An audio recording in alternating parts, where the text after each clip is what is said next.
Welcome back to The Flat. We have a draft special. It's mock draft season, so I am super, super excited. I'm sitting next to the one and only Jesse McClure, who I went out with for the first time into a public setting last weekend, and you were a very popular man. I reckon at least 3 people came up to us across the night. Were you just keeping this intro in your back pocket? Yeah, pretty much. Okay, pretty much. right, Yeah, I came up with this one this morning, but there were photographs, there were I think autographs. No autographs. No autographs. Bras. No, but it was that was a weird guy. Eye-opening for me.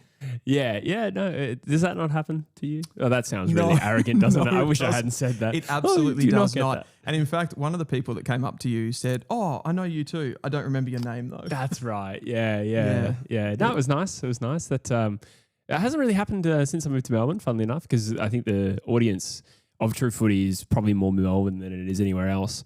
It used to happen a little bit like in Fremantle on a night out, and that at my local Bunnings. Those are the 2 hot spots. And in Melbourne, not so much. As you'd expect. Yeah, but I haven't really gone out that much since I moved to Melbourne, so maybe that's why.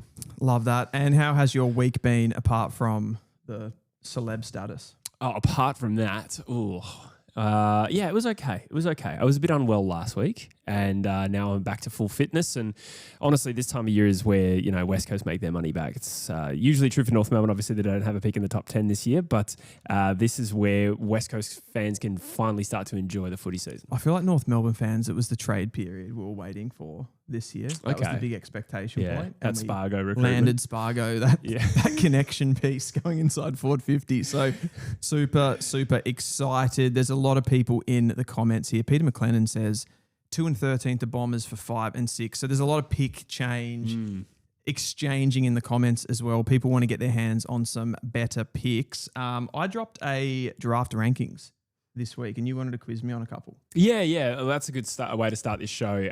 So we'll maybe outline a few things we'll go through today. What we're going to do is go through with a particular look at the top 10 and look at the clubs that have multiple picks in the top 10. As it happens, there are 4. It's a really strange order to this year. It is. And we're going to take a bit of a deep dive on those teams. We are going to do a tier maker, which I almost forgot about at some point. We're going to do a mock draft today as well. We are well overdue. And before that, we will go through some of your rankings which dropped during the week. Yes. So if we're happy to start there, I will just organise myself here. Druzy is in the comments. Thank God that Druzy guy isn't there this week. I know, right? The last person to say that dropped a donation, Druzy. That's right. Yeah. Who's that? Mal, I want to say. Mal. Yeah. I can't remember Malcontent. Exactly. Yeah, nice. And boy, was he. You may have noticed also that we have behind Jesse's right shoulder a board, and also behind my right shoulder a board. And we're going to be doing the draft picks when we do our mock on that beautiful board that is lit up. Don't know why I said that, but... No, that's exciting. This is a huge first for the True Footy channel. It is. We've got these little things to put up. I was very excited when I saw that. It's very, very cool. We've got 100 on the in the chat as well, watching along. So I'm excited. Let's talk about Dylan's rankings, pull them apart forensically. So for anyone who isn't aware, Dylan has his own channel, Dylan Alexander, and you can follow him on Instagram, what's your handle again? Is it Dylan Alexander Does Draft? Follows draft. Okay. Dylan Alexander follows draft. Yes. Yeah. So you can find all of his content there, and we'll go through his rankings, which he posted. Before I do that, we just had a $5 donation. Thank you, Lewis.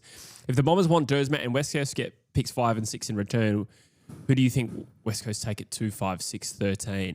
That'd be massive. I don't think Essendon would offer it. Nah. I've come around to really liking Dersma now. I've sort of got my heart set on now. You weren't super keen early. I had reservations just around the types of players West Coast were linked to, and I think, I've kind of changed my mind. I don't think he'll necessarily be that midfield player who will change or improve on our weaknesses, but he looks pretty good. So I think you guys have a little bit of that mental scarring of drafting back flankers too. Yeah. Which is a position that he does play. I feel like that's sometimes tarnishing the West Coast fans' thought around that. Definitely. The team you support does dictate sometimes what your biases are. But we'll quickly answer the question. I don't think we'll get 5 and 6 for one, but pick 2, 5, 6, 13. I reckon you could go Cooper Duff Tytler at 2. It makes sense if you got more picks. I would go Sharp, Cumming, and Farrow with those next 3 selections. Sharp, Cumming, and Farrow would be 13. Yeah. Cumming. I mean, that'd be a great. I would love to get Doveston, but he sort of falls between 6 and 13 as I currently see it. Yeah. So, maybe he's a contingency if one of those other players aren't available. I think that's correct. How you've done that is correct because you've gone for Cooper Duff Tytler because he's definitely not going to be there by your next pick, you would feel. And you're just giving up on Roby at that point because you'd have to probably take Roby at 2. Agreed. But then you've got Cumming and Sharp and those types sitting there, and you probably wouldn't want to end up with 3 picks with Roby, Cumming, and Sharp. Exactly, yeah. And CDT is a more unique player in this draft pool, and it kind of makes sense to diversify selections rather than go 3 midfielders. I'm happy to go 2. 3 is probably a bit of a stretch. So you could if Sharp's not there or Cumming's not there, if they get taken by Richmond, then maybe I'd leap on Doveston. Just for the need part. That's the only thing. Like, is there any world where West Coast there would go, okay, like we love if they really liked Roby and they went, yep, okay, we're just going to take Roby at 2. We're going to forget about Cooper Duff Tytler. We're going to go at 5 and 6. We'll grab Sharp as another genuine inside mid. And then they take a reach, like they go for someone that's a bit more of a need, like a Doveston that high. Yeah, or even a Schubert. It's not a big need, but you would diversify the picks. You would diversify. The picks, you wouldn't go 3 mids, and that was that's answering Lewis, who said no Roby at 2. Yeah, I think if you have 4 selections, the landscape changes. Yeah, if that makes sense. Yeah. Yeah, cool. So let's go through your rankings, Dylan. Okay. You posted them during the week, and there's also 2 videos on his channel as well, which you can see. So you've gone Dersmer at number 1, no surprises there. Roby at 2. You have you've grown fond of Roby as much as have much of the AFL world. Yes, yeah. People call me out for this one because I think I was actually on this show, and I said something along the lines. I can't remember verbatim what I said, but it was, I've got to see a bit more of him play. His kicking looks a bit suspect. And I honestly, at that point, I had some other stuff going on and I hadn't been forensically looking at the Coates Talent League at that point. I'd seen a little bit of Roby. I'd heard his name. I'd heard him being discussed. And I thought, this is probably going to be one of those hype things. But at the end of the season, I went back over a lot of those games and watched them again and watched everything.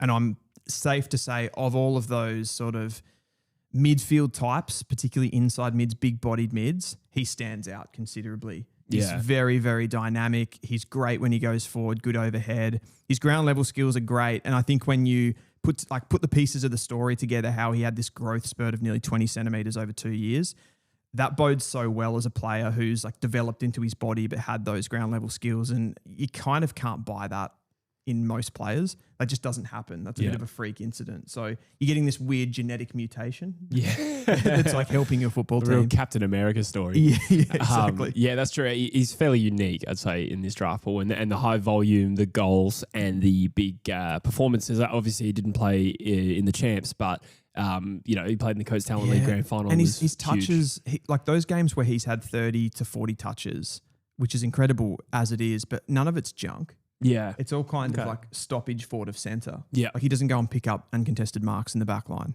Yeah, absolutely. I got a couple of things I want to address here in the chat. Peter McLean says, outside of Cal's talk on CDT, I haven't heard already anything of the Eagles' interest in CDT. That's true. Actually, I did see someone, Steve Allen, on Twitter. I don't know who that is, but he seems to be respected on Twitter. Did say it a few months ago, but we also haven't heard anything about Sharp or Roby to West Coast either, so I wouldn't read too much into that. Reef Luke with a very generous donation. Thank you, Reef, so much for being here and for that donation, of course. To supplement the studio budget, whiteboards aren't cheap. This show is the best part of the weekend. Thank you so much, Reef. That's so nice. That is generous. That's so nice. I mean, this thing couldn't have been much cheaper. Yeah. We really didn't. We didn't spend. We didn't put any money into that. It was actually $15.99, Reef. So it would have been around that, I reckon. Yeah. No, I'm just kidding. Thank you so much, Reef. That's very, very kind. Love that. Peter McLean, I agree. Dylan Roby, even over here, name mentioned as Eagles interested too. That's the first time I've actually seen that connection.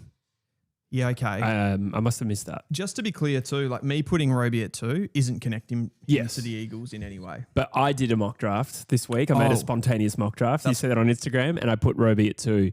Again, there's no inside knowledge there. I think my logic is based on the Eagles' need to fill certain needs. And if Dersmer's not quite a needs fit, Roby is closer to that and more so than CDT. And maybe not Sharp, but I just kind of, I think it's all pretty close between those 3. I think we'll get into this, particularly in the mock draft, a little bit deeper. But absolutely. Do you think West Coast, this is going to be the big discussion around West Coast. Do you think the culture and the players that are already there are good enough to harness just picking the best available talent? I don't really see. I don't know if there's a cultural issue. Maybe not even a cultural issue, but like, do you have an excellence culture? Probably not. Well, not yet. Nah, we've really, burned the place down and started from the ground up. So, yeah, I get your point. I mean, that logic also applies to Dersma, who seems a little bit more high risk, high reward as well. Would you go two of those types? Roby seems a little less risky than a CDT. Just because of the tall element, when you consider the development arc of a tall, I feel like over time, the longer it takes to develop, the more risk there is. If that makes sense. More talls fail. Yeah. Like it's just it is a lesser strike rate. Yeah. So that has to be factored in your risk assessment, but also you need them. Yeah, totally. And you need good ones. Yeah. Yeah, absolutely. We will, we'll deep dive West Coast at least once or twice in this particular stream. We'll keep going with the rankings. Sam Grill at 4 was probably the highest I've seen Grill ranked. Yep. What are your thoughts on Grill? I just love him. He's just a player pretty much from the beginning of the season. The first time I ever saw him, I love his speed, his movement. I was genuinely shocked as well when he went to the combine and put in. I knew he was a good runner, but to see that he went under 6 minutes for the 2K time trial was just a bit of a reinforcement of that. Going, wow, this guy's a freak athlete. And I do put a premium on those guys that have a mix of endurance and speed. Yeah. I think if you have one or the other, you can either be high impact or maybe low impact if you've only got endurance, for example. But AFL, being a hybrid athlete is sort of the ultimate for an AFL player. Yeah. So that kind of puts him up a little bit for me. But I already liked his skills and feel that he's one of those players that's lightly built and small and isn't going to necessarily dominate and pull huge numbers at this level. But he'll have a really nice trajectory as he comes into the AFL and I think he'll end up as one of the top 4 players in this draft.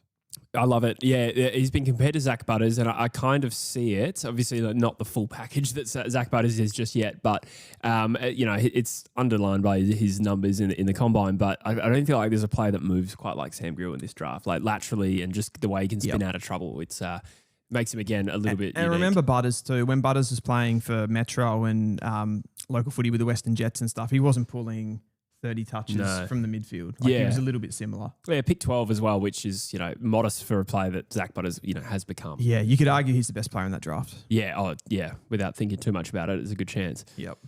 Dyson Sharp at 6, CDT at 5, Dylan Patterson 7. That's probably, that's lower than Toomey. And you have Sharp over Patterson. That was one other thing I noticed. Yeah, Sharp obviously for me is another one that's going to have a fair bit of criticism because I've really changed my mind on him. It's a big flip. I was at times probably didn't even have him in the top 20. I just saw him as this bit of a battler. But if you put everything together, and on some level you have to weight the mentality and the leadership of a player and the decision-making traits higher than you necessarily rate things like the athleticism or even to some point. Like I don't think Dyson Sharp's technical skills are the absolute best, but he has some really specific traits that are really suited to the modern game with his strength, his power, being able to get his hands on the ball. He's not going to have the flexibility and versatility to be someone like Willem Dersma, of course. So he doesn't necessarily have that upside, but he's so bankable, and in a crop that has some ambiguity around it, I just feel like he can't be much lower than this. Like on the thing of Sharp versus Patterson, like Patterson's definitely got more upside. Yeah. I'll say that. I probably haven't seen as much of Patterson across the entire season because he's from the Gold Coast and he doesn't play, talent league and stuff like that. We've seen more of Sharp because he's been playing senior football at SANFL and stuff like that. But this is a bit of a coin flip. Yeah, no, fair enough. I just thought it was somewhat interesting, but not a massive call. Dyson Sharp, as a midfielder in the modern game, how would you forecast his ability to maybe defend on transition? Because he racks up tackles, but is he the sort of player that could, I don't want to say liability, that's a bit harsh, but you know what I'm asking you. What is that his weakness? I would say that's a strength for Dyson Sharp because he's such a good team player. Yeah. And he makes those moves. Will he be found out a little bit athletically if he's playing on someone that is much quicker than him and a better runner? That's a possibility, but it's not going to be for a lack of wanting to and like buying into the team system. He's going to give everything that he's got. Yeah. there's the only red flag of that when South Australia played the Allies earlier in the champs. He played on Annabelle, and Annabelle was just a little bit, and this is a strange one because Annabelle's not particularly quick, but Annabelle did get away from him in that game. Yeah. And he couldn't go with him. Yeah. From a running perspective. In fairness to Sharp though, he worked his way back into the game and he hurt them the other way and kicked a couple of goals. Okay. Yeah. So I just got a couple of comments there. Sharp's leadership, is it carrying him? Is it inflating his ranking? Yes. Well, yes. He also was a dominant Lark medalist. So, performance also it goes into that a fair bit, which, it doesn't always translate. Dev Robertson was a Lark medalist. Most of my leadership, that I'm putting into this, is the way that they play. Because I'm not going and interviewing the players. I've heard a lot of really positive feedback from even recruiters about Dyson Sharp, which is coming into my thinking, of course. I can't shut those things out. Sure. But it's mostly just the way that he played through this consistently. There was one of the kids, they asked who they think will go number one. And there was a kid that plays with him and just said, I can't believe how he just keeps playing well. That was, he said, he never has a bad game. Yeah. And he almost was shocked in the champs. He expected, Dyson might have a down game. Someone else is going to have to stand up. And he just didn't. Yeah, could be the next Matt Prittis at West Coast. Not saying they're exactly the same player, but I would describe Prittis as having all those positive traits that you just outlined there. Yeah. Which is never has a bad game, great leader, consistent. Yep. So I meant it in a positive way, even though Prittis was a divisive player. Let's hope Dyson Sharp is more like a Josh Dunkley. Sure. Than a Matt Prittis, but yeah, I didn't mean every attribute. No. It's a good shout though. Yeah. I did compare Dyson Sharp at one point in the season to James Warple, which is hard to still get out of my head. But yeah, he's better than that. Yeah, fair. Hibbins Hargraves at 12s. At 12s? What the hell? There's too many plurals in that. Noah Hibbins Hargraves at 12. Jesse. It is hard. Yeah, I should give up. Noah Hibbins Hargraves at 12, relatively high. Relatively high. I think people mark Hibbins Hargraves down because of the inconsistency, which is fair, but a lot of that does come down to the fact that he started most of the season on a wing and in more outside roles. And as soon as he was moved into more dominant roles on the inside, the output came. He also is a clutch big game player, and there's an intangibility around that as far as you'll come away from the season and his average goals is similar to someone else, but I could see from watching him play that those goals meant more in the moments that he kicked them, if that makes sense, and were more difficult goals to kick. And I think he's the most, on some level, he's the most well-rounded and technical player in this crop. So his skills and his decision-making traits are at the highest end amongst this crop, and he doesn't make very many mistakes. The only knock you could put on him is there is the odd game where he sort of drifts through. Yeah. Yeah, that's not uncommon for those types of players, is it? Yeah. It does. It flies in the face of being a big game player. Yeah. Because on some level, he can pull out of games a little bit. Right. Didn't mean to say that. I was waiting for as soon as I said that, I'm like, wait. It actually wasn't coming, but I felt there was a pregnant pause afterwards. I've ruined you, Dylan. Yep, I like all that. You've gone Sam Cumming, Mitch Marsh, and then Harry Dean at 15 in the what am I going to say, the landscape, I suppose. Harry Dean is booming up rankings. And while it's an even draft, 15 is quite late. How do you think he compares? I mean, there's still the best key back in the draft, if depending on how you view Xavier Taylor positionally. Yeah, I sort of do consider Xavier Taylor still a key back in a way. He's very much a hybrid. Yeah, okay. Harry Dean, more of a genuine key back, but he can intercept really well. I do think I think he's been a little bit overrated. I'm not sure if that's coming from the Carlton father-son factor. Mm-hmm. He's a very good player, very good interceptor. West Coast are big fans. Apparently, we'll talk about that as the episode goes along. But he can lock down, but he does have a little bit of trouble with pace. Guys that are really, really quick off the mark. He played on Mitch Marsh, a slightly smaller opponent in the champs, and he just got away from him consistently off the mark, which a little bit of a worry. There's plenty of quick forwards in the AFL, but he reads the game really well, and he's got pretty good foot skills, albeit to my thinking, his foot skills just knocking the ball around in the back half, albeit they're good for a key defender. I probably don't see that as such a strength that others see, I think. I think that's where the difference lies. That sounds like I don't rate him. I do rate him. Yeah. 15. Fair enough. The next four uncontroversial, you go on Philippou, Farrow, Greaves, and Taylor. And then one player that got a little bit of commentary, or if that's the word, some comments on the post that you did and the video was Josh Lindsay down at 20, which again has been a bit of a slide. What are your thoughts on Josh Lindsay? He's a good player. I think he doesn't have a major X factor about him, albeit he's got a really big strength in that kicking. But we've seen it across the season that it's really only come, those big performances have really only come in a halfback role. Yeah. Where he can kind of just dictate, knock the ball around in a bit more time and space. Hasn't really dominated from the midfield. Earlier in the season, I thought that he could.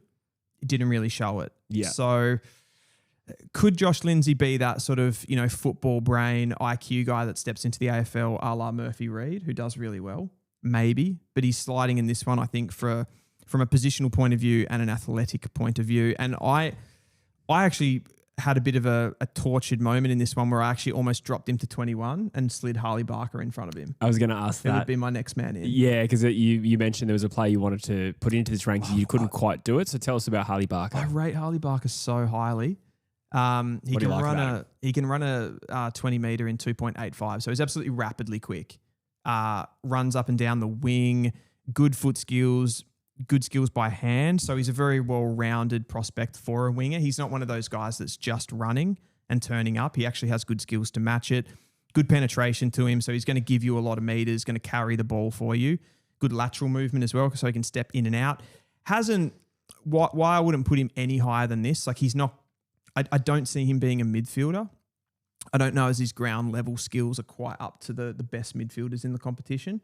That would still be an unknown. Maybe some recruiters do see him as that, and he could go. He could be one of those bolters on the night, though. I feel. Yeah. He's done the knee mid-season, which has held him back a little bit. But yeah, a really, really high-end prospect. That's great stuff. We just went through Dylan's top 20 power rankings of the draft. Top 21, rather. So again, you can find the full videos on Dylan's channel and also on his Instagram. You can see the post. Is there anything else you want to add? I see you've got a little section here for players you feel uncomfortable about, Dylan. Do you want to elaborate actually, on that? I did. Yeah, sorry. I forgot that you've got my document. Yeah. Sorry, I'm going through it. You correct in. I didn't want to skip it. Yeah, I forgot about that. So yeah, they're the ones that I felt were low in my rankings, which we've already touched on Patterson and CDT a little bit. Yeah. CDT is such a future prospect. Yeah. Down the track that I could see him jumping above some of these guys on pure talent. Yeah. Sam Cumming felt uncomfortably low at 13. Yeah, I feel like there's a chance he goes earlier. Oh, definitely. Yeah. Definitely. Yeah. I feel like there'll be clubs that like him. And yeah, as you said in a previous show, like he did that shoulder injury, but we'd seen enough, really, I think. As opposed to Taj Houghton, who still went early. He did his ACL in April. Sam Cumming did it in like August, I reckon, his shoulder. I couldn't tell you exactly, but yeah, I can't remember the exact. I'm not good at remembering those things specifically on dates, but it was later in the we'd already taken him at pick 2 in that mock. Yeah, well, I had rather, so it must have been. There's a world where he ends up the most AFL ready, well-rounded midfielder in this crop. Yeah, with the contest, like he's got such a good contest game, and I had Hibbins Hargraves ahead of him. Hibbins Hargraves more highly skilled and a better user of the ball, but Cumming has, I would say, better athleticism and is a more provides more physicality around the ball, probably offensively and definitely. Yeah, offensively and defensively.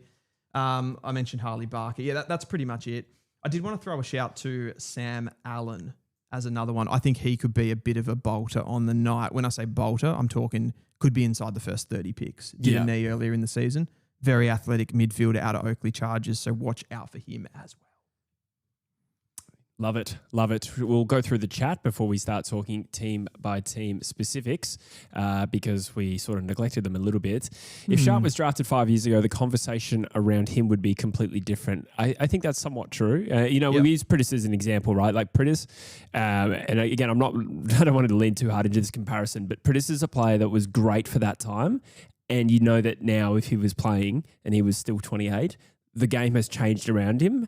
And I suppose the logic sort of applies here with Sharp. There's probably a bit more emphasis on that like real stoppage first player, whereas maybe the game's moving towards more like transition midfielders.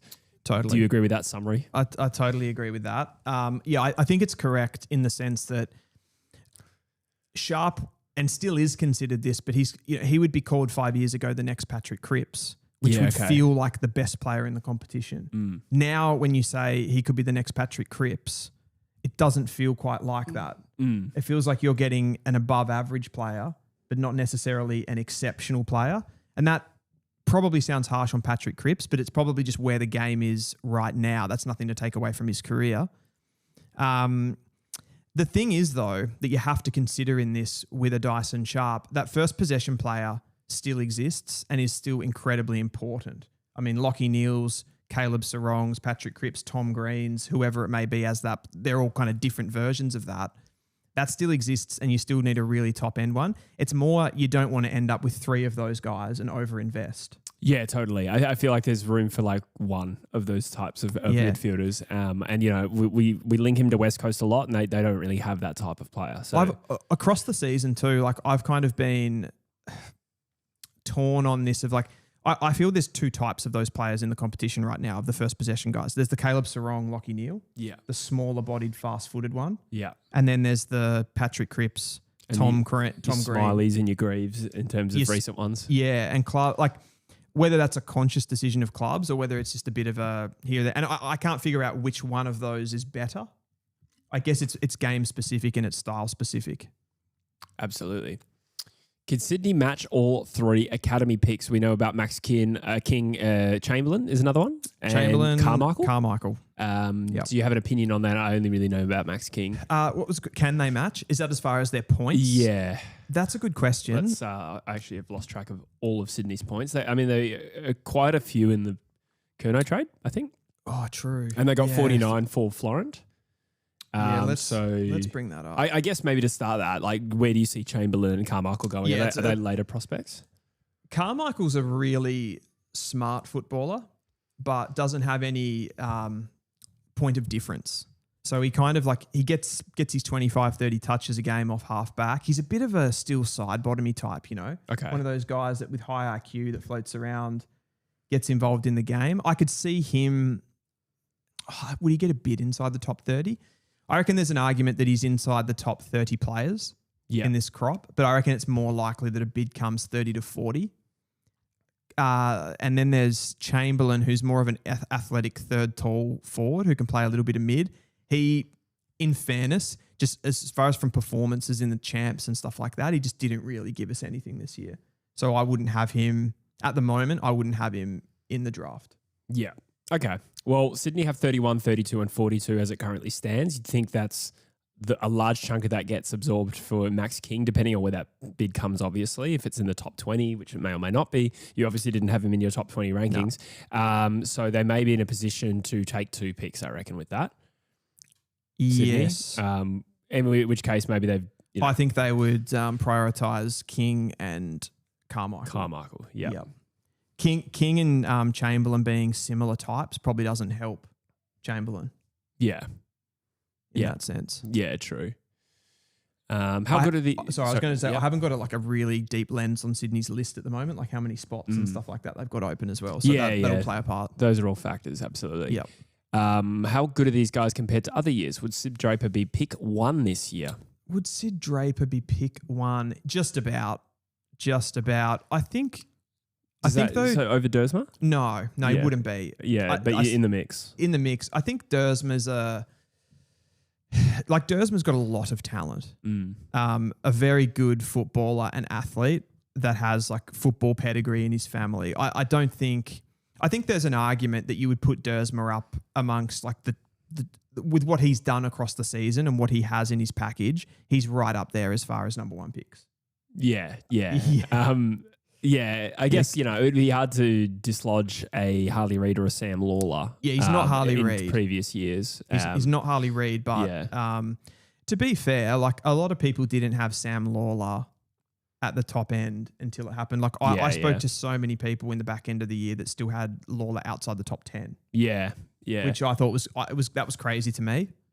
Interesting last year following the draft, the Age kept putting out these rankings where they had consulted like 10 to 15 recruiters, and it always said Lawler is a chance for pick 1 at Richmond, always. And people didn't seem like in the general public didn't seem to like pick up on that. It was like the age didn't get enough clicks for it to go viral, like for it to become like common thought. So I remember feeling like it was going to happen way earlier than it actually did. Anyway, that was just a little bit of a segue. Yeah, no, it's interesting. But yeah, it had really good insight, and they talked about like Murphy Reed sliding, which he kind of did, to be honest. Pick 18 or whatever. I feel like recruiters, they communicate certain things that are right and are correct, and then they leave things that they think maybe is sliding through where they could get an advantage. So yeah, that's true. I think Willem Dersma's become the number one pick because nobody feels like they can get any sort of advantage that anymore. That's kind of just become decided. Yeah. But there'll be a few there'll be the odd game. Most of them will be truthful 80% of the time, and then they'll play games 20% of the time. Mm. Yeah, that's absolutely right. Thoughts on Nan? Cammy I'm Nan. saying that. Yeah, that's from someone on the internet. Yeah, he's an interesting one. So played as a third key position forward for SA behind Schubert and Marsh, even though Marsh is a third tall type, but he was kind of third banana. And he had one game where he kicked 6 goals and looked very, very dominant. He's sort of that like 190 to 193 centimetres, somewhere in there. Bit of a marking athletic forward. And then he went into the midfield late for his under-18 team in the SANFL, and he did really well. Like he had games where he had 30 touches. Yeah. For example, in what I would say is like it's not as strong as the Coates League, getting 30 touches in that league, but that's pretty impressive and showing off that he can win ground ball and stuff like that. So he's a versatile prospect. He's a serious endurance runner. He won his group in the combine, and I think it was something, I want to say 6:15, which is that's elite. So he can run. He's a key position height. Probably just doesn't have the like compared to a Schubert who just like averaged 2.5 goals as a key position forward. He doesn't have those performances down, but I would put him off the top of my head right now where I rank him about 25. Okay, that's pretty lofty. He'll absolutely ranking. get drafted. Yeah, absolutely. G'day, Samantha Jane. Hope everyone's having a good Saturday so far. Yes, all because you guys are with us, of course. Thoughts? Oh, should we take Archie in the preseason draft? I think I don't think this will happen. I think Matt Clark also suggested strongly that we wouldn't. I can't remember if he ruled it out. I think he said it was highly unlikely. Didn't he? He said highly unlikely. Yeah, exactly. So I think it's just probably a case of Archie nominated a club. He wanted to get to that club. It's not his fault that fell through. I feel like West Coast, amongst other clubs, won't want to be the dickhead in this scenario. Having said that, if Archie said, yeah, whatever, I'll come, then maybe they would. But he probably just doesn't want to come to West Coast. That would be that 1% that Matt Clark is still leaving out on the table, right? Yeah, like he said, I think he said, we'll have a look at it. Yeah. Probably that's just picking up the phone. Like, would you do this? And he says no. And they go, okay, we're out. Yeah, absolutely. But he'd be a great fit at West Coast, I think. I think so, yeah. Yeah. We're going to get into it a bit later, but I was having a look at your sort of age profile, and you probably lack players in that age bracket. Yeah, definitely. And particularly forward of centre. Sure. We'll get into this question a little bit further later. Will Eagles split pick 2 for 7 and 8? I would be very happy with that as a West Coast fan. It would rely on Melbourne being super audacious to get someone like a Sullivan Roby. Doesn't seem likely. It would rely on Melbourne being super keen on it. Who would you then take with picks 7 and 8? Gun to your head. Sharp and Cumming, or at least one of them, and Doveston as a fallback. Again, off the top of my head, there. I don't reckon they'd both get there. I reckon one or the other would. Yeah, that's fair. Yeah, I would probably hope. Yeah, I'd hope for both of them, if not one of them, because that's open draft pick 7 and 8. Correct. Yeah. Yeah, let's see who I have available. Nah, they'd be gone.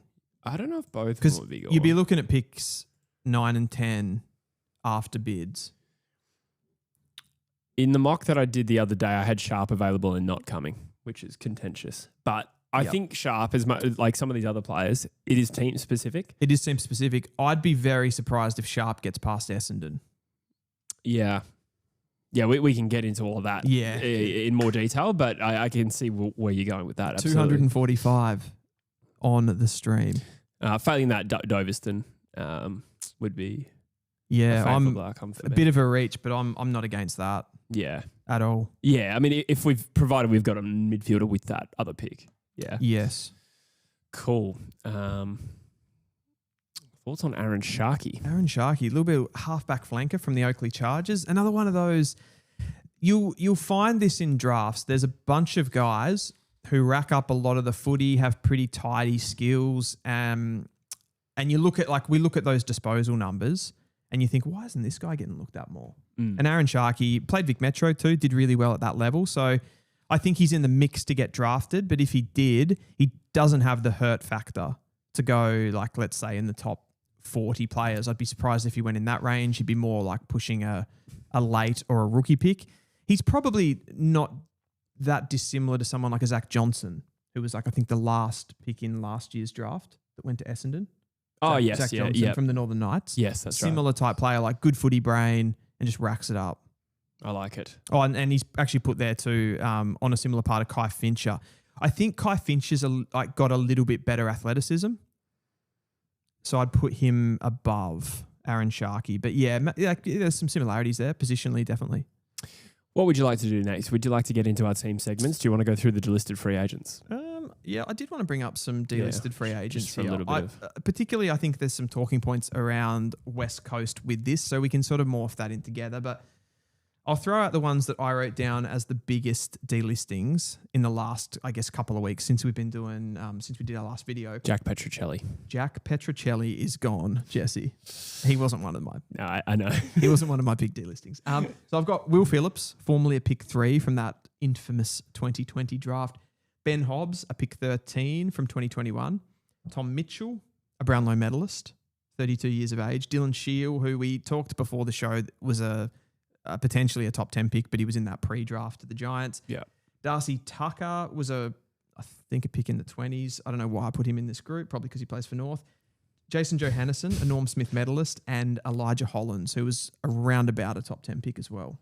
Was there any surprise with Tucker getting delisted, or is it? Not for me. Yeah. It feels like North probably, were they a bit more aggressive than you thought in terms of the delistings? Like I remember we talked about Callan Dawson. Eddie Ford, did he get cut? Eddie Ford got cut. Yeah. A little bit surprised about Tucker. that one. Yeah. I suppose the biggest surprise in the end for me was Finbar Maley leaving. He wasn't delisted. He was just traded. So yeah. I was a little bit surprised with Phillips, but at the same time, if you're a smaller inside mid type player, and what is it now? This will be his fifth year at the club, and you still sixth. This was just his fifth. Sorry, yes. Yes. So he would have been coming into his sixth season. Yes. If you haven't made an impact, are you ever going to? And I think you see this cycle with these types of players, high draft picks that can't get in the team. Probably 2 years ago, there were clubs sniffing around for him, and North probably could have got an early second or a late first round pick for him. At that point, it's almost that like opportunity cost. Is this worth doing? And they're like, we'll see for another 18 months. And now he's gone. Yeah, totally. Does anyone pick him up? Well, West Coast has been linked to him on and off for the last 2 years. And West Coast now has been given 4 extra rookie list spots. So if they're ever going to do it, it's now. Devon Robertson is likely to take at least one of those spots. Will Phillips could take another. And there's also Tom Mitchell, who has openly said like he would play for West Coast if they picked up the phone. I thought it was interesting that he said that, because in my mind, if West Coast hasn't reached out to him yet, they're not coming at all. You know, like I don't think West Coast would have like let this slip. Unless he's lying. But why would he? Yeah, that's true, I suppose. But to me, I don't know if West Coast would go there. Really? Not because I don't think it's a good idea. Like if you're going to go for a Will Phillips, you might as well go for a Tom Mitchell. Well, I was actually going to say, because they're an identical fit as players. Yeah. They play exactly the same role and they're similar size. Yeah. Who would you prioritize there? Considering we've already pretty much committed to Dev Robertson, like I think Mitchell adds a bit more as a potential leader / could he transition into an assistant coach or a development coach after that? Like I see the more upside in that sort of choice. Sure. Because you can find, with all due respect, you can find other Will Phillipses, but you probably couldn't find another Tom Mitchell, a former Brownlow medalist who could actually because of the experience and leadership that he could give to other players. I think that's a fair shout. Yeah. I think though, you're bringing Dev Robertson into this conversation. I think Will Phillips is a much better player than Dev Robertson. Yeah, okay. Interesting. Maybe Dev Robertson can do some things, like maybe he probably is a little bit more athletic and can give a bit more defensively. I think that was probably Will Phillips' downfall in the end. He's sort of this first posse small guy, but he can't keep up with some of the quicker mids. Yeah. So Dev Robertson can maybe give you that physicality and tackling pressure more than Phillips, but Phillips will get his hands on the ball. Yeah. Yeah, we just had too many chefs in the kitchen, I feel. Yeah. I mean, Dev probably never got that opportunity at AFL level though. I think he would burn up the VFL in terms of getting his hands on the footy. Sure. And then, at AFL level, I think he would be playing as like a defensive forward or a tagger or something like that. He's one of those guys to me, like the issue for me with the Dev Robertson, he always looks rushed at AFL level. Yeah, okay. He doesn't have that composure. I feel like Phillips is a player that doesn't look rushed at AFL level. It's more what he lacks in and around that. He just does specific things really, really well. It's still like overall, it's a terrible pick for North Melbourne to get a pick 3 who has no impact. I know that draft was really, really weak, but I think it was a surprise at the time that we didn't take Logan McDonald, and he would certainly be a much better option for us, or would have been over these last few years for sure. Elijah Holland's another player in that top 10. Strangely, they've cut him and he's still got a year in his contract and he's going to train on with them. Right. I don't understand how that works. Like, I feel like if you delist someone with a year to go on their contract, to then offer him a train on spot and give him a different contract? That is like literally the epitome of having your cake and eating it too. Yeah, I just don't understand how that works. Like, particularly with this one, because we sort of know the backstory. They've pretty much cut him off, haven't they? Yeah. It's like a child that's been asking for money for a long time and they've cut the umbilical cord sort of thing. So I don't know. I feel like this one was like you were delisting him to get him out of the football club. So training on is weird. I didn't actually know that. Yeah. He's got a year left, and there was a murmur of West Coast interest, but that seems to have died away. Interesting times. Ben Hobbs is another one. Pick 13 in 2021. I'm trying to think. It was Port Adelaide that traded up to get Sin, not Hobbs. But they've sort of. Sin was the one that that St Kilda were criticised for not picking up by one popular football media personality. I can't remember who it was, but he said, like, why would you? They went for Nasiah. And God, that's an awful call, isn't it? It's just so bad in retrospect. But they were like, because Sin was Sandringham Dragons, he was local. Yeah. And they're like, why have they taken a talented kid from South Australia? Yeah. Who, whatever Nasiah Wanganeen-Miller was at the time. We've got a super chat come up here. I just want to address. As a West Coast fan, I'm so over this CDT narrative. So I'm a little confused what you mean by that, because is the narrative that he's not suitable for West Coast, because I've probably been peddling that, or is the narrative that we will take him? I think I'm reading into this that it's the narrative that they're going to take him. Yeah, okay. I would assume. Yeah. Get back to us on that and we will answer that for you. I got off track there, sorry. What were you saying about Hobbsy? You were saying that's all right. They've cut ties with him after 4 years in the system. Doesn't really feel like he really got the chance there. He never played his exact position. He was always playing in like flanky roles. Yeah. That high forward, but couldn't have an impact. I suppose that supports the theory that players that have greater versatility generally can have greater longevity because they can play those roles, where Hobbs is maybe a little bit more in that Will Phillips mould where there's like one position that he can play and that was it. Yeah. I don't know if I'm reading this the correct way, but this is kind of why I didn't have Dyson Sharp for Essendon, is because they've just, spent first round picks on similar sort of inside mids. I suppose Sardis and Sharp aren't similar. But they've also gone the other way. They've also spent top end picks on athletes that haven't really turned out to be footballers, a la Nick Cox. I mean, you could say Jones is a little bit of that type. I mean, he's still shown something. I think he still can be a player. Yeah. I suppose what I mean is having just, probably had not the first round picks that you'd like in Hobbs and Sardis in particular, does it scare him off Sharp? I think in terms of what he's produced as an under 18, like he's probably better performed than the other two. But I get that as like a fan narrative. I don't think you can have that outlook when you're drafting though. If you're a recruiter, you shouldn't be using that sort of past information to cloud your... Unless it implies a desire to move to a more...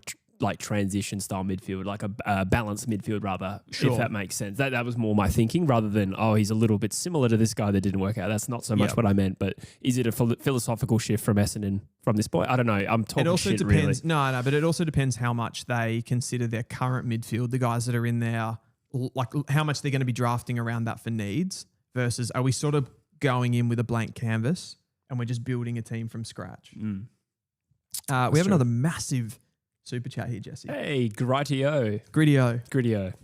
My boy. I read it as like radio, but with a G. He's a good man, Gritio. He's a G indeed.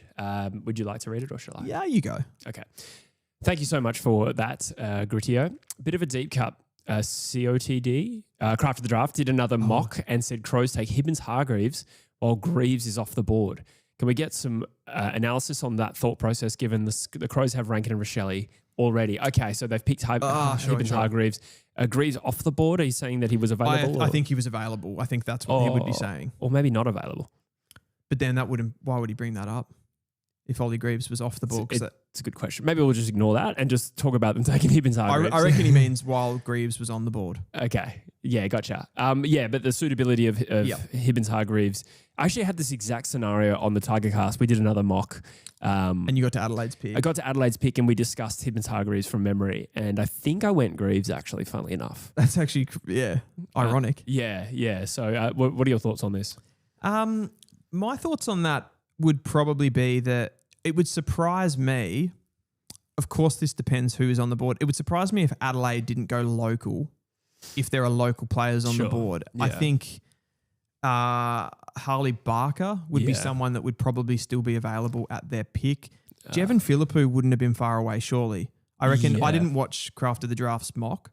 If was Philippou on the board, I'd go for Philippou if I was the Crows and in that range. His specific question is, though, he wants the thought process around picking Hibbins-Hargreaves over Oliver Greaves, though, right? I suppose just considering they have a quality small to medium-sized forward line, right? So is he suitable? Like, what do you think? I think Hibbins-Hargreaves is one of those players that you don't have to pigeonhole him as this like high forward. Sure. He could play anywhere. He could play across all three lines. He could be a halfback flanker for you. I think he could be a bit of a Harry Sheezel. Coming into the AFL, he could pick up touches in the back half and he uses the ball so well. He's good in the air, which gives him an even greater versatility. He's quite athletic without any like absolute standout traits. We didn't get to see him in the combine either, but he moves really nicely. So I don't think the Rochelle Rankin thing is too much of a factor. It's just whether you think the Crows sort of need that first possession player, big-bodied mid in Greaves. Do they? I mean, what are they running? They've got Dawson. Guys like Sam Berry aren't really entrenched. My mind is going blank on Adelaide's same midfield. Here. I mean, Rankin... season and just ended in the field. Rory Laird, for some reason, I'm picturing their finals midfield and Rory Laird's in there, but that's obviously not a plan. Yeah. Who's the other one? There's Saligo. Oh, of course. Saligo. So, in a way, like I would still say that their midfield perhaps lacks a little bit of pizzazz. I know the thing is with a player like Dawson, you can sort of use him wherever, and a player like Rankin, you can use him wherever. So, like, do you need more genuine mids that just get their hands on the ball? Maybe. But I would have thought overall, Adelaide's issue last year was a bit more around transition. Like, they kicked long. They had that game plan built around the tall forwards, where they kicked really long and direct. Yes. Peatling, Joel. Another one. Yeah, he gets thrown in there. He sort of gets thrown. I could only think of Jordan Dawson under the pressure there. Yeah. That's a good question, isn't it? Like right now, I'm struggling to fully look at their list holistically and decide which one of those would be better for them. I think the reason that Greaves is starting to slide a little bit, though, is around that positional versatility. Yeah. Which is kind of still the conversation around Dyson Sharp, to be fair. I hope we answered that okay. We sort of explored it without giving any... What would you do? I wouldn't have thought that he's the most suitable player for them. Yep. And there's also the risk. I suppose you could, if you really rate him, you take the punt on a player that could be Murphy Reid, right? Like, not exactly the sort of player, but you know what I mean? Like the player who clicks in his first year. But I think he's got to go. Hibbins-Hargreaves has to go to a team that is already good. Yeah. That would be my take. Yeah. Then again, I compared him to Sheezel and Sheezel didn't and still dominated. That's true. Yeah. Sheezel's got that like bit of a dog in him though, doesn't he? Yeah. Well, those are allegations. Did we finish up that delisting thing? I think we did. Yeah, we kind of went through the biggest ones. I mean, there's plenty of others, but we can't really go through them all. There was Ari Shoalmakers got delisted from St Kilda. That maybe surprised me a little bit. He's shown a fair bit. Well, he slid to quite late in the draft that year, from memory. Yeah, which was apparent. Like rumours suggested that was a character thing. With all due respect to him, I think you could also just look at the fact that he was probably just a strange mix of attributes for his position. Like, he's like an undersized key back, great left foot kick, but not very quick. So like you can sort of understand why a player like that would slide. Like, some players just don't have the right mix of attributes for a position at AFL level. Was he a genuine key back? Was he a rebounder? It was like he was caught in between. Caught in between everything. Yeah. He had that massive kick on him, didn't he? Like Exactly, He hit yeah. like 70 meters. Yeah. Hit targets. I watched him a few times in the VFL in 2024 when I was watching some of the under 18 guys make their debuts at VFL level, and he looked a bit heavy to me. Yeah. And that was that thing of like he didn't move like a really high end halfbacky offensive player, but then he wasn't tall enough to be the key lockdown, like you said. Yeah. But he sort of looked like that with his heaviness. Yeah, that's right. Yeah. But if you got to be quick to play key back now. You do. Yeah, you got to be super agile for sure. Right. I might go have a tactical tinkle, as Absolutely. I so often do before we move through these team I'll power segments. through some of these comments. Got a lot coming through here. Draper should also come through for Adelaide. That is Draper of the Sid variety. I think Draper will be fine. I think he's got so many attributes that are suited to AFL level. He's got the sort of leadership and mentality piece there. He's got the high-end speed of great inside mids. I suppose that's got to be factored into in that previous conversation. But yeah, he'll be great. I think you're seeing this a little bit more when clubs are successful on the field and they draft high-end talent. They can sort of just park them in the like Sandful or VFL or Waffle or whatever it is and just develop them a little bit. I think that's kind of the model, at least for successful teams. Less successful teams, it's a little bit more difficult because they kind of have to get games into them straight away. But Adelaide can be patient with Draper, and that's going to give him, I think it's going to give him good education, but it's also going to give him longevity in the long term as well. Sugar Enthusiast says, can we talk Doveston versus Farrow? That's a weird comparison, but let's see what you say here. Everyone thinks Farrow is a lock for West Coast, but Doveston addresses needs and suits Mini. I'd agree with that for West Coast, yeah. So that's a specific to West Coast question. I think, it sort of does, it comes down to what West Coast do in the draft before that, I suppose. If they don't get their key targets maybe in the midfield, maybe they look at someone like Farrow. But I think Farrow is probably a player that they've drafted similar to in recent years a little bit as well. So I don't think they'll be tied to that. And I don't think they should be just tied to Western Australian players. I think there's a time and a place for that, but right up the pointy end of the draft, not necessarily. So I don't think they'll go down that path. Freo would, I reckon, if he's still available. What have we got? Sugar Enthusiast says, and Eagles have brought in Stark and Bow. Why am I drawing a blank on Bow? Starcevic and Bow. Just hit me up with that one again. I'm lost. And you mean Bo Allen from the draft, maybe? Someone on the internet, Hinge and Laird aren't ideal. Miller is great, though. Yeah, Miller had a great season in 2025. I was pretty surprised by that because he's always had troubles with his body. He gives them that, I don't know, like proper bounce off halfback, I suppose you would say. And they probably do still need a little bit more. I feel like they got a lot of output from an offensive point of view from, who's the Adelaide key defender, like hybrid defender? Worrell. Yeah. They got a lot of offense out of him. They don't necessarily get a great deal out of someone like Laird, albeit Laird he was pretty important for them overall with leadership. And you saw that late in the finals when they started to struggle. He went into that midfield and the experience mattered a lot. I'm out of breath. Yeah, I was going to say maybe we should get into our team-focused segments. We're going to go through the teams with picks in the top 10, specifically West Coast, Richmond, Essendon, and then the Demons. Obviously, the top 10 will also include some academy picks. We probably won't deep dive Gold Coast or Carlton just yet. Maybe another week we'll do Carlton. But who should we start with? We'll start from the top. The best of the teams picking. Who would that be? Well, yeah, it makes sense to work down chronologically, and we'll go through the West Coast Eagles and talk about their draft strategy and what we think they should do, and perhaps what we expect them to do, and a general short but sweet deep dive onto. I have a question as a non-West Coast person off the top here. Hit me. It's around the fresh leadership in the recruiting department. So they appointed Matthew Clark as list manager in February 2024. Is that correct? Yeah, I think that sounds right. And restructured with their long-serving recruiters. So I think they moved people around there. How much do you think that is going to factor in with the types of players that you go after I guess, both free agency trade and the draft overall? Yeah, I think it will be a big shift.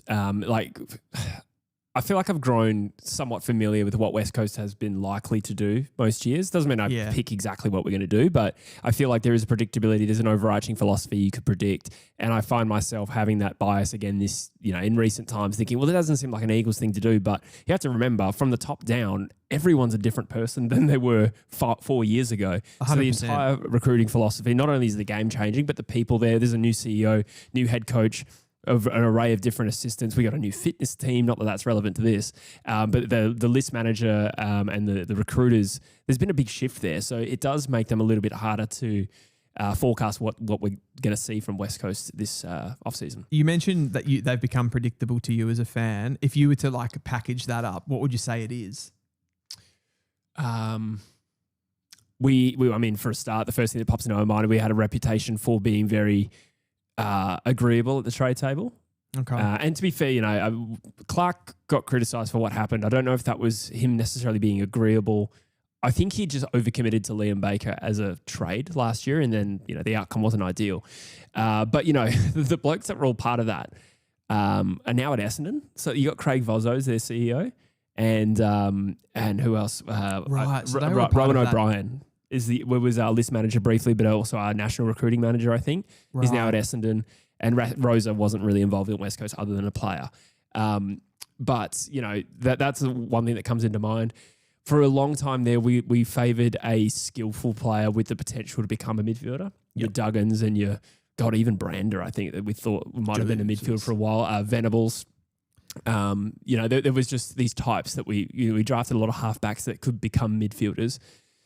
Whereas now I think, at least from a draft point of view, it feels like competitiveness is like one of the big, and contests. It's a buzzword. Athletes, competitive, and contest focused are probably the types of players. You look at like Ruben Jinby, Bo Allen, Elijah Hewitt, Harley Reid's an obvious one.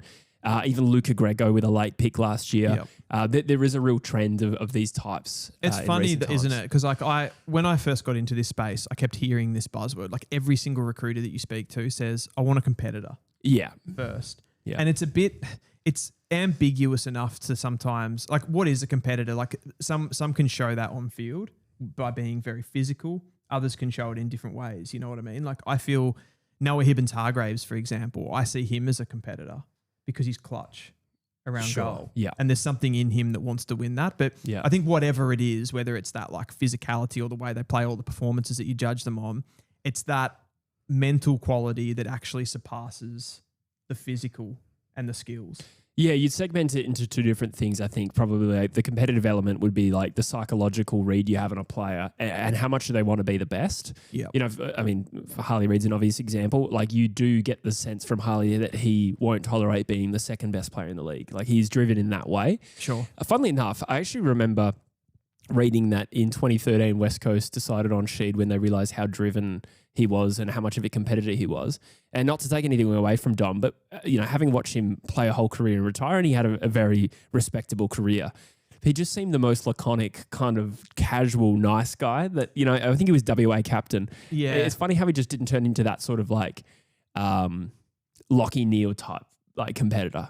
It's interesting, isn't it? But at the same time, he has that moment, which is that grand final goal. Yeah. Which you could say that there's an element of like the stars aligning and that being a bit of a fluke on some level, but I see that as competitive as well. Yeah, I get what you're saying. Hit that in the moment. Yeah, so I would segment it into the psychological testing. How much does this guy really want it? Because there's a lot of players that know how to, or people in general, that know how to say the right thing, but when push comes to shove, how much do they really want to be there and be part of a successful team? Exactly. With the on-field stuff, I'd say West Coast has a strong bias now towards contest players.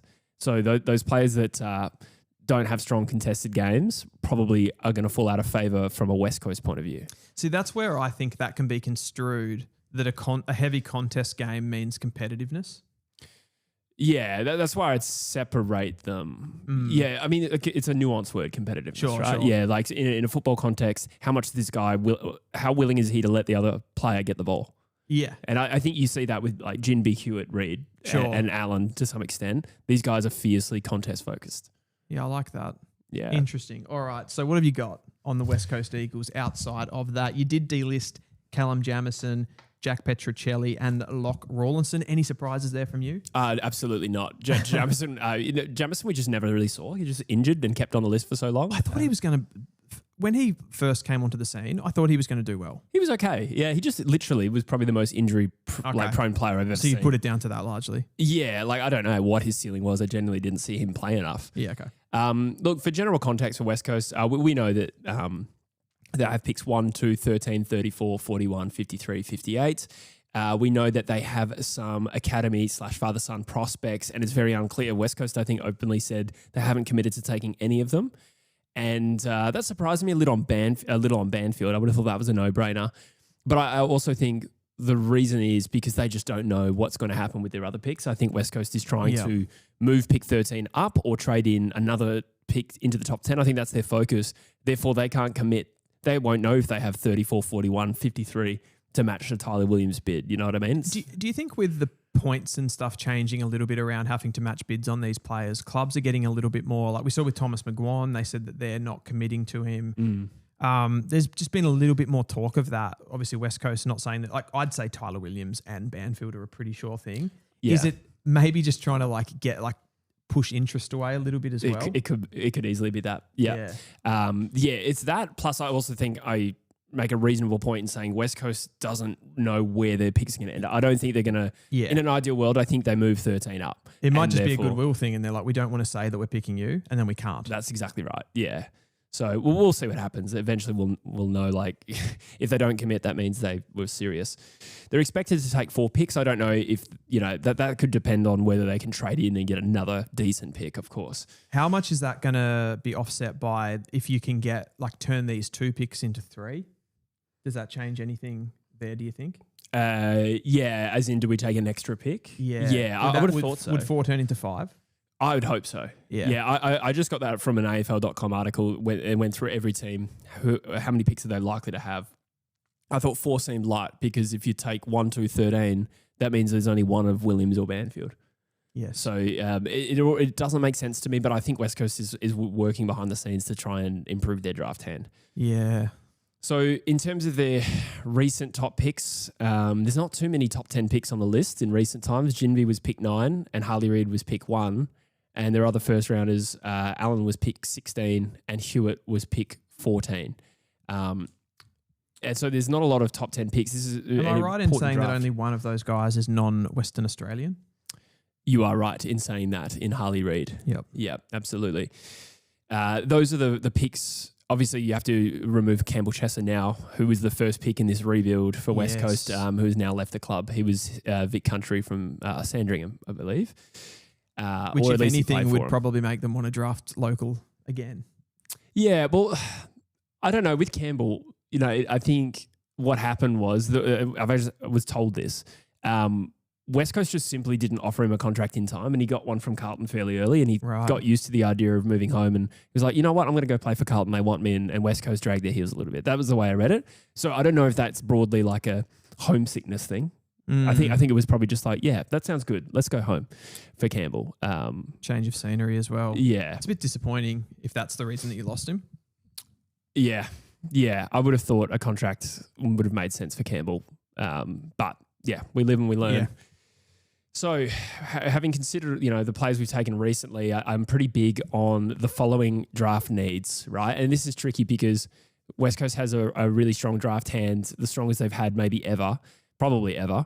And this is also the reward or the payoff for trading out Tom Barras. Obviously, we dealt in futures last year and Oscar Allen left this year. So it becomes increasingly important to nail this draft. And also at the same time, when you have picks 1, 2, and 13, there is a desire to go best available rather than needs. But I feel like West Coast also have some glaring deficiencies that stand out amongst our other lesser deficiencies. I actually think for me, my take on this is that it's not about you shouldn't be picking for needs, but you can pick for the state of your list.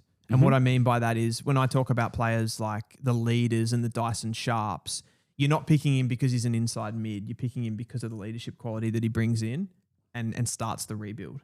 Yeah. It's just, do you do that at pick 2? That's a tough choice for West Coast. It can. Yeah, it can. Yeah, it can. Well, we will get to that soon. So draft needs, this is the way I summarize it. Back six is actually looking all right. We obviously bolstered that with Young and Starcevic. And we're at the point where we probably need to move some defenders into the forward line or midfield to try and balance out the team. Can you throw your best back six at me right now? Yes. Okay, the key backs are Edwards and Tyler Young with Jinby as that hybrid third tall. So those three. Yep. Starcevic comes in and assumes that role. And Brady Hoff and Tom McCarthy is who I had in my back six. Okay. I feel quite strongly West Coast need to play Baker forward now. Any chance Tom McCarthy steps into the midfield? Absolutely. But then you consider Elliot Yeo's back into the team, probably unlikely to play a whole game in the midfield. He probably spends some time back. Sure. So there's still competition, if that makes sense. It's a pretty good back line. It's getting there. It's fine. It's fine now. It's a bit low on talent in the talls. Yeah. But I'd say Jinby, a combination of Jinby, McCarthy, Baker, and Hoff is pretty solid. Starcevic, yeah. And Starcevic. He's probably the best one. So yeah. Agreed. I think we don't need to recruit necessarily for that position. Good balance too. Like Hoff can lock down. Yeah. Starcevic plays lockdown. And then you've got some offensive flair in there as well. Like if Baker comes back, Baker can do lots of stuff too. That's right. It's the only part of the ground where we're not, have pressing needs. Yeah. So we're going to drive Willem Dersmer and play him on a back flank. So where were our biggest issues? Well, we're by far the worst stoppage team in the competition. And while it's not a stoppage-oriented game, or at least scores from stoppage, you can't be distantly 18th and expect to win anything. So I think we do need to improve that. So stoppage midfielders and transition midfielders are a need for West Coast.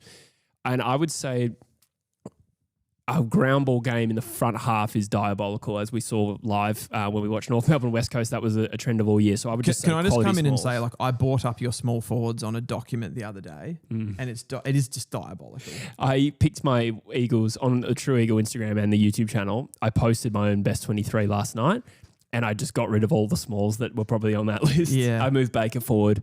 I put Dewar back into the forward line and omitted some of those guys. But specifically, we're talking about small for anyone who's not a key forward is a small in this context. Yeah.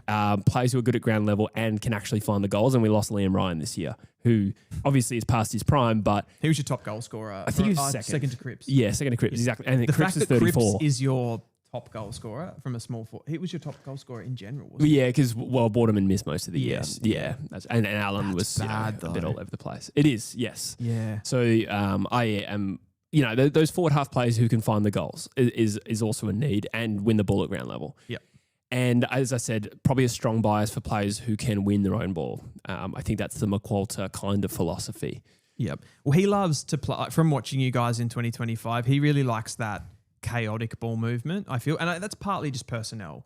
You sort of lost clearance. You tried to transition the ball by sort of going pretty long and direct, right? That was kind of your mitigating game style to stop other teams. And then just try to get contest winners forward of the ball to get involved, but you just didn't really have enough to impact. Yeah, absolutely. Yeah, we've really done a 180? Is that the right term? We completely revolutionized the team and our philosophy. People incorrectly go 360, which would be a complete circle. I was going to say 180, but I was like, that's going backwards. You know what I mean?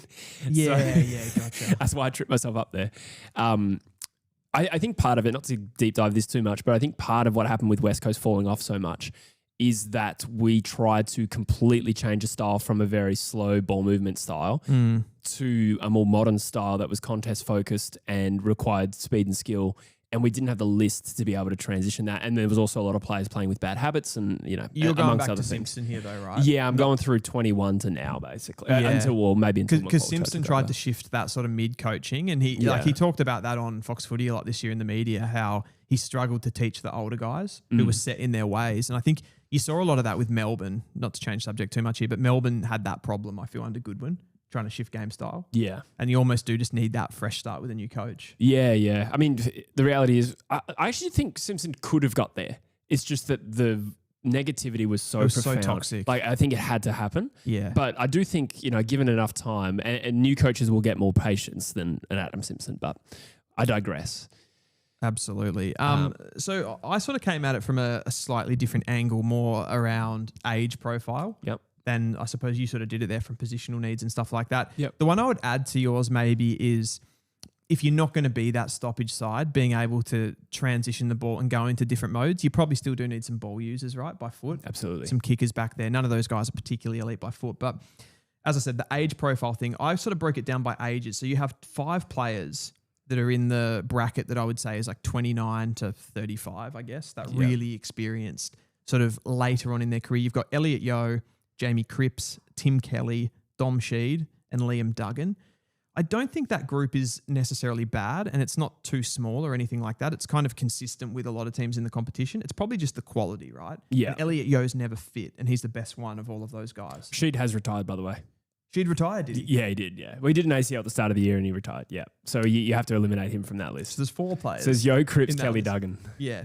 Okay. So the part that gets really interesting with your list, I feel, is this mid group that is 24 to 28, and there's 7 players in that group, but 5 of them have been recruited in the last 12 to 18 months.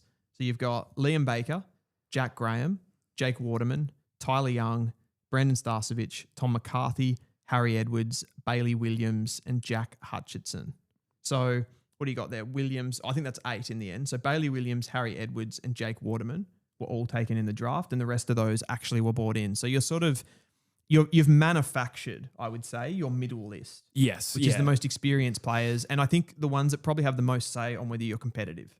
Yeah, totally. And that is, speaks volumes about where we're at, is because of the absence of quality in this group. And West Coast has correctly identified this is what we need to bolster. And, obviously the context of how this has happened is we competed for a long time.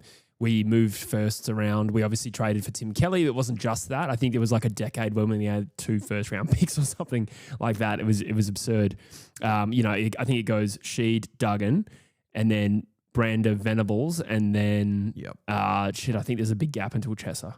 Yeah. Or something like that. I'm missing someone, but Venables was the concussion retirement, right? Yeah. Which hurts you obviously a lot. There's not really much that you can do about that. But I suppose the question is, like, I look at that and I go, well, that's good signs for West Coast, because that means with a new coach, with these guys starting to learn the game plan and lead the younger guys, you're going to have some peak in performance with these guys settling in and starting to have an impact. They're ready to play good footy right away.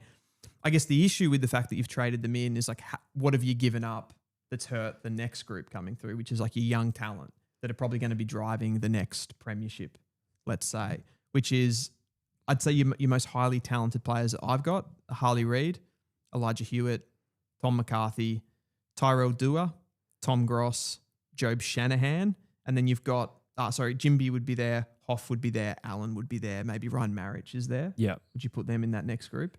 Yeah. I wasn't sure if you were doing that in order. I'd probably rearrange a few of those. Yeah, I just put a large list of your younger talent. I've got other players there, like, for example, Jack Hutchinson, Tyler Brockman, Sandy Brock.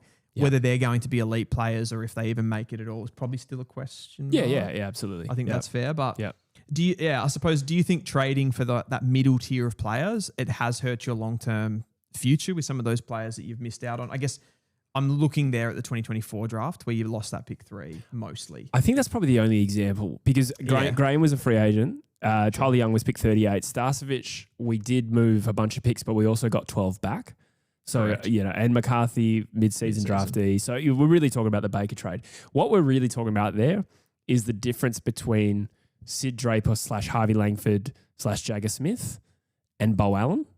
That's that gap. And it's too early to say, obviously. Smith would be nice though, wouldn't he? He wouldn't have been my preference. I love Sid Draper. And Harvey Langford, I read West Coast like that, but it's too early to tell. And that is a cop-out answer. Obviously, they were picked with a 14-pick gap for a reason, but ultimately West Coast can make that back if Bo Allen, who we've barely seen, becomes a good quality player. And we also don't want to undo the Liam Baker element of this, which has been extremely valuable for us. It's important, particularly this year. Yeah. So while I didn't like the trade, I am agnostic about whether or not it's really set us back. And what I would say overarchingly there, and when I did this exercise of breaking it down into age groups, is I think that's actually the opportunity there now is actually big for these guys to set in and actually have some meaningful impact on results, because they didn't do that this year, but you've brought even more in again, and it'll be like another 12 months down the road where these guys have gelled with a new coach. Yes. Yeah, that's true. That's true. The only concern about that is no midfielders, unless Tom McCarthy becomes that, which, is pretty early in his story to know. Which goes back to your point before about the positional need being quite dire. And then it's that, like, the most obvious pick 1 and 2 for you this year is Willem Dersma and Cooper Duff-Tytler seems to be the conversation. That's right. But you also don't have any rucks. Is CDT that, though? That's a good question. So this is the thing. Like, if we're talking about, even a Luke Jackson. Like, Luke Jackson, I think, probably had a better hit-out game than CDT at the same age. He did. So, is CDT just like... Statistics will back that up. I actually did that in my video. I think Jackson across the champs averaged like 35 hit-outs, CDT about 18. Now, that's going to be role dependent as well. Yeah. But, yeah, CDT has never really had like a big dominant ruck game. Yeah, no, exactly. So, again, we're not talking about picking that ruck. And I think history will show as well, some of the better rucks don't always come from early in the draft. Whereas I feel like the top midfielders, those game changers do. I'm not completely... I'm certainly not ruling out that West Coast do it, but it is not a positional need in the same way that a midfielder is. Sure. And it's not going to move... Like, if you get CDT in right away, it's not going to move the needle as much as a midfielder. Exactly. That's one thing I would absolutely say. And I do think there is an element with West Coast where they sort of do need to move relatively quickly. As far they can't, I think you said it in one of your videos, they can't have another year like this. Yeah, totally agree. I think there is some impetus for West Coast to pick players who can improve us next year. Now, that is overall like not a great drafting philosophy, but we didn't address it properly in the trade period.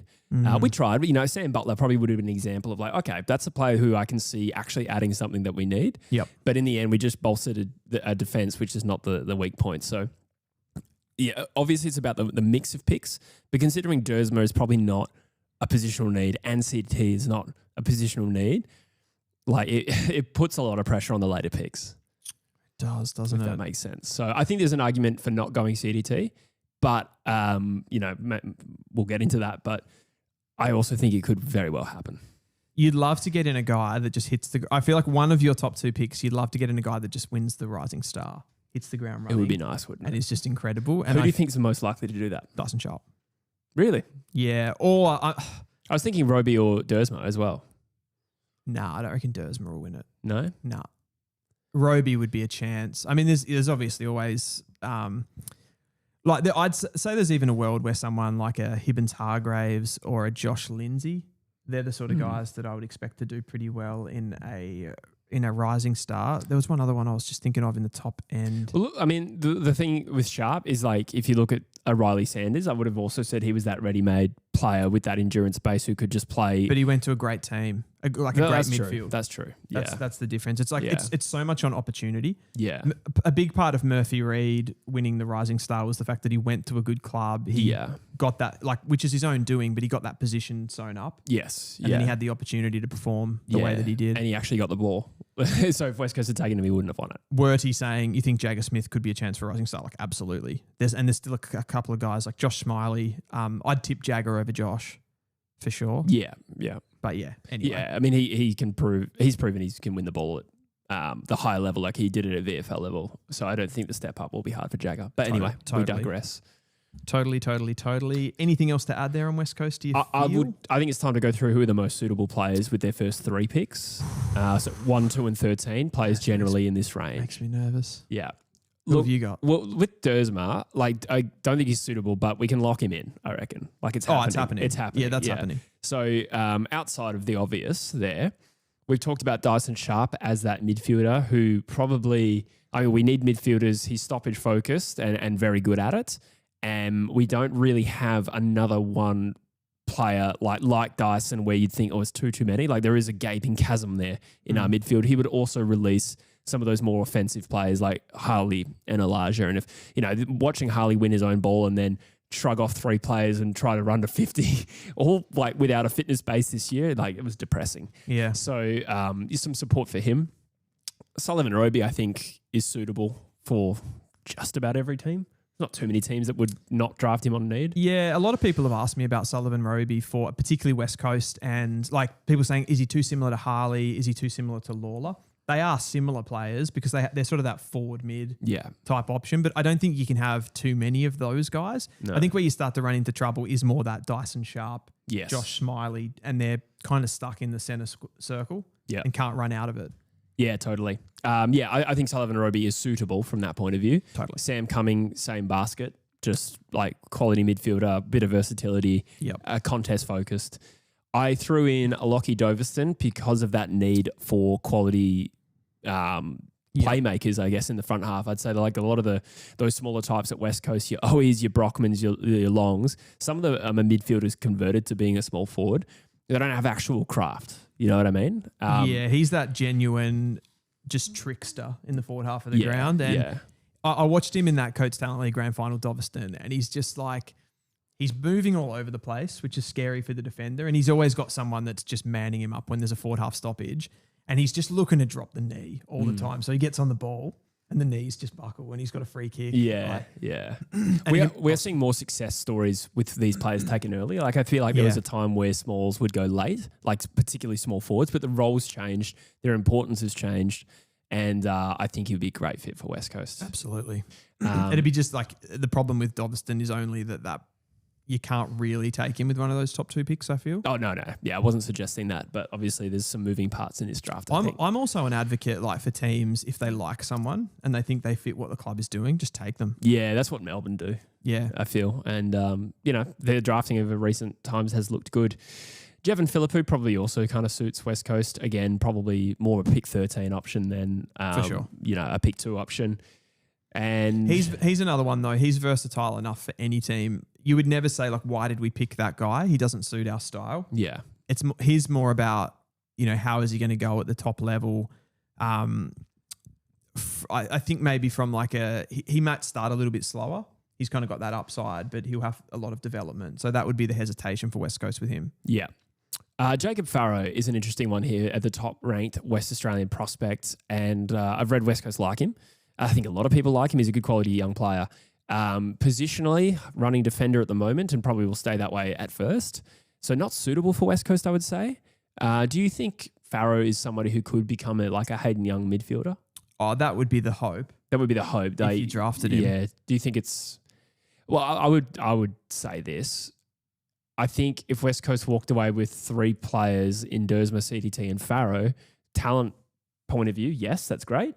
But none of those players really fill me with confidence that we've addressed our midfield at all. The one thing that Hayden Young does that's sort of like exceptional for me, he gets the ball in the front half all the time. Like he's always looking to test you from a forward perspective, kick goals, set up goals and hit that final pass.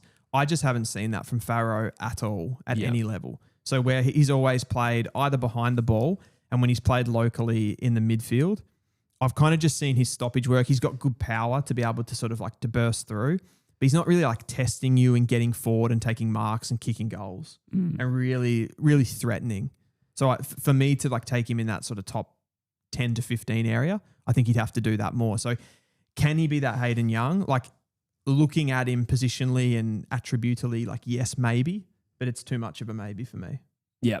I just want to jump in with Samantha Jane, who's given us a generous donation. Thank you, Samantha. SJ. I was having a good discussion with Billy. Should West Coast pick up Mason Cox? Is he a better ruck or forward than what we have now? And does his age work against him?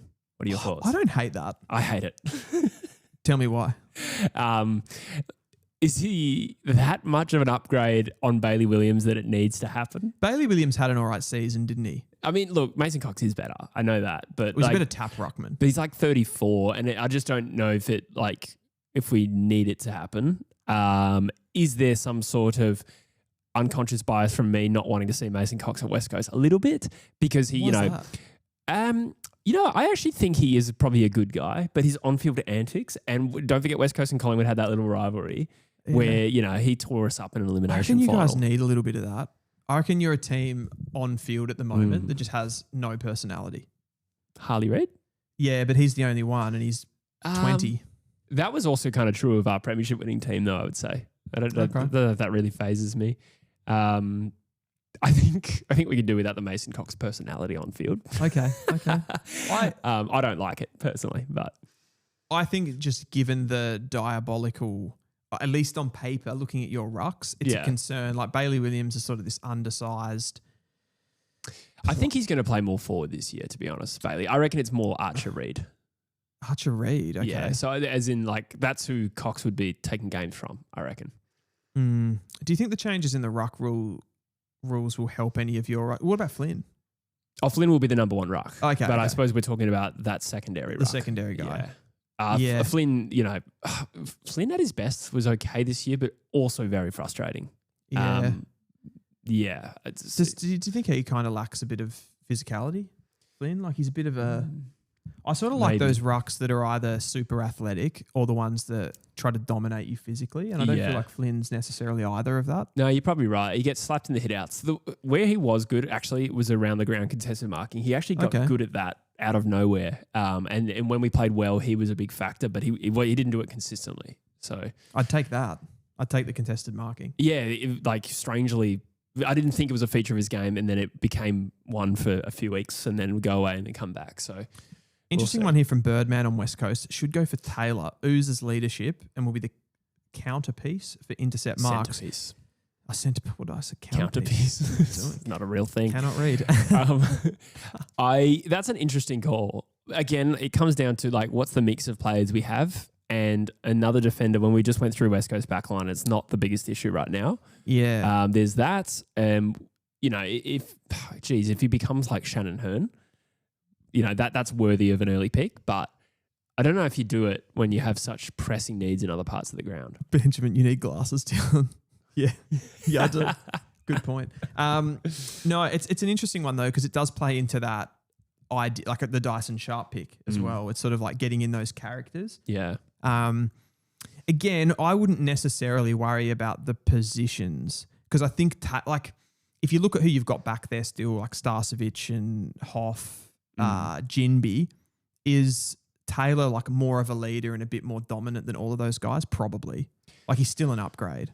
Jinby's pretty physically dominant. I'm not saying he's better than Taylor, but if that's the word you use, I think Jinby is that. I'm very confident Taylor becomes a great player. Yeah, I don't disagree on his quality, and I'm not totally against picking him, but again, I would be a bit flat if we walked away with three players that don't fill any needs. Yeah, I would definitely consider him, just to go into this a little deeper for Birdman, but I would definitely have to consider him if you had three picks. If you went to, say, you had pick 2, 5 and 6, I think was one of the options, or 7 and 8. As long as we've got a midfielder in there. Imagine Dersma, Sharp and Taylor. Yeah, that'd be great. Bite your hand off for that. Yeah, no, that sounds great. So having said all that, let's nail down 3 players you think West Coast should get. And we don't need to explain too much. We're going to go through a mock. But 1, 2 and 13, give me your... Dersma, Dyson Sharp, Lockie Doverston. Do you think he'd be there at 13, which becomes 17 on the night? But that's not relevant, but 13? No, I don't think it's super likely, but it would be nice. Then you're looking at... I don't really, to be honest, I don't massively like Farrow or Philippou for you guys who are in that sort of mix. Like I'd be looking like perhaps again, and I bring the leadership into this and some of the specific traits, but like Lindsay would actually be one that I would strongly consider for you guys. At 13, yeah. At 13. I would prefer Farrow. Than Lindsay? Yeah. Okay. Yeah. Why is that? Contested game. Okay. Yeah. Farrow's a much bigger body. He's a more physical player for sure. Yeah, and I mean, they're both high volume. They're both very skillful. Lindsay be quicker, if I had to guess. I don't know what the test's like. I feel like Lindsay's that quicker player, but... You know what? I reckon Lindsay's faster off the mark and I reckon Farrow's got a higher top speed. Gotcha. That would be my guess. Lindsay's not quick though, but he moves well. Okay. He anticipates and moves well. Gotcha. Yeah. I'll give you mine and then we will talk about potential pick splits really quickly too because there's the Harry Dean conversation we haven't had yet. But I'm going to say I've done a complete 180 on this. I don't even know what you call it at this point. 540? 540. Yeah. So wait, are we mocking here now? No, yeah. Well, you just said like 3 players you think are suitable. Okay. And we'll do that for each team. Okay. I reckon Dersman's a lock. I have grown increasingly convinced over the last 48 hours, Dylan, the West Coast are trying to move 13 up because they want a midfielder, which would free them up to take Cooper Duff-Tyler at 2. So my prediction as it currently stands is actually Dersma and CDT. It is. Yeah. But I think it will be contingent on, can West Coast feel confident they'll get a midfielder at 13, which will hopefully become something earlier. My issue with that is all of those midfielders that we're talking about there, Farrow, Philippou, they're not I suppose Greaves would be one that maybe you consider him like a B grade Dyson Sharp at this point. So at 13, I would think West Coast would move 13 up and then hopefully come into the mix for Cumming or Sharp. Gotcha. This is why it's all important, like the mix of picks we have. Like if we wait till 13 to pick a midfielder, I agree. It's getting a little less high upside, I think, with, when you... So give me the picks that it potentially would be at that point then. I don't know, 1, 2 and 9 or 8. Yeah. And what would you give up for that? That's a good question. I don't know, but we do have St Kilda's like future second. We have our own future second. So you're discussing this in the Dean context, right? Yeah, so that's right. You say to Carlton, like, we won't bid on Harry Dean. Would they believe you anyway? I don't know. Yeah, let's maybe talk about this now. There was a rumor, a report that West Coast are interested in Harry Dean. Big fans. Going to bid on Harry Dean with pick 2. And that would absorb Carlton's pick 9 and push pick 11 into the late second round. There is absolutely no way this is true. It's almost facetious. There's no way it's true that West Coast would actually do it, and it's no way it's true that Carlton would believe that they would do it. But we have seen this. I think like a similar thing happened last year with Melbourne and Essendon. Yeah, where Melbourne basically said like, we're bidding on Kako. Yeah, we rate him at the. It was just a little bit more believable because they were situated at picks like 8 around that mark, and they said like, you're going to have to trade that. Yeah, that's true. Because we're going to bid on Kako, and they did it, right? So it's something that West Coast would want to get out into the media. Totally. But it's not reflective. There's no way West Coast actually rate Dean as the second best pick. Nah, I don't think so either. So with that all being said, I think this is a potentially motivate. Well, actually as an aside, if they do that and Carlton match, it actually brings West Coast 13 in 2 picks. So, or sort of actually. Okay. Maybe it brings it in 1 pick because so there actually is something in it for West Coast to do this. I've never actually thought about it like that. Yeah, I think it would actually only move it in 1 pick, but it's still not bad. Well, it's not bad. I'd do that. Yeah. Because the 9 was always going to be Dean, if that makes sense. Yeah. Is obviously motivating Carlton to try and trade the picks, and West Coast probably are pretty open about wanting to get back into the top 10. So I think that all connects. Well, it makes sense because whatever Carlton do, West Coast are going to be the highest that the Dean bid can be. Like they're the club that they would want to deal with the most then, theoretically. Yeah, that's true. So yeah, we'll see what happens there. Like I'm going to say Dersma and CDT as a prediction end up at West Coast. Okay. And it's cheeky for me to then say, with pick 9, West Coast takes Sam Cumming. So I'll say if it stays at 13, it's probably going to be Farrow. It'd be the pick just outside Melbourne, right? Yeah. So you'll have had the double picks from the 4 clubs. I think West Coast. No, you've got Hawth. Sorry, for Carlton. There's a Hawthorn pick in between. It's a Hawthorn pick in between. Yeah. In my opinion, Sharp's still off the board. Yeah. I think Hawthorn take a midfielder, so that doesn't help us that much. Yeah. I've got Hawthorn. Don't want to spoil my mock draft, but I think they'll be hot on, let's just say, either a Jevon Philippou or a Noah Hibbins-Hargraves type. Yeah, okay. Gotcha. So Melbourne becomes another obvious opportunity for West Coast to trade 2 down. That would be the other way this happens. And I'm not against that because I think one of those players could be Doveston. And, I still think Cumming or Sharp could be there at Melbourne's first pick.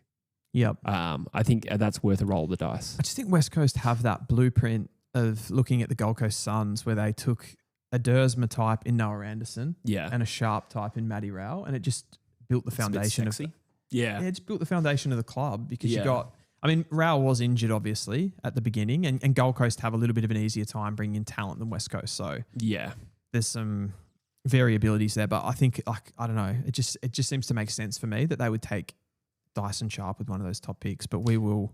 I agree. If things stay the same at the moment, I think Sharp is a better pick than CDT. I just think that West Coast, if they feel like they can get their midfielder, they will go the best available. Do you know what's incredibly ironic about this? We had this conversation I don't know how many months, probably 4 months ago, and we were complete. It was 180 City. Well, mine's more a prediction than it is what I think we should do.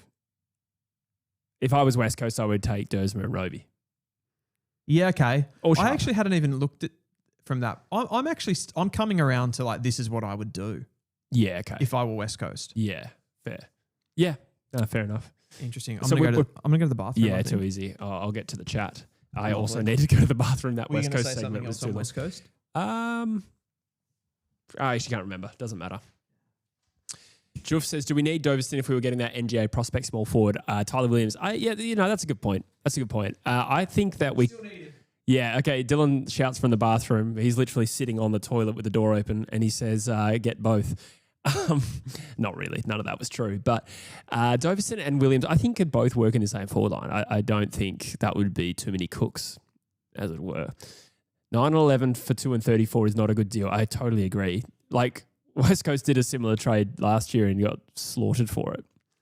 Mitch Marsh at pick 13. I actually like Mitch Marsh, and I do think there is some credibility to that, or suitability rather. But again, it comes down to who have we taken first. And if we go, a third tall forward in Marsh, which I know is probably reductive on the player that he is, but, I think there needs to be a midfielder. Malachi Champion, had his solid year in the Waffle. He played a few games at AFL level in a terrible team. It was hard to thrive. He got a 1-year extension, so we'll see. But I think Tyler Williams probably looks a bit more high-level talent comparatively. If West Coast and Richmond don't take Roby, they'd be delusional. Yeah, I think if West Coast don't take Roby, it would imply to me they'd be worried about keeping him. But, that probably also applies to Dersma, and I think they're definitely taking Dersma. I think Richmond would take him. It's probably the most likely outcome. For West Coast, with the Roby versus Dyson Sharp discussion, if you put them in a similar bracket, it's kind of, for me, I think the story of the two players comes into it a little bit. Like, Roby, as much as he's incredibly talented and he's had this bolter trajectory, he hasn't proven over years and years and years like Dyson Sharp has that he consistently plays well. Yeah. And that's the bolter factor, which is not necessarily a problem. And some of the best players to come through the AFL have been bolters. So I'm not holding that against him. But for West Coast's specific situation where they are looking for leadership and, kind of that on-field mentality, with Dyson Sharp, it's more of a sure thing because of the year after year after year of doing it. Yeah. And consistency. Yeah. No, I totally agree. It just doesn't always translate that those players become better players, There's so much variability. The Dyson Sharp. Yeah, the Dyson Sharp doesn't always become better than the Sullivan Roby. Right? I would actually say that probably Sullivan Roby would actually be the better player. Yeah. But you might bring Sullivan Roby into the environment that is West Coast, which is a bottom two. It's a bottom team, and he might really struggle in that environment. That's true. Dyson Sharp, you know what you're getting because of the year after year after year. That's true. I think that's a good little argument to finish off that convo. I'm going to go for my annual regular tinkle. It's a little bit more than annual at this point. Birdman, Mitch Marsh, I think you touched on that. Williams and Wally. Yeah, I probably at this point I think Wally will be unlikely given the emergence of Williams and Banfield. He was probably the most highly touted at the beginning of the season. Those in that AFL Academy. Malachi Champion, I might have to ask Jesse on that one. I haven't been following his form at the lower levels.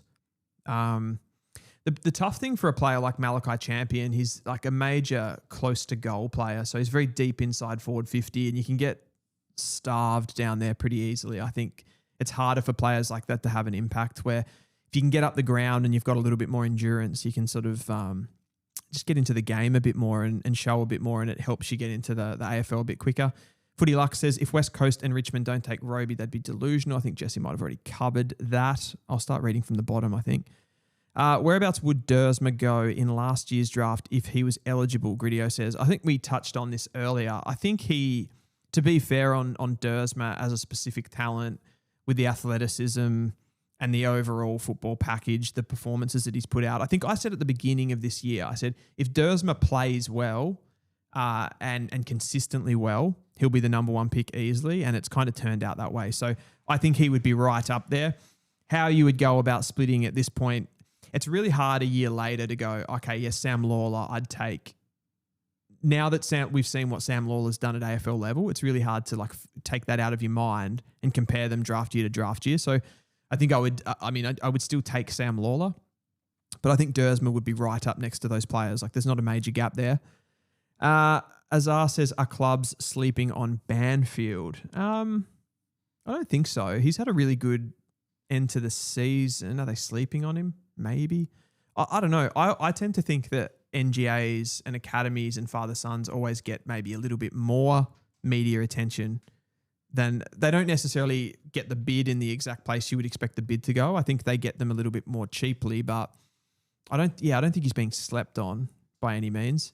Probably from a WA context, I think he's actually closer to being one of the better WA players than has been suggested. So maybe from that point of view, I think his move into the midfield late is a pretty big factor. True. Yeah. And he's a similar player to, did someone mention Mitch Marsh?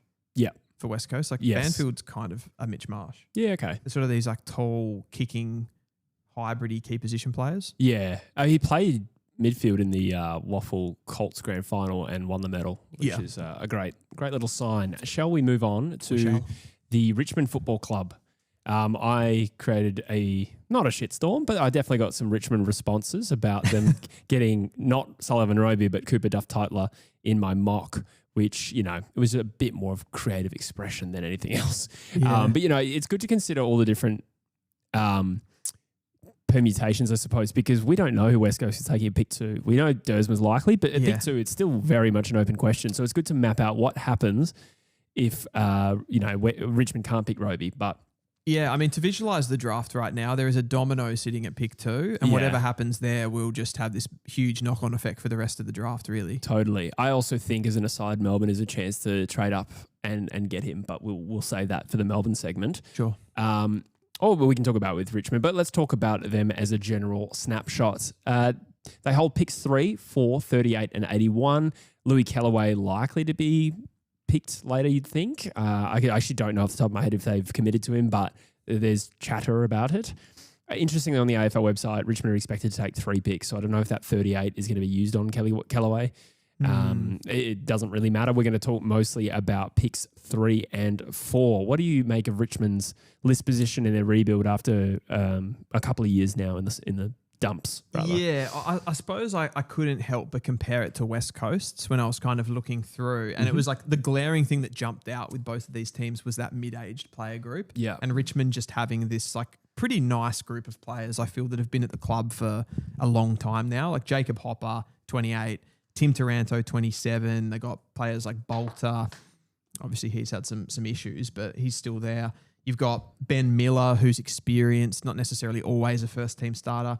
They blooded Lafayette a couple of seasons ago too, and he's done really well, but had that knee. Jack Ross, Samson Ryan is there, Ryan Mansell, and Hugo Rouse-Smith. So certainly it's not one of the better groups of that players in the competition. They're second last on the ladder for a reason. But compared to West Coast, they've just had that group of players for a lot longer. Yeah, it's chalk and cheese. Then that, we talked about how did Richmond, surprise so many this year. Well, I've said myself, like, I should have seen this coming. That is actually a very healthy group of players in their prime. And they still have some great veterans and who comparatively haven't fallen off to the extent that West Coast have. So from a list build position, they're in a nice spot there. And Taranto and Hopper were clearly recruited to be part of a continuation of pressing the premiership window forward and transition the list and still be competitive. But the impact is actually more that they're going to be really important role players to navigate the rebuild. Now that Hardwick's gone, their philosophy has changed. And the other factor there is the fact that they play around the ball. So you've got on that group of middle 20s players, you've got Ross, you've got Taranto, and you've got Hopper, and they all play around the ball. And then if you throw in the experienced players, you've got Prestia, who's been helping there as well. So they're just much better balanced, aren't they? Yeah, like when we work through West Coast, there's a lot of utilities, a lot of medium defenders. There were a couple of quality players, like a midfielder, a key forward, and a key back. Yeah. And that's Yeo, Waterman and McGovern, who barely played this year. You guys just seem to, I don't want to bring this back to West Coast because we're doing a Richmond section here, but you guys just seem to have a lot of dead players on your list as well, like players that you go, who's that? Like maybe that's the Western Australian thing a little bit, but probably, they haven't been played. Some of them just haven't played AFL. Yeah, that's true. And you've just got a large number of those guys. I think from a draft perspective, it's hard to criticize anything Richmond have done. They're really like their first proper step into the draft was 2024, and I thought they did that incredibly well. Yeah. I'd say, not to take anything away from them, I do agree they've handled it well. I think they're also... Not to take anything away from them, but I will. It just doesn't sound good. But, they kind of benefited from a circumstance as well. Like Shea Bolton and Liam Baker, not so much Graham, but those two, and Dan Rioli, all requesting trades at the prime of their career when their value was maximised. Yeah. It was a happy circumstance for Richmond, but I do also think they've handled it well, and their list is very well placed. How do you think their drafting was, though? If you forget the fact of like why they were able to get into that position, do you think they handled that well with the picks? Were they overly aggressive? As in the trade outcomes or the players they picked? The players they picked. I thought they had a really nice mix. It was probably one more tall forward than I was expecting. Yeah. I think it was one more than they were expecting. Okay. Yeah, gotcha. But it also is a good list management practice to draft the talls first, and it was a tall, strong draft, if that makes sense. So Jonty Fall, Harry Armstrong, and Thomas Sims, off the top of my head, were the three they took. And they also, banked one in the future with a really good upgrade from North Melbourne. It'd be interesting to see who they picked, who would have picked Richmond with that pick. They ended up taking Jasper Alga That's right. at like 45. But it was later than that, wasn't it? I have 45 in my head. I could be wrong. I want to say it was in the 60s. Okay. So as a mix, I didn't know much about Alga, but Lawler, clearly the best player in the draft. I think they made the right decision there. And I thought that at the time. Tash Houghton looks fantastic for a guy who obviously had a question mark on him given his ACL and lack of proven time in the role we sort of expect him to play. Like he had a month as a midfielder, did really well, didn't do ACL. So they took a risk. Could they have picked Murphy Reid? Perhaps, but I don't really see which pick you'd give up. Like Smiley, it's too early to call Smiley either way. Yeah, we just haven't seen him. That's right. And, very different type of player. So as far as balance goes, it was really good. And they did have Gibcus as a first rounder a few years ago. He has done an ACL in that time and missed a lot of footy. But, and Trainer. I didn't mention Trainer, another tall. So, I don't think you can. It's too early. Sims? I mentioned him. Yes. Yeah, okay. Yeah. He's that sort of ruck forward for them. So it's too early to speculate. As far as looking at the players who were available, how they were ranked and the mix of players they got, so far, really good. I think Lawler and Fall and Houghton probably look the three most exciting to me. And then Trainer as well. Yes. Yeah, I would agree with that. I can't, I think the only thing that you could maybe say in retrospect right now is looking at the blend of players that they have in the midfield, and this is also juxtaposing the players that are already there, like your Tarantos and your Hoppers, a major lack of speed in that midfield, when the major one that you're going to bring in this year is Josh Smiley, who's not going to give you that at all. Yeah. Lawler's not the quickest player off the mark. Like he gets going in a max velocity sense, but you just probably need some players that have that sort of fast feet. And one of the things I thought they might have done last year was trade one of those picks away and get up to pick 2 with North Melbourne, and then they could have taken like a Jagger Smith, Sam Lawler combination, which would have been pretty cool for them, I reckon. Yeah. Do they regret? Foss is fairly quick, isn't he? Foss is very quick, but I suppose like Jagger's just that little nippy guy around. Like he's going to win more ball. Sure. Maybe be not as dynamic and impactful with the possessions, but he's going to win a lot more of the football. A Jagger Smith type. So that would have been an option for them. I guess their thinking would have been, well, we got Houghton, who can be that guy. Yep. He's got the fast feet, and he just took a little bit longer to get going. But I think going into this 2025 draft, they're going to be really wanting to maximize, I think, speed. And you mentioned the sort of major amount of tall defenders that they've got, hybrid defenders. They've got plenty of those guys. So they're probably going to want to bring in some small forwards. Yeah, so I actually dot-pointed dynamic midfielder. I didn't use the word leg speed, but that you make a really good point for that. Yeah. Interestingly, on Sullivan Roby, his 20-metre sprint is quite slow. It's like 3.12. I know that doesn't always mean much, but technically not a quick player over the first 20. He plays quicker than that, though. That's what I think I said it after the combine. I was like, it surprised me that was as slow as it was. Like that's getting up. It wasn't as slow as like a Harvey Langford. But I think like Josh Smiley actually had a better 20-metre sprint than that, which is very surprising. Right, yeah. Couple of factors there. He did have a broken collarbone or fractured collarbone. Yep. I don't know how much that sort of hurt him overall in the testing, but It could have affected his preparation. yeah. And I just think he is a player that takes longer to move, and a 20-meter sprint doesn't necessarily suit him. But what it does mean overall, when you're looking at Lawler, Smiley, and Sullivan Roby, if they were in a midfield mix, it's quite large and not very fleet of foot. Yeah. So another player they've been linked to is Sam Grill, who is probably the best example of that in this year's draft. Somebody who's quick. His movement, as I said, is probably unique in this draft, the way he moves around and gets out of trouble. So dynamic midfielder with leg speed being a key part of that. A small forward I also put down. I wouldn't have thought a key forward is on their shopping list this year, but a small forward in the, Doverston's a little bit early at 4, but they've got another team that's linked to a trade down and into the future as well, so you wouldn't rule it out. They could probably use a ruck prospect. I probably wouldn't spend an early pick on that. But then again, there are also the logic applies here for West Coast and Richmond. Cooper, Duff, Tytler. Is he too good to pass up? They did draft Sims. West Coast has Archer Reed. Both of these teams don't really need him, but from a talent point of view, they could use him. They didn't pick up a genuine ruck last year either. Not that he is necessarily that. Yeah, and this is kind of the conversation around why Cooper Duff Tytler slid a little bit for me. It's just like, what exactly is he? And there's sort of like, there's enough ambiguity around that position to go, like, even the best case scenario here, like, what is the importance of this role? Yes. I think that's still something to consider when you do put a ruck into a ranking. It would be difficult for Richmond, though, if West Coast didn't pick Cooper Duff Tytler. I feel like it's difficult for them not to pull the trigger. Yeah, that was my logic too in my mock, having them there, because, I agree with that. What I will say about Richmond, though, and they kind of displayed this last year, I think because of that core group of players, the mix of experience and ready-made players in the sweet spot already for them, they can be a little bit, they don't have to draft these guys that they think have consistently amazing characters. Like, they can kind of get traits and positions a little bit more than other teams. Yeah. Because of the talent that they already have on their list. And that's why I think you see them linked more to players like Sam Grill, Lockie Doverston, Sullivan Roby, for example, who, I don't know, maybe like that's unfair on them, but they don't have that necessarily built in straight away that they're leaders or captains or anything like that. Yeah.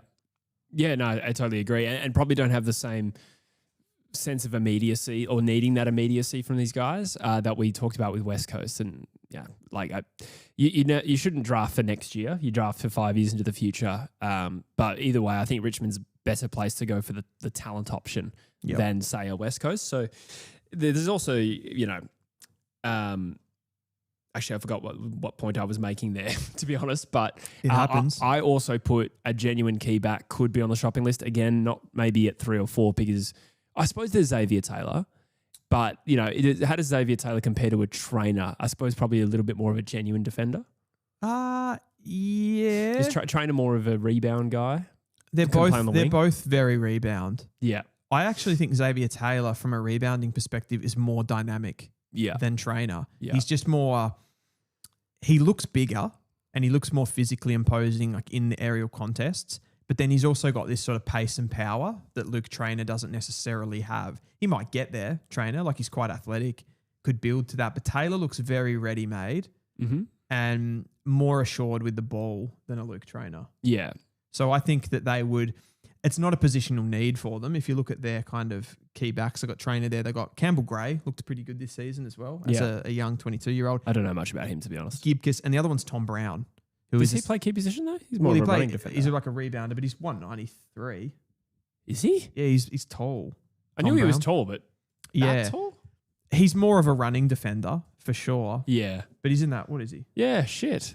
I did not know that. I would have thought I remember seeing him and going, wow, he's taller than I thought, but I still thought he would be like 188. So he's like a bit of an aerial player as well. Okay. So they've got hybrids there, but I don't think Richmond have to be too concerned about that necessarily because they're not all going to work. I always come back with this with the intercepting defenders, the guys that can win the ball back. Like, it's a pretty big stat in AFL if you've got these guys that can read the ball. And Hawthorn at the moment, like, they have tons of these guys. It's not something that you can necessarily have too many if you're versatile enough. And you can fling guys like, imagine the luxury to have like Trainer behind the ball and then you can fling Xavier Taylor into the front half to take a mark, test the opposition like that. I think it's a play. That's right. Yeah. So when I talk about key back, I didn't really think it would be coming to the mix at 3 or 4 outside of Xavier Taylor, I guess. It was more like, is it a no on Xavier Taylor because of their key back stocks? And I don't know much about Campbell Gray, to be honest with you. I kind of separate Trainer. I did certainly separate Brown. And Gippius just has an injury history that doesn't make him a sure thing. Totally. So I did think broadly that maybe there is a need there, maybe with a later pick. But is it a flat no on Xavier Taylor? No. Yeah. I think it's a strong possibility. Yeah. That's what I would say.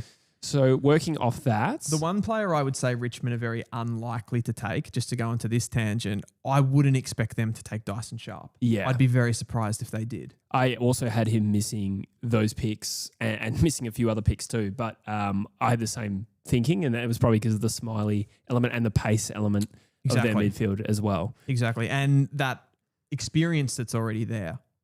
So that there's not like a void of leadership in the Richmond team. That's true. Yeah. No, I agree with that. So working off that, who are the most suitable players for Richmond with picks 3 and 4? We also don't know who's going to be unavailable, so we'll keep it other than Dersma. Let's work through them. Yeah. So for me, a perfect scenario with if this stays the same and they have pick 3 and 4, Sullivan Roby, Sam Grill. Yeah. Tick, get out of there. Yeah, I have the same thinking. They'd probably be keen on bidding on a Dylan Patterson. I don't know if that's worth it. And Xavier Taylor broadly does. And where I think that comes into the mix is if like West Coast either takes Sullivan Roby or they do a deal with Melbourne for pick 2 and Melbourne takes Sullivan Roby. There is a possibility he's not available there. So we do need to consider other options.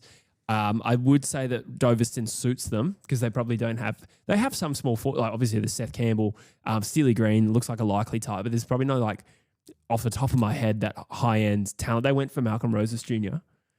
They did. They're probably looking to upgrade that position at some point. Rioli is just true. He just doesn't seem good enough with ball in hand. Yeah. He's just all defense. Yeah. And I think you just need to have a little bit more on the ball. Yeah. So I think there's a world where they would do like a major reach. Like let's say this scenario happens. West Coast take Willem Dersma and Sullivan Roby. We know that they're pretty keen on Roby. He's off the board then. I don't think they just naturally move on to a Dyson Sharp. They might move on to a Cooper Duff Titler. That's more of a possibility in my head. But do you then just go, let's just let's have a bid on Dylan Patterson. We'll take Sam Grill and we'll take Lockie Doveston and we'll just have a reach and we'll just get out of there with the players that we want. They could do that. However, I don't remember where I read this, but I read some time ago that they were keen to potentially move forward down and into the future with a couple of father sons next year. I think Daffy's one of them, and I've forgotten the name of the other bloke. And a couple of highly rated talents. So like Carlton need to probably bolster that. And that I also read that they wanted to stay in about the top dozen picks.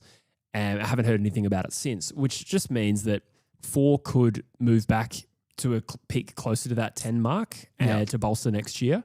And that opens up the possibility for other players to go to them. Now, if they have one pick early, let's say they have pick 3 and pick 10, ignoring the academy bids, right? Sure. Do they take the punt on Grill being there at 10, or do you think he has to go with their first pick? That's a good question. He has some variability, I think, Sam Grill. Yeah. I think Essendon could take or leave Grill potentially, but they might really like him. Yeah. I really like him. If I was them, I'd take him. Yeah. Melbourne might be a different story. Yeah. For some reason, I feel Melbourne would be a team that would have a good look at him. But also, Melbourne might be in the situation where they're given their list needs and what they've drafted recently. Like, I think there's a key position player that they would be sniffing around, which might force their hand a little bit with their other pick. Yeah. In my head. So he might be there. Yeah. And they could sort of sniff that out and find out, couldn't they, before the draft? That's and true. make a move like that. And I think Richmond are one of the more flexible teams in this draft conversation. They're not like a West Coast and they have to draft at the top end to appease their fans either. Like their list is in a good place and they can sort of do what they want. With that logic, let's say Richmond, let's just say they take Grill in their first pick in this hypothetical, because we know that makes sense. Yep. And they've been unsuccessful with Roby, or maybe it's a good point though to say, like Grill. I've got him ranked at 4 on my board, but I think I'm the only person that has him that high. Yeah. The Richmond the Grill to Richmond link is definitely like all over the internet. It's definitely not something that we're just extrapolating from yours. I've seen that for some time. But maybe just ignoring the first pick. Let's say they do nab that other top 12 pick. Doveston we talked about, you think would be suitable. Yep. What about guys like Josh Lindsay or Jacob Farrow? With pick? Let's say they have another top 12 pick. It's possible. Suitability. I mean, Josh Lindsay, I think, definitely works for them. They do have Tom Brown as that rebounder and trainer, so maybe not as much of a need. They are a bit different, though. If you actually if you look at the size and the height and the athletic profile, like Trainer and Tom Brown, to me at least, are more of that. They are distributors, but they're more hybridy. Whereas Josh Lindsay's a bit more of a genuine kicker. Yeah.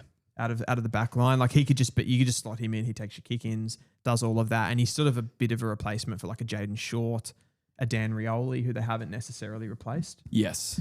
So he's that type. So he would make sense. Who was the other one that you mentioned? Sam Cumming? Farrow. Oh, Farrow. Yeah. I mean, Farrow probably in some ways fits into that category though of he's another one of those hybridy defenders. So would you draft the Western Australian over Xavier Taylor?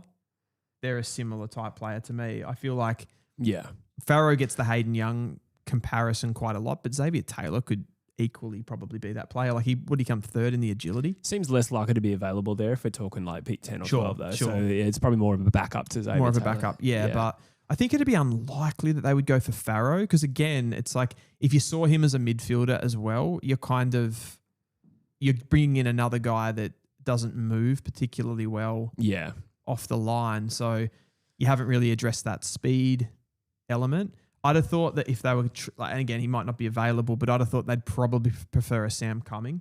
Yeah. So absolutely, I think Sam Cumming's suitable. Would they double up on Roby and Cumming? Good question. That'd give you less sort of likely. Lawler, Cumming. It depends what you see Sam Cumming as. If you see him as more of a marking forward, then I think you probably wouldn't. You probably play more as a midfielder and Roby more as a forward early days.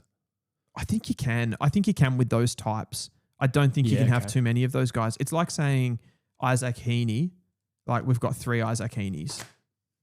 Is that in any world a negative? You know what I mean? Like, whereas if I said we've got 3 Lachie Neals, more of a problem. Yeah. Yeah, because we're talking about versatile players. Yeah. Absolutely. Okay, here's a little mock trade that I like that I think could be on the cards. It suits the need of Melbourne moving up. Okay. And it suits the need of Richmond moving down and into the future. And I'm not saying it will happen, but what about pick 3? Let's say Sullivan Roby's on the board. Richmond have it. Eagles have taken Sharp and Dersma. Sullivan Roby's there. Melbourne say, hey, we really want this pick. Yep. So for pick 3, I'm going to offer pick 7 and Gold Coast future first. Bearing in mind, Richmond do have some motivation to bolster next year's first round. Gold Coast future first. Pick 7. Yeah, so it's probably 7 and say 16 next year. 7 and 16 for 3. Like in terms of value, that's not an unfair trade. No, I'm actually I'm trading. Yeah, it really depends how motivated Richmond are to move into the first round of next year again and forego Sullivan Roby. Yeah. It comes down to like how sure they are. Yeah. I think if you went back to pick 7 though, you're in the mix for Sam Cumming. Yeah. Who you could argue is that type of player. That's true. It's not a bad deal for Richmond there. Yeah. I like that one.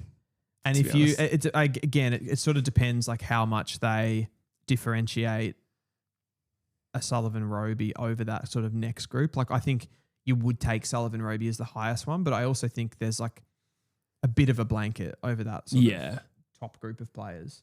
I can't get a username, just said Gold Coast don't have a future first. Sorry, that was Melbourne trading up because Melbourne have the future first as a result of the Christian Petrarca deal. So it's Melbourne's pick. It's Gold Coast pick that lives with Melbourne. I'd definitely much rather do the deal if it was Melbourne's pick. Oh, yeah. I just think surely Melbourne don't do that. Nah. 7 and pick 3 again, next year. Like, I mean, sometimes clubs do get like Yeah. caught in the headlights of like really wanting a player. Yeah. If you get too emotional about it and they Yeah. start to absolutely fall in love with Roby. I feel like the fans are falling in love with Roby. Yeah, yeah. He's that type of player in this year's draft. Yeah. Yeah, he's the next Nakai It's funny Cockatoo. though, because I don't feel like I don't feel like Sam Lawler got that love last year No, probably didn't. from the fans. Like, yeah. No, there was enough evenness about it where everyone sort of had their favourites, like people like Draper, Langford, Jagger, and Foss. Like they all had their own fan groups, if that makes sense. Yeah. So Gundy Head, Richmond. Let's just say they hold 3 and 4. I'm Who doing they it. take? Oh, okay. Oh yeah. Sorry, no, I'd moved on. I said I'd take that. 3 and 4. Roby, Grill. Yeah, I think that's likely. So it'd be funny if CDT then slides further if West Coast don't take him. Yes. Yeah. Gridio says a lot of crows on the Discord. He's brought up Discord. Join our Discord, actually. Did I put that in the comments? No, Vicar? I think you told me about it, and then I didn't do anything about it. I forgot. I looked at it. I was going to put it in the comments on Yeah. the Vicky, can you do that for me? Put our Discord. We've created a Discord to be able to do the live call-in. So we're going to be doing that maybe later in the year, maybe into next year as well. So join our Discord, Footy from the Flat. Get around it. Jesse, what is next? We have the Essendon Football Club and the next team with picks in this year's draft, which are nominally 5-6. They also hold 21, 27, 30, and they have some players, Adam Swade and Hussein El Ashkar. Is that how you pronounce it? Ashkar or Akar? Yeah, I think the Lebanese pronunciation is El Ashkar. Okay, yeah. It's a bit softer. Yeah. I kind of read it as like silent, like a. I think the first time I saw it, I was like, Akar. I was reading it like that. Yeah. Okay, well, maybe we'll just avoid saying his name for the rest of the episode. We'll call him Hussein. Yeah. Huss, they call him. A couple of small, medium forwards. Small midfielder forwards or small forwards, would you say, for Essendon? Swade's more of a runner, so he gets up the ground. Okay. But so, like, he's 175, so he's a little guy. He's going to have to play, I reckon, like that sort of small forward, high forward role. Yeah. And then, Hussein is more closer to goal. Yeah. And obviously with Kako last year, I think we can assume that small forwards are not on the menu for Essendon in this particular draft. If they drafted Lockie Doveston, it would be like the biggest surprise of my life. It would be, yeah. I mean, I'd kind of love it though, but at the same time, we're all in. It wouldn't make sense. So on Essendon broadly, a general snapshot of where they're at as a list, they have more or less embraced the rebuild elements of they're embracing a rebuild phase, but they're also more advanced, I'd say, than some of the other teams currently rebuilding. Definitely. And obviously made the big decision, if you want to call it that, to not trade Zach Merritt, which would have only helped them get access to the draft. They've held on to him. This does not mean that they are not rebuilding. I think they can do both at the same time, at least retain their captain. Probably more of a principled stand as well. Sure. But where do you see Essendon are at as a list, bearing in mind, I thought the year started well. They're a reasonable team. They probably need some more top-end talent for sure, and the injury crisis probably made them look a little bit worse than they are, and they've fallen away in terms of the general consensus on where Essendon are at. I think I think there's a good chance they avoid the bottom 4, for instance. What are your thoughts? Yeah, I'd agree with everything you said. They're definitely not as bad as what they put up in the back end of the year. I think probably from about the midway point of the season, Essendon were on performance for like the worst team in the competition. They were very difficult to watch, other than the occasional brilliance from Nate Caddy. So I don't even remember when we played them. We probably got belted. Well, no, wasn't there a close game? But didn't they beat you by like 2 points? Or was that the year before? Yeah, no, you're right. It was in round before the injuries, I think. Yeah. That's unlucky. Yeah, but their back end of the year was diabolical, but there's obviously reasons for that as well. Weirdly with the Bombers, like they have really cut that top end out of the team from an experience point of view. If they had lost Merritt, they wouldn't have had a 30-year-old on their list. Yeah, that's interesting. I didn't really compute that at the time. Outside of that, you'd have Peter Wright, 29, Cole Langford, 29. And then they do have a big group of experienced players that are going to drive them forward. And I think that's, again, why you see that they are, when they're not in that injury crisis, they actually are very competitive on field. Like they are. It just really comes down to like how you rate these guys. I feel like that is the question with Essendon. You've got this group of 24 to 28-year-olds that on paper, a lot of them are high draft picks and quality players, but it's like they don't buy in all the time, or there's just like kind of something wrong with the club, whether it's like players to coach or coach to players, or just maybe not having that high-end competitiveness with some of these guys. Like I look at players like Jade Gresham, like does he buy-in all the time. Darcy Parish rarely plays. Ben Mackay's a weird player. Maybe I have North Melbourne glasses on, but I just feel like he doesn't defend particularly well for a guy that they paid a lot for. Ridley's always injured. McGrath, I sort of like, but a lot of Essendon fans don't like him for whatever reason. I think he's a good player, but players never really shake the pick one title that they're given. Yeah. And with Hugh McCluggage being the other player they were going to take that year, maybe that bleeds into the psychology a little bit. But I think he's a good player. Like not a problem for him at all. I would agree with that. I actually think he tries pretty hard. That's a weird thing to judge a number one pick on. He tries pretty hard, but he sort of does. And as a back flanker, I think he's one of the better in that role as a distributing guy in the comp. In the context of this conversation, McGrath trying hard is a relevant point. Yeah, I guess that's what I'm going for there. Yeah. Dersma plays a pretty important role as that winger that sort of gets back and helps out. And then you've got like Durham, Nick Martin are probably the two high-end players from that group, in my opinion. And then Harrison Jones is a bit of a project. So I don't know about that group of players. I think that's why they're competitive when they're competitive, but it drops away pretty quickly and it's sort of conditional, it feels like, with some of those guys. And then you've got the younger under 23 talented players where Caddy and Kako probably stand out, but there's also some draft misses in there, if we want to call them that. It's like, what is Sardis going to be? Is Perkins ever going to make it? You've got a bunch of like 19-year-olds outside of that, but they've got others too where they've just sort of like Nick Cox and those types of players they're young, but they look more likely that they're going to be misses than not at this point. Yeah, totally. I mean, if you look at the group that you talked about there, players in their prime, like some of their better assets, if you want to call them that, like Durham and Nick Martin. I mean, Sam Durham was a mid-season draftee and Nick Martin was an SSP player, I think. Yeah. And then a complete absence outside of McGrath, who probably still isn't like a pick one type of quality, if that makes sense. They're not really generating some of these top end players from early picks, but they are doing fairly well with later ones. Like Nate Caddy's the best first round pick they've had in a while, yet might be the latest first round pick they had, if that makes sense. So Caddy and, as I understand, Caddy and Kako come from the new regime. Yeah, totally. And then there's the older regime, which the older regime seems to, as you said correctly there, they picked really well in like mid-season drafts, rookie drafts, SSP, Nick Martin, D'Ambrosio, Patrick Voss, who they also cut, but like they seem to find players from that avenue, but then miss in the top end of the draft. So they get stuck with these. Like even you want to say about Sam Durham, like he's a great player, but is he a top 5 pick quality player? Will he ever be that? That's still probably a question mark. Yeah, absolutely. I think they lack like that A+ punch in terms of their young list. It's not like a Giant Newcomb for Hawthorn where it's like he's from the mid-season draft. They've turned him into an unbelievably good player, but he's probably not A grade. So this trend of like drafting well with like lower percentage picks or whatever and not doing that well in the first round is also kind of true of teams like Hawthorn and Geelong.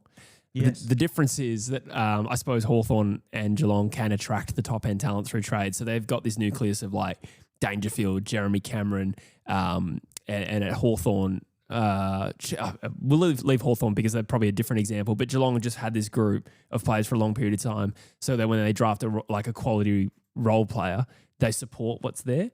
And with Essendon, it's probably more important for them to nail that pick 7, 8, 9 in 2020. And, they've gone for safe, reliable types. They've gone for athletic players with a huge ceiling. Just haven't hit those Archie Perkins or Nick Cox selections yet.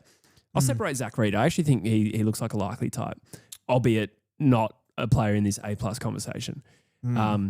He's still like he put up some really good form in 2025. I think that there was still a large part of the first 6 weeks of the season where he looked lost, and then he sort of found himself, and then he got injured. So okay. I feel like there's still a lot to play out. Where I would go with it from a drafting perspective with Essendon is I think they find themselves in a kind of similar situation to West Coast, where I think getting leadership and character traits in this top end of the draft is almost just as important, if not more important, than getting talent. Mm-hmm. Yeah. I suppose one thing that's also true of Essendon, I mean, there's been some turmoil over the years. There's been changes of CEOs. The coach has stayed, but they've got... Is the new president? Is Welsh the president? Welsh. Volzo's the CEO. So there's been a lot of change and cultural shift. And even if you look at their on-field performances, right, they actually haven't been that bad a team for most parts of a season.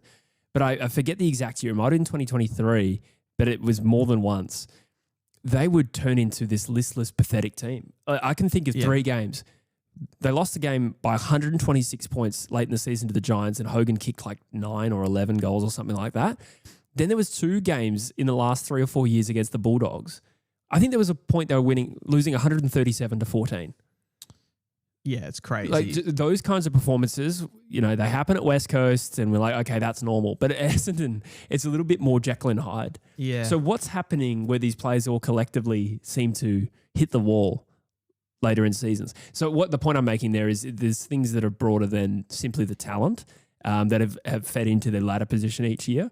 We'll probably stay away from the cultural analysis of Essendon at the moment, but there's just a lot of elements to this Essendon Footy Club and their lack of success over 20 years. It's a really good point. And it's something that you notice when you're in a bottom team, because you'll line up against, like from a North Melbourne perspective, you line up against them and you're like, oh, they're in pretty, they're in a horrendous form. We've got a chance here. Yeah. And then they'll pump us. Yeah, they're good at beating the teams they're expected to beat, Essendon. Aside from those diabolical games. And they lost to Richmond this year when they had no players. Yeah. But generally, that's true. They can be a competitive team. Merritt is paying $1 when he comes up against North Melbourne to have 37 and 4. He's that exact type player. Yeah, I feel you. So let's talk about the context of them in a context of drafting and, not trade. So assuming those later picks will be tied up for bids or whatever, let's talk about picks 5 and 6. As we said, their first early picks over the last 5 years have been patchy at best, with Nick Cox, Zach Reid, Archie Perkins, Ben Hobbs, who's been delisted, Elijah Sardis, who can't really form a regular part of that team, and then later Caddy and Kako. So your thinking is that this actually affects their decision making with some of these guys. So you're sort of thinking with the fact that they've drafted like Sardis and Hobbs, that'll come into this new recruiting group. That was what I said earlier, right? Like I said that earlier in the stream, that I did wonder I think we talked about it in the context of a Dyson Sharp being right for Essendon. So there's 2 ways to look at it. I mean, perhaps they look at the fact that Ben Hobbs, whilst maybe not as well performed as the Dyson Sharp, is broadly a similar player, right? Yeah. You're certainly at that age, that inside midfielder. Sardis, I don't know if he's a bit of a different one to compare, because he kind of had that explosive first step. But again, another first possession inside midfielder. Do they get scared? Did they get, or will they get scared off taking these types? Is the game moving to more of a stage where these types of first possession midfielders are not looked upon in the same way? Does Essendon then take a Dyson Sharp to simply replace Ben Hobbs, or do they go for a different type of player? I hope I articulated what I'm thinking. I think it's a good point in my head. I don't know if I said it very well. I totally get you. I just think with Essendon, like there's 2 parts to this. Firstly, I think they've also done the opposite at the same time. They've taken the athletic type that doesn't necessarily have the footballing skills and that kind of contested ball winning. So they've gone one way or the other. The other point to that is it is a new recruiting team, and I don't think they will be attached to those decisions. Like I don't think that Rosa will feel like Hobbs or Sardis are kind of anything to do with him, and I think he'll just play his own game. As far as how you rate that position as like a first possession midfielder, my take has always been that you still need them, just not too many of them. Yeah. And I think for Essendon, a couple of the players that you've seen them linked to heavily are players like Dyson Sharp, and the other big one is Xavier Taylor, and those 2 are probably seen as the 2 best leaders in this draft crop. And I feel that's the way that I feel they will go. Now, availability is going to play into that. If Sharp's taken earlier, if Taylor's taken earlier, they won't be able to get them. But I think that works for them. And I do think that overall, because of their success with the NGAs and getting a player like Nate Caddy, for example, last year, they probably can afford to do this and then later on add some of those pieces. I don't mind that. Those high-end pieces, I should say, or different positional pieces. Yeah.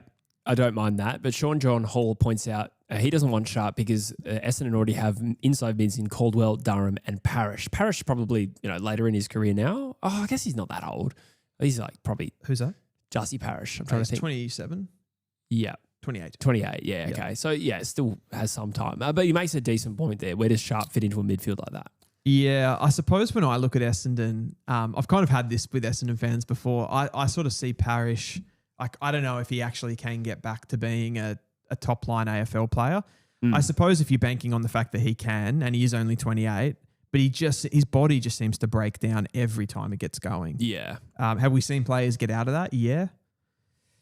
But you're not wrong. And who was the other ones he threw up? I think Durham's a little bit different because Durham's a bit more of like that forward mid. Sure. He's a bit more versatile and can play different roles. And then Caldwell's more of a defensive mid for mine. Yeah. So I think he's not one of he shouldn't be in your best team as a starting midfielder. He should be someone that like comes in, or if you've got a particular matchup you want to use him for, he rolls through there. On top of that, obviously you got to factor in these NGAs that are coming through. I think Swade can play some midfield time as well. But I think they would definitely be they would have to be considering a player like Dyson Sharp. Yeah. Still. Absolutely. Let's talk about their draft needs. I went through these options. A big-bodied stoppage midfielder. I mean, that's one that's been linked to them for years. And as they got Hobbs and they got Sardis and looking like this very well. They ended up with Setterfield chasing that. Well, that's true. That's true. That's he right. was sort of a failed recruit as well. Yeah, that's a good point. It's still like some degree of need there if you accept that Parrish is not part of the next premiership push, that's for sure. A quality transition midfielder, I think those are always on an appetite. Ball use of half-back, potentially. I'm trying to think who their best users of half-back. Like, there's McGrath, there's Roberts. I think they would argue that with Zach Johnson, Jaden Ewan, Ridley's still a bit of a user. He tends to just not find as much of the footy, but he is a bit of a hybridy defender, Jordan Ridley. You'd probably want more of that specialist rebounder, though. The guy who really drives it. Yes. Your Bashar Hoolies, who was once on Essendon's list. Yeah, they drafted, who's the guy they drafted out of the Preston Bull Ants? Did they cut him?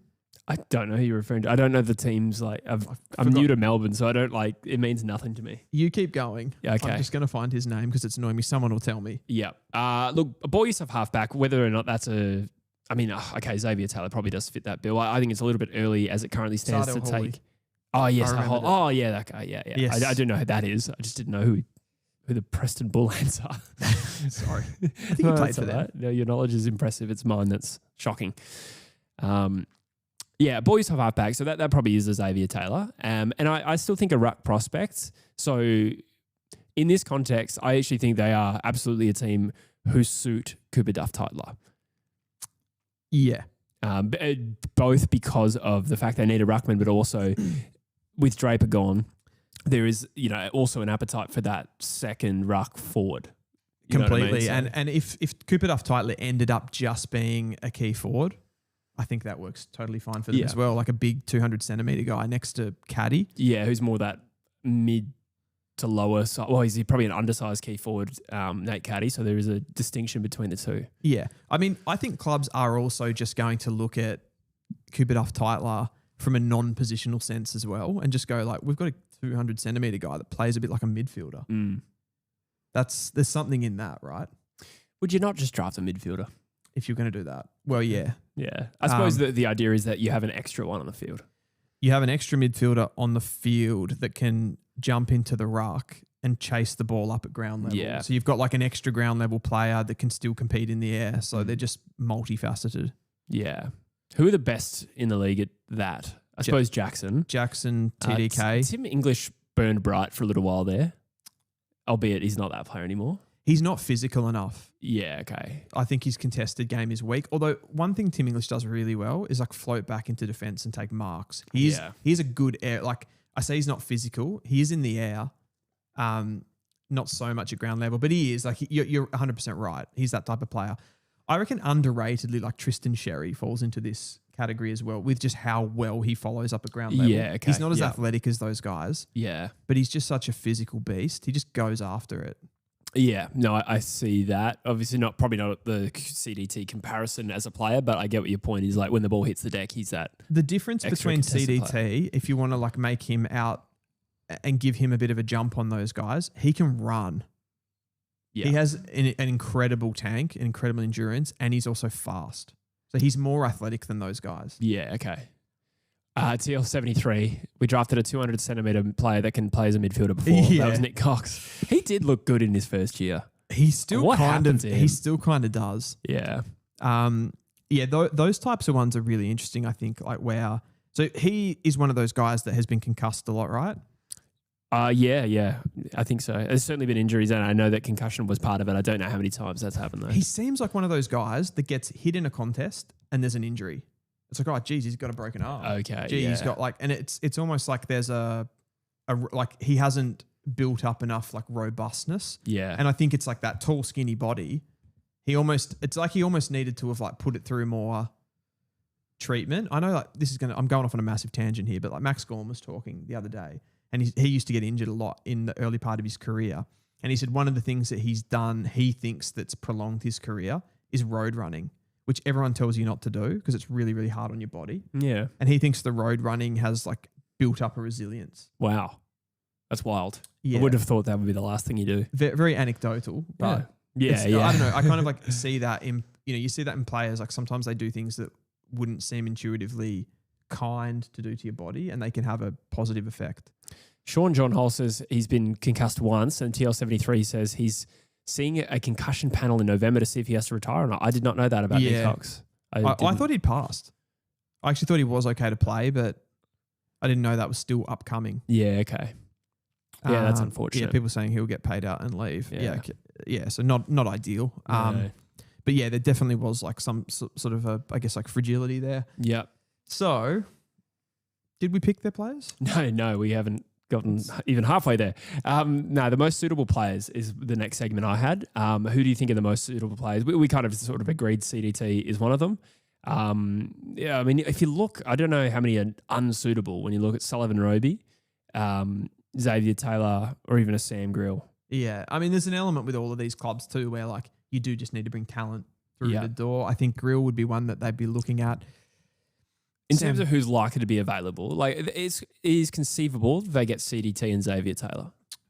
Yeah, that'd be great. Yeah. That'd be absolutely great, I reckon. For some reason, I feel in my head that the fans wouldn't be that happy with that.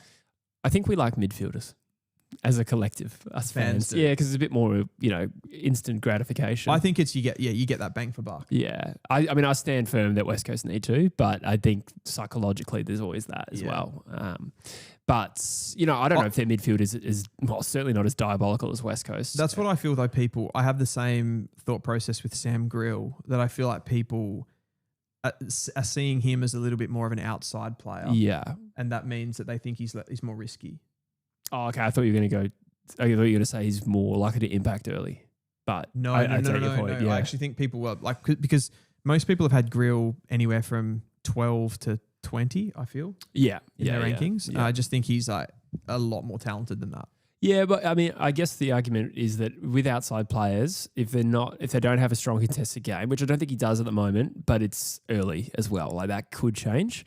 But if he doesn't have a strong contested game, it does put pressure on his other attributes. And I don't think anything's going to happen to his speed, but he needs to become a damaging ball user as well. Doesn't have to be like laser, but like he needs to use the ball somewhat intelligently. Yep. So I just think that it just puts a bit of pressure on those other attributes if you're not that inside or balanced type of player. And when you look at pure outside players, how many of them really go early? If we're talking pure, I guess McKercher. I wouldn't say that he is pure outside though. Like he averaged 4 clearances a game, which if that sounds low to AFL level, but that's pretty high. Yeah, it's not bad. Like I think Sharp was 5 clearances a game. Yeah, right. At that's Coates League level for Grill. He played more halfback / mid, like with a little bit of mid time at champ, so it was lower. But I wouldn't say he doesn't have a contested game. Yeah, okay. He doesn't have a. What would you call, like? He doesn't have a strong kind of like physicality, I suppose. Like he can't like break tackles and stuff like that because he's too skinny. Yeah. But so there's upside as well. There's upside, I think. Yeah. Anyway, we got off on a tangent there. No, that was good chat. So players that are suitable, I'd say Dyson Sharp in theory, Sam Cumming if he's available. I think it's early for guys like Lindsay or Farrow, but I don't think Essendon would pick Lindsay. No, it's too early in general. But I could see some appeal for Farrow. Like I could see that's the earliest that Farrow could bolt to. Yeah. Doverston makes no sense. Schubert, again, a little bit early, but if they wanted that partner for Nate Caddy, like he's not a bad option and not super early. Who was that? Aiden Schubert. Aiden Schubert, yeah. I mean, I would have thought, though, if CDT was on the board, he goes before Schubert. Yes, but it is also possible he's not on the board. Yeah. That's my analysis. Yeah. But we consider all these avenues. But Would I we agree. rule out Mitch Marsh because of Nate Caddy? Maybe. It's also quite a leap for Mitch Marsh at this point. It feels. Yeah. Maybe not. Yeah. Maybe not. I think things can change in the last month. I think there's a lot of evenness with those players, as much as this is a hard draft to rank. It's very even. It's very even. It's very flat. Yeah. People get a little bit in this time, they get a little bit too attached to, like, for example, like obviously Cal Toomey's sort of considered the consensus on that stuff, and people get really attached to like where he ranks people, and then it's a reach if you go for them. But I think recruiters would see that like middle crop as like very even. Yeah. Even I think Toomey's rankings that he dropped yesterday, Cumming went from 15 to 10. So if you had have done a mock draft a month ago and had Cumming in the top 10, people would have said like, wow, that's a reach. You know what I mean? Yeah, true. And then now he's 10. So yeah, that's interesting. Potential pick swaps for the Essendon Footy Club. Okay, wait, sorry. We'll actually nail down who we think. CDT and Taylor is probably like the ideal picks for them. They'd love that. It's not a prediction, but just like their best case scenario. Yeah. Yeah, CDT, Taylor, or like I reckon they'd be wrapped if they got out of there with like Taylor and Cumming. Yeah. That's also suitable, Yeah. I think. How, in terms of pick swaps, though, we're reported to be interested in moving up to West Coast or Richmond's picks. The targets would likely be Dersma, CDT, maybe Roby. They want to bring the brothers back together. Yeah. Well, how seriously do you think they should trade for pick one?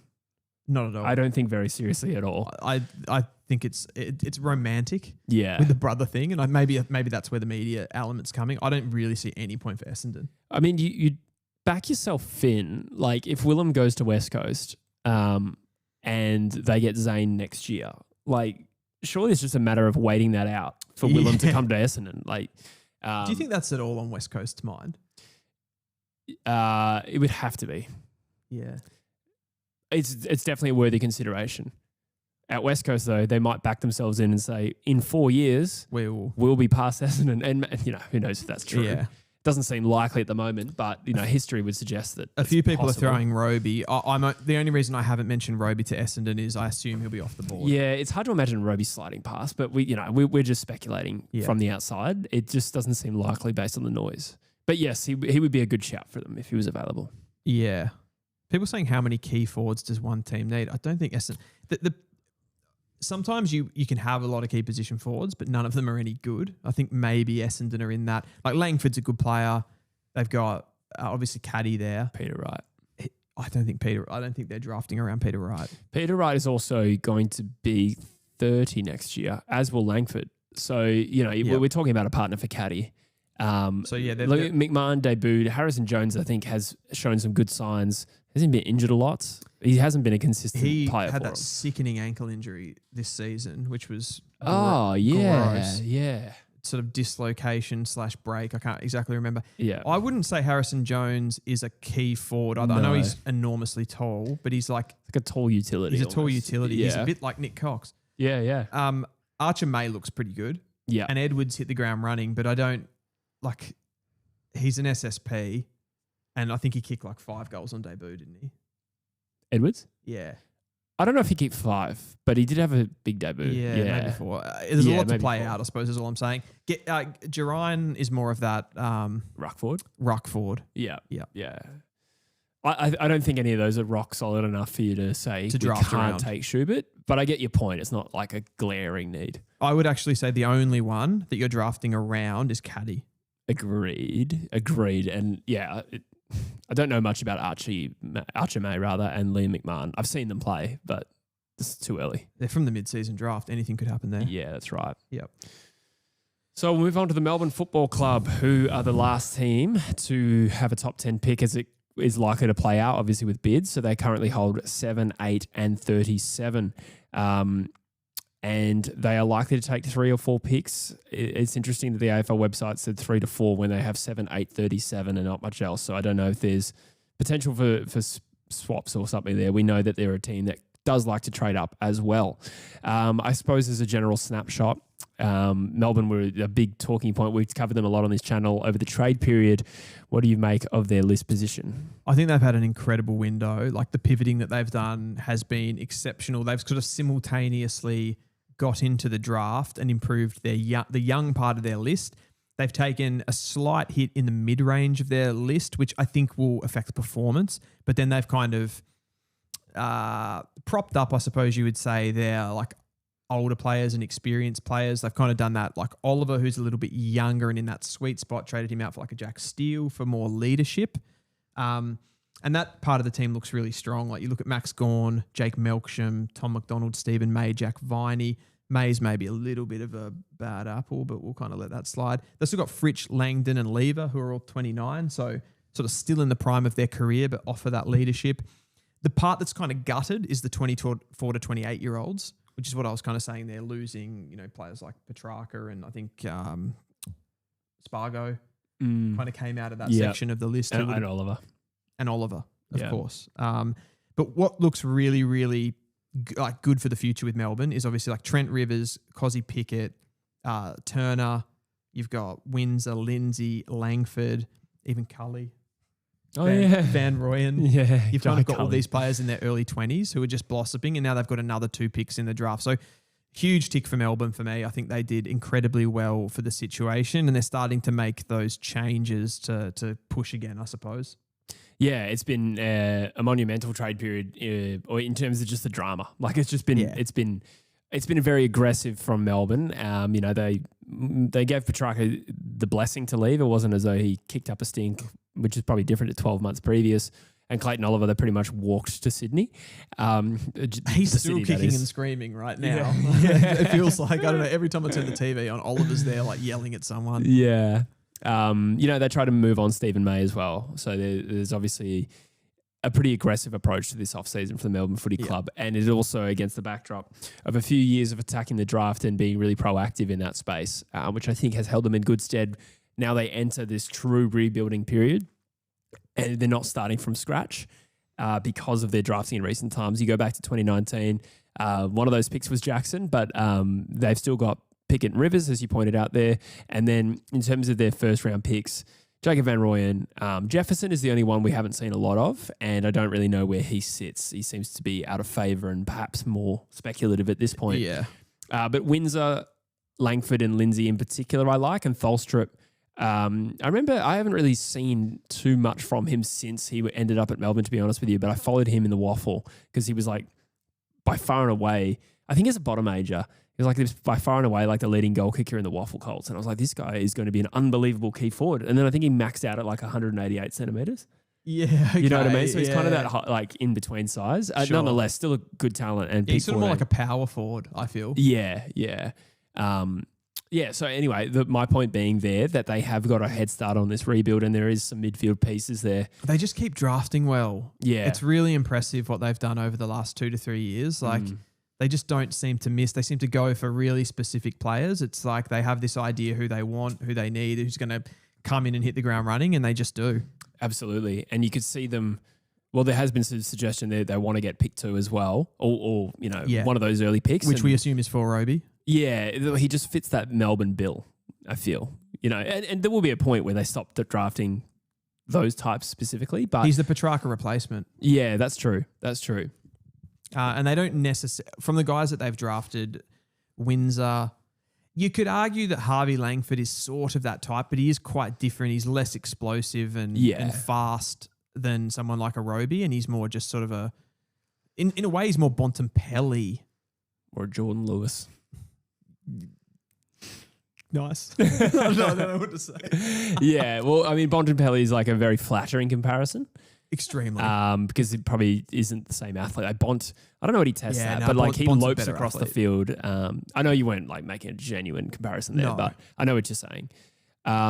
So yeah, they've got a good nucleus of young talent there. McVee leaving was a bit of a blow naturally, but they've still got Rivers and Pickett amongst others at Jake Bowie. So we need to consider what they need at this year's draft. And I still think while they've laid a bit of a foundation, it's still somewhat of a blank canvas in that there are enough needs there where they can sort of just go best available to some extent. But dynamic forward mid, we know that they tried really hard to get Bailey Humphrey, got somewhat close to getting that over the line. A ruck is probably still a need generally. In the sense that they just don't have enough on their list. They just picked up Max Heath, didn't they? They did. But he's largely a stopgap. I don't reckon they see him as like an integral part of the team. Yeah, no, agreed. They've been light. Is Tom Campbell still on their list? Yeah, I think he is. No, hang on. I might be wrong there. I can't remember. It's not super pertinent. I suppose the reason I mentioned that is for the context of this video. Are they yes or no to CDT if he's available? Yes. I think so, yeah. Absolutely. There's enough need there. Yeah. Again, the position doesn't matter because they also probably need another forward and certainly a ruck forward. And I think you could argue that Melbourne are the best placed team to pick. They did it with Jackson and it's the blueprint because you put a player like that who needs a lot of nurturing and development and you put him with Max Gawn. Yeah. The best ruck probably for the last 20 years. That's true. Arguably. Yeah. So that's another reason when you look at all those other clubs that could be picking CDT ahead of them, like you don't have that Luke Jackson environment. He's a success story, right? Yes. But those other clubs don't have that to offer like Melbourne do. So if he's there, that's a slam dunk. He's probably not though. It seems unlikely he would get past Essendon. Like I could see him getting to Essendon, but past Essendon does seem doubtful. That's where I draw the line. Yeah, absolutely. I sort of have the same theory on CDT and on Sharp with Essendon being the point at which it can't really get any further. But sure. And that would be I suppose for Melbourne just kind of picking up the scraps, wouldn't it? Like whatever's fallen through that's really highly talented. But they have gone to these recent drafts and looked for players that they specifically want. So I don't know if he's one that they would specifically want. But the one that I had that they would specifically want would be Aiden Schubert. And you could argue that he's a similar type to Cooper Duff-Tyler. Yeah, okay. Does he ruck much, Aiden Schubert? Yeah. Yeah, okay. Yeah, that's right. He was so South Australia had Ainsworth in the ruck, Ainsworth, and Schubert went in. Gotcha. And did the forward stoppages and stuff like that. So TL73 says Melbourne need to look at best available. I think they're actually a better fit for CDT. Yeah, I think that echoes what we just said. I agree. Yep. If he's gone, they should look at Schubert. There you go. Mind reader. I've long thought that Schubert makes sense for them. Could you read out that Drizzy comment, please?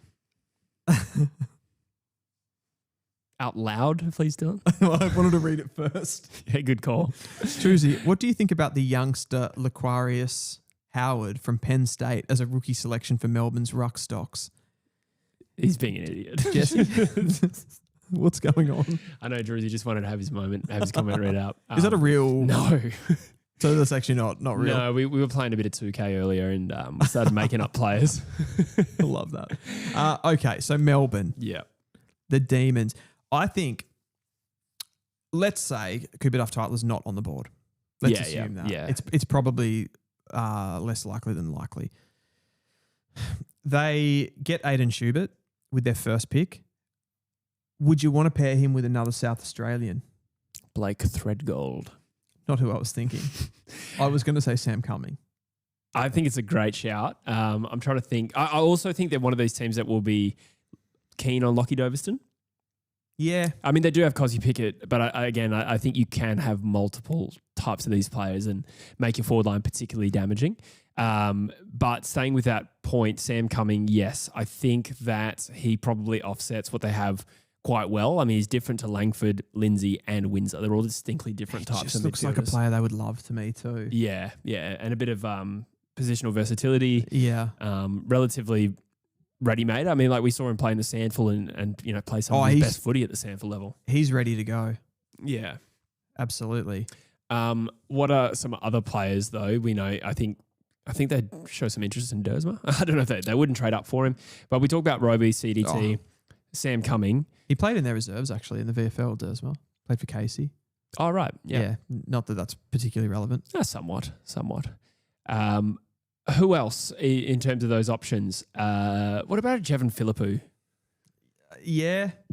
But I think, again, they're particularly like these Melbourne clubs. If you went after one South Australian and there's a couple of guys, like there's a Cumming sitting there and there's a Philippou. Gotcha. I think there would be a want there to kind of package them up together to stop from the go-home factor. Like we've seen Cosy Pickett, potentially trying to get out of there. So Yeah, that's true. I think maybe you'd want to do that. And like clubs have done that in the past. Like I mentioned Rowell and Anderson before. Like you package up 2 guys that are going to travel somewhere and it's just a little bit easier for them and their friends and stuff like that. So Philippou would definitely be that kind of forward mid, and he's definitely like a modern day player with his athleticism. I think you'd take Cumming though if he was there. I would agree with that. I think most likely is Schubert and Cumming with Doveston as a kicker. Yeah, I like that. The kicker, nice. You over Schubert? No, sorry. Doveston would be the next. Sorry, yeah, no. If one of the, because there's a chance, say Sam Cumming's already gone. Yeah. Gotcha. Yeah, no, my brain just failed there. Luke Cashmore says no chance Doveston goes that early. Bearing in mind this will be picks 11 and 12 on the night. I don't agree. I think he could easily go that early. Yeah, I think Doveston will be that player that is. I think someone will just like him. Yeah, and he sort of could. Yeah, he could slide a little bit as well. Like we said, this part of the draft is pretty even. If you need a small forward or you really like Doveston particularly, I think you'll go for him. We saw that Hawthorn took Nick Watson with pick 5? Yeah. In his draft year, and they've got pretty similar goal output. Yeah. In fact, Doveston has a better goal output for Talent League. Pickett was pick 12 in Melbourne's 2019 rather, and Melbourne reached for that. Turned out to be one of the better picks of modern times. Like when you consider the ranking versus reach versus output. Far out. So again, that sort of ties into Melbourne's quality drafting. It stretches back to 2019 as well. Yeah, I think the 2 positional types that have increased in their value to clubs in drafts over recent years are intercept defenders and small forwards. Yeah, I would agree with that. It's a great call. Jacob Farrow, any suitability, or Josh Lindsay? Jacob Farrow seems way too similar to Harvey Langford for me. What about as a defender? Yeah, maybe. I mean, again, you also consider who's there. Like you would take Sam Cumming earlier, but yeah, of course. Like there's a point where just the talent, and I don't think Melbourne are a team that particularly has to go for needs. Yeah, they can just draft a little bit on talent, because we mentioned of all of these clubs that we're discussing, you would have to say their list is probably the best placed overall at the moment. Perhaps. You could say it's hard to compare them to Richmond, though. Who's got better young talent, Richmond or Melbourne? I think there's an argument that Richmond's is younger. Yeah, Richmond's is younger, so they simultaneously could be better, or we haven't seen enough, and they could be busts, some of them. Melbourne feel closer to the hole for me. I meant that in a golf perspective. Yeah, sure it sounded negative, and it also sounded a little closer sexual. To the pin is the one that yeah, right. That's awkward. Why do I say these things? What were we saying? We're talking about Melbourne. Oh yeah, you think Melbourne are a little bit closer to? I just think their young talent's not necessarily better than Richmond's, but it's closer to development. Yeah, I mean, if you do factor in Rivers and Bowie and Pickett in particular, like the Richmond don't have the equivalent of a Cosy Pickett, who's at the peak of his powers already and still has a lot of footy ahead of him. And I think partly Melbourne's drafting the last couple of years has been probably those midfielder types that hit the ground running quicker, where Richmond went, like we said, they went largely tolls with a couple of that's true, like more bigger bodied mids and stuff. Like Melbourne's mids have all sort of hit the ground running. Yeah, absolutely. Yep. Potential pick swaps. You talked about 2. Yeah, no, I think we already kind of covered this. It was really, you'd think it would just be for Roby. I don't know if they need to aggressively move up for CDT, but were they the one involved in the one that we did for Richmond where they'd come up for 3? Oh, yes. Let's talk about the other end of that. Yeah. So I suggested earlier Melbourne's pick 7 to Richmond along with Gold Coast Future First, which is tied to or given to Melbourne. So 7 and approximately 16 for pick 3. Provided that Sullivan Roby is available. Do you think Melbourne should do that? Yeah, okay. So that would be on draft night, and they would say like West Coast have gone Dersma CDT or Dersma Sharp. Yeah. And then Melbourne and go. And Roby's there, that sound that comes on, it's like. No, that's the. Oh, yeah, no, that was McDonald's. Like, what's the. Pick is in. Yeah. I'm not doing that right. No, let's really double down on this. Let's keep going. Let's keep going. So what was the deal again? Explain the deal. 7 and Gold Coast future first, which we're going to assume is like mid to late teens pick. Pick 16, let's go with 7 and 16 in the future for 3. 7 and 6. And we are factoring into that Richmond, with their picks for next year, would want to get into that draft. Yeah. So we're assuming Richmond's keen in this scenario. We're doing it from the Melbourne side. Do you think Melbourne should do it for Sullivan Roby? Hypothetically. I've made this up, by the way. This is a hypothetical. I think, yes, they should. For some reason, because it's Melbourne and how well they've picked in recent years, I'm like, you guys have just done this for 3, 4, 5 years. There's some trust there that I'm like, just get it done with 7 and 8. Yeah. Don't go chasing waterfalls. But also, I also said off the top, Melbourne seem to have a player that they are interested in and they really like, and they just go after that guy. Yeah. They kind of did it with Windsor, didn't they? So maybe they just maybe we should back in the fact that they want Roby.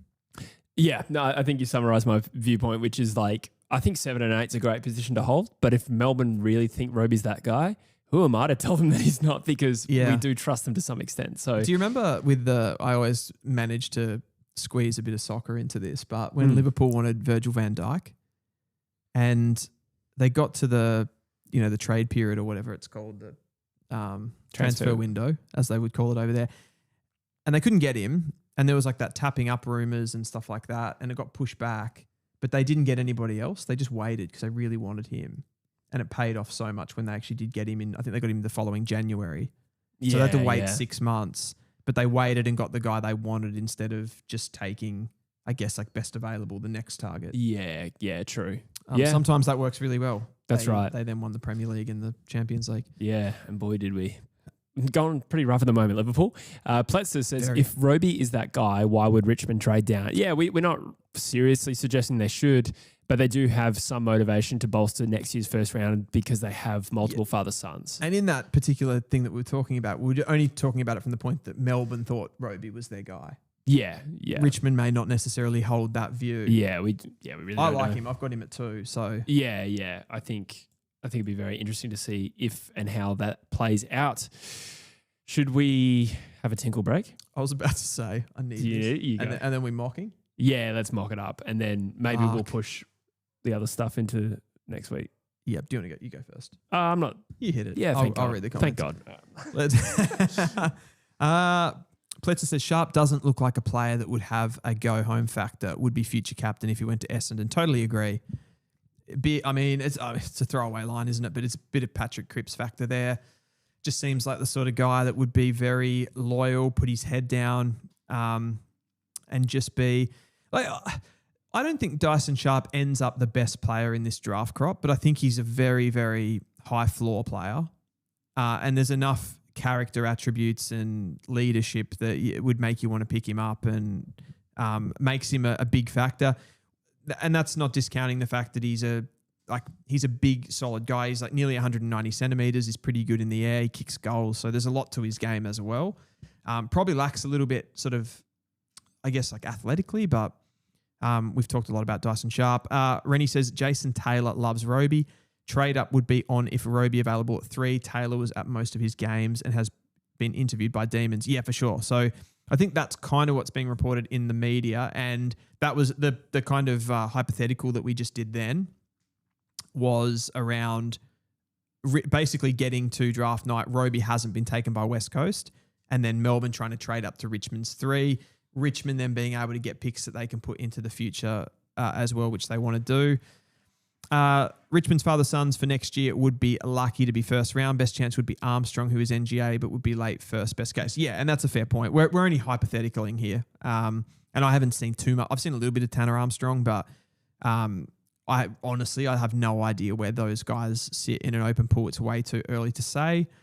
Roby said Demons were the first to interview him months ago. Yeah, interesting.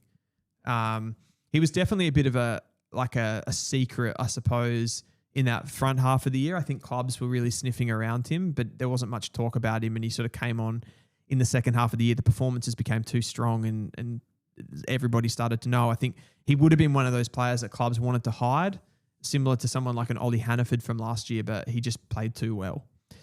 Who have we got here? David says, Roby and Taylor won't make it to Melbourne's current picks unless Melbourne trade up. Yeah, for sure. I don't like particularly Roby. Like there's a chance Taylor slides, but even Taylor, I think he's a chance at Richmond and then he's a stronger chance to go to Essendon. So I agree. I think who did we end up going there in the end? Schubert and Cumming or... Yeah. I think when I was in the bathroom, I was thinking, I don't think I picked Melbourne's picks. I would agree that that's an ideal result for them. Yeah. I also liked Overton as the kicker. Do you like the double SA flavour? It didn't really occur to me, but it makes sense. I actually think those are just great fits anyway. The double SA factor, it can matter, but what if they, don't get along? Then it's irrelevant. It's a very good point. Pletsis also says, is Libba the best comparison for Sharp? No, I wouldn't say that. Libba's like 180 centimetres, so he's more of a little, what do you call those guys? Little truffle pig. In there. I don't think anyone's used that phrase before, but yes, that is what they say. You know what I mean, though? yeah, totally. In and under. Sharp, I would say Sharp is more like he's taller, so he's 188 centimetres. He doesn't play the same. He's a bit more like his movement's a bit more rigid, but he's like a bit like a Josh Dunkley, I suppose. I don't want to say James Warple because I feel like it's a bit too degrading, but he is a bit like a better version of James Warple. Very, very much more like aerially competent and hits the scoreboard a lot more. Patrick Cripps, Tom Green. Yeah, a little bit shorter than those guys. He is a little bit shorter, but he also could grow a little bit. Like most of these guys put at least 2 centimetres on. Yeah. So he's likely, I think, to get to like 190. Yeah. Yeah, true. I think he's 187 now, which puts him around that mix. I'm certain Tom Brown wasn't drafted at 193. No, probably not. Probably like 190. Yep. Yeah, for sure. Wordy says he's got a bit of Sam Cloesy about him. Is that Sharp? Yeah. Does he? I don't know. Sam Cloesy's like more of an outside player, isn't he?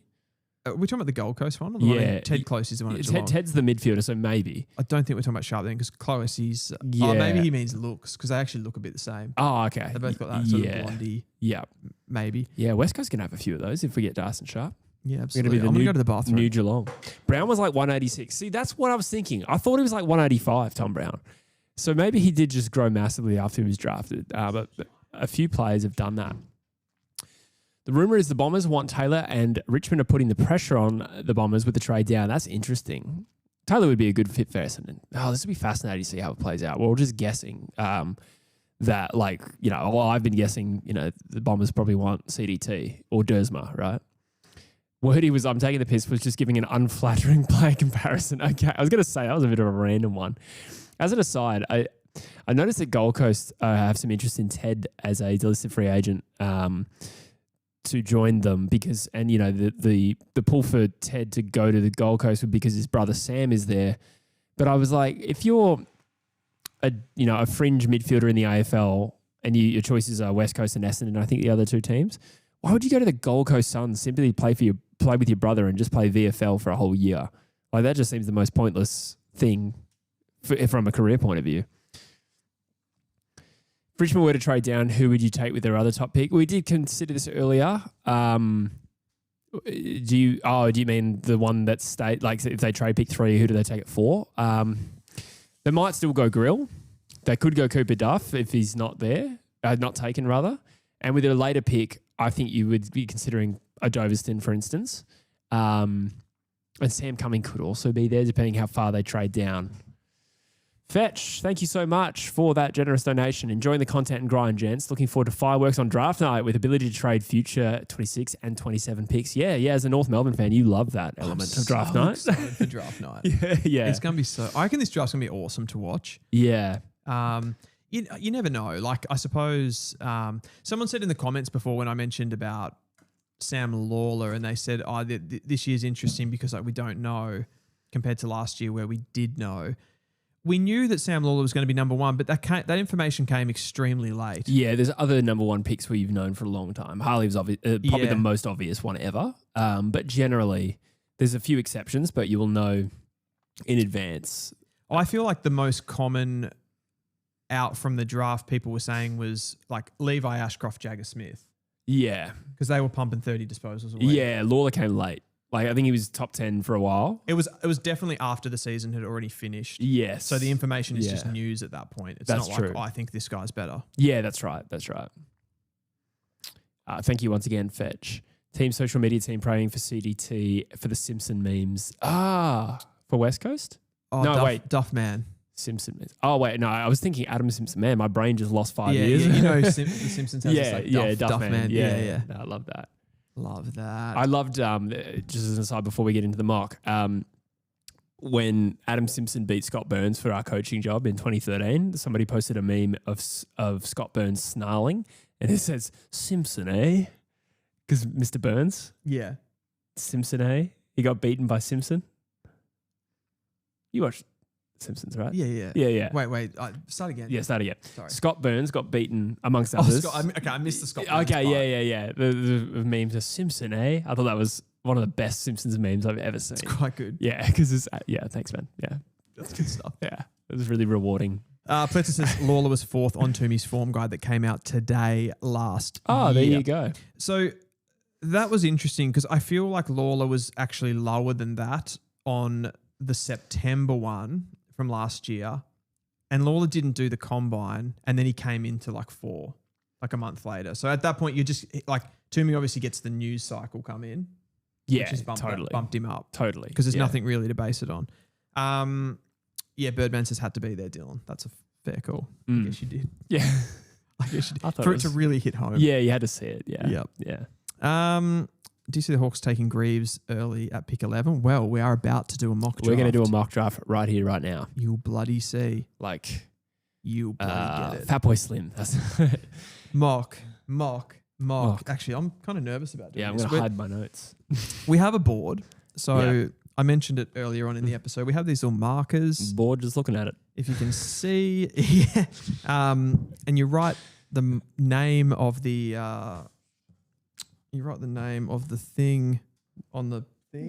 This is a great intro. What am I doing? Something just came up on the screen and it took my We're attention. going to have to intro again. Yes.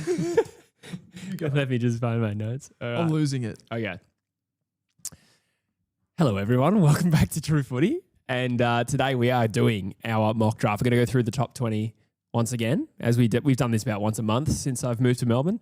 And naturally, it changes dramatically. We have spent some time going through the top 10 picks already. And we are going to actually map them out. And I think there will be some curveballs. We're going to go pick for pick, as we often do. Who's taking pick 1? Me. You're taking pick 1, I'll go Yep. pick 2, and then we'll move from there and trying to also predict where the bids will come. Dylan, how are we going to logistically do this? I see magnets in front of me. What are this? What is That's this? the word I was looking for before. We have magnets and we can write on the magnets with the names and put them on the board I'm going to write dirty words. behind us. And we have a camera that's kind of a close shot on that as well. So you'll be able to see the names. I don't really know why I did it like this. I love but it. I No, just it's kind of sick. thought it was more dynamic. We'd be It actually is. getting up and like There's a real stamping it on. Dynamism to it. There is a dynamism to it. It's very Yeah. explosive, Yes. you would say. Yeah. Very fleet of foot. Very fleet of foot. So we'll write the names down. I guess we'll have to be mindful that if we're talking as we move towards the board that our Totally, microphones yeah. won't pick us up. So Yeah, this will be an interesting exercise. we'll see how we go. And I'm going to take it away. So should we write pick, club, name? I've gone He's already started. There's no going back. okay, I've gone club at the end. Sure. And I just realised West Coast has the initials WC. Yeah, water closet. Water closet. Like a European toilet. As an aside, I kind of hate being called West Coast, and I do it myself to be professional. We're the Eagles, or the West Coast Eagles, not West Coast. You But don't, anyway, you don't continue. like that? I feel like it's a very Eastern Statesy West Coast kind of name to call us. Like in WA, we're the Eagles. Jeez, you guys are touchy over there, aren't Yeah, you? yeah. Anyway, I'm really derailing this. Please talk about your first pick. So I've gone with Willem Dersma, who I don't really think this needs too much explanation at this point. I feel on some level, I think he's been the number one pick for most of the year. That's had a bit of variability about it. But since the national championships, at the very least, I think he's kind of put his flag in the ground. His form's been too good. The entire package is great when you look at Willem Dersma. So there's my number one pick to West Coast. I think he suits what you're trying to do over there and he gives you a bit of upside as well. This is the toughest pick in the entire top You got 10. the tough one. I reckon this is so tough, and it's a domino effect that will have an interesting impact on the rest of the top 10. And I am tempted to pick a player that I have argued against us picking purely out of prediction. I just want to let people know I have no idea what Jesse's going to pick here, which is making me a bit nervous about my third pick. Lockie Doverston. At pick 2, I'm going to write... Player then club. Player then club. I'm going to try and guess. I reckon he's going to go... He said CDT before, so I reckon he's having cold feet. And he's worried. I reckon he's going to go Roby. What do you reckon, guys? Roby. I can see it. I see. Cooper Duff. Oh, hang on. I'm not speaking into the mic. Did it stay? Stayed too much. Going to water closet? The Water Closet Eagles actually is our full name. I picked CDT. Vicar, do we have the tight shot? Oh, there it is. We've got the tight shot. Willem Dersma into Cooper Duff Tytler. Why have you done this, Jesse? It's more predictive than anything. In the last few days, I have seen more suggestions West Coast is trying to move pick 13 up into the top 10, and I reckon that's the pick they want to use a midfielder on so that they can go what is, in their opinion, best available in Cooper Duff Tytler. I don't know if Sharp is best available. Roby could be. But this is just what I'm feeling at the moment. And to be honest, like these mocks, I did a mock during the week and I had Roby at 2, but we don't know. And we're picking between evenly rated players, and we just got a comment saying, are we disregarding Academy? We're not. I just got excited there. Actually, no, we are meant to do the Academy thing. Oh, no, I forgot about that. No, that's all right. That's still your pick. Yeah, so just slide that to 3. Yeah. Oh, what a great start we've had here to this mock draft. Yeah. This was meant to be the main part of the video. So I can... Oh, they just rub off, which is yeah. not, I'll do this part. So we'll add a Ezekiel and Beard. Ezekiel and Beard. Yeah, we'd discussed that, hadn't we? Wow. Yeah. So overall, like I think there's pros and cons for picking CDT. I suspect West Coast will take him. It's my prediction, not what I want necessarily. Yeah. I still have... I think it's still the most likely, and that the media would suggest that as well, and the communications coming out of everywhere. I still think there's a very high chance that this is Dyson Sharp. I think they're the 2 leading candidates, with Roby just behind. But it's open. This pick 2 is open. And because it is a double pick to West Coast, it sort of feels like a number 1 pick. That feels like the number 1 pick because it's the one that has jeopardy around it. Yeah, that's true. To the Dersman one doesn't feel like that anymore. No, that's right. Pleta says, why don't we disregard them? We know who you're going to say. Yeah, I suppose, but we're going to work through it anyway. So we'll chuck them in. We won't talk about the academies too much. So I have pick 4 now. Oh God, I have more work to do. I forgot about that. Yeah, you got to keep going here, don't you? I've actually I'll bring this down, but I'm pretty confident with who I'm going to pick at number 4 to the Tigers, their first pick in the draft. They've been linked to him, in recent times, very heavily. The powerful midfielder from the Eastern Ranges, 191 centimetre. Sullivan Roby, most explosive midfielder in I'm the draft. shocked. Who didn't see that coming? James Attai says, I think the Tigers want Duff Tytler. Potentially, but he's already gone, so I couldn't pick him. I had no choice. I think Duff Tytler is one of those players that West Coast fans have. There's a real strong Cooper Duff Tytler fan group, and then there's the opposite, and that also applies for Richmond, because I think people didn't like that I put Duff Tytler to Richmond in my mock the other day, and now people don't want Duff Tytler. It's the first time I ever watched Duff Tytler play. I tweeted that it's going to be really hard to knock this guy off as the number 1 pick. Yeah, he ends up 5 on my rankings, but he's a seriously talented player, an athlete. Yeah, and I agree. I'm going to put the bid in here for Dylan Patterson as pick 5 to the Gold Coast Suns, if I got that right. Yeah, so We'll put that in now. Yep, I think that makes sense. They kind of go 1 for 1. Generally speaking, history tells you as well that clubs tend to, if they've got these double picks, they'll kind of do it as the second pick. Yeah, totally. It's more tokenry than anything, isn't it? Tokenry. So pick 6, I have Richmond's second pick. Number 6, and geez, I can't spell. I think this is technically my pick. Oh, yeah, it is. Yeah. Sorry. No, that's right, because you did exactly what I would have done. Okay, that's Jesse's pick then, is it? Yeah, Or do you want the next one? I actually really don't care. I think this is pretty obvious anyway. Yeah. We've definitely had some logistical issues in this part of the episode, haven't we? What do you mean we didn't plan this properly? I have gone for Sam Grill to the Richmond Tigers with their second pick. I rate him incredibly highly. He's got the best speed, lateral movement in the crop. He can weave in and out of traffic. He's good on the outside. I think he's pretty good on the inside, although we've debated that across the episode. And this would be unbelievable for the Tigers. Sullivan Roby and Sam Grill. Fixes needs and talent. It's pretty much exactly who we agreed would be their ideal 2 picks, I think.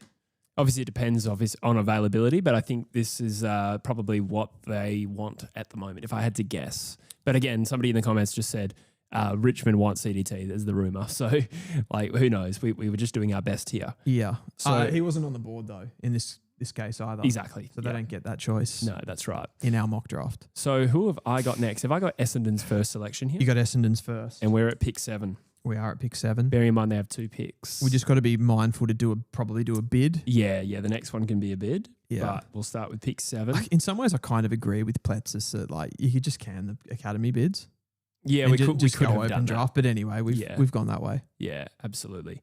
At pick 7, got to make sure who's available here. What are you going to do? Ooh. I'd appreciate it if you didn't look at my notes, Dylan. Yeah, sorry. The player that you're writing down, I was going to have as their second pick. Yeah. It really doesn't matter. What does everybody think? So we're on track here, I feel. People saying sharp. Sharp. He's gone with Xavier Taylor from which Coast Talent League teams does he play for Eastern again? Rangers. Eastern Rangers. Yeah. I haven't been here long enough to really care who the Coast Talent League teams are. But look, Xavier Taylor, it's a best available kind of scenario here for the Dons. With multiple picks, they can do this with this pick and then potentially look at a needs-based pick next. Do we... Oh, no, we don't. No, I was just looking at the bid. I'm just going to pop this. Yeah. Have you finished talking about Xavier? Yeah. Just going to pop Dan Annable bid there. Yeah. In between. And I'm going to back that up with Essendon's second pick. I don't know if you'll agree with me on this one, Jesse. I feel like you're maybe not thinking this, but I reckon they'll take the South Australian captain, an exceptional leader, Dyson Sharp. I can't argue with the logic that they need a midfielder, and obviously parted ways with Ben Hobbs recently and Elijah Sardis sort of not coming on at the rate that was potentially expected. I don't think they would turn their nose up at Dyson Sharp. In my mock, I went Sam Cumming though. Did you? Over Dyson Sharp, but it's not. I think that's fair. I think that this is similar areas. Yeah. For both. Do we have a bid coming up for Harry Dane? I had that just falling through to their pick. Yeah, in mine, but whatever. Yeah, but I was just thinking for graphic purposes, where does that sit? Do you want to put it in? Well, I've basically got it at Melbourne. Okay. Oh, you do have it there. Yeah, you do have it there. Sorry, I'm with you. No, you are organised. Yep. So where are we at now? That must be your pick, and it's Melbourne's first. Melbourne's first pick. Pick 10. I mean, you can do the bid first if you want to. Nah. I wasn't sure if that was going to mess up an order because we talked about a graphic. Or we decided not to do that, didn't we? Yeah, we do actually. We have a graphic. I might put that up at the end just so people can see it. Yeah. Do we have that, Producer Vic?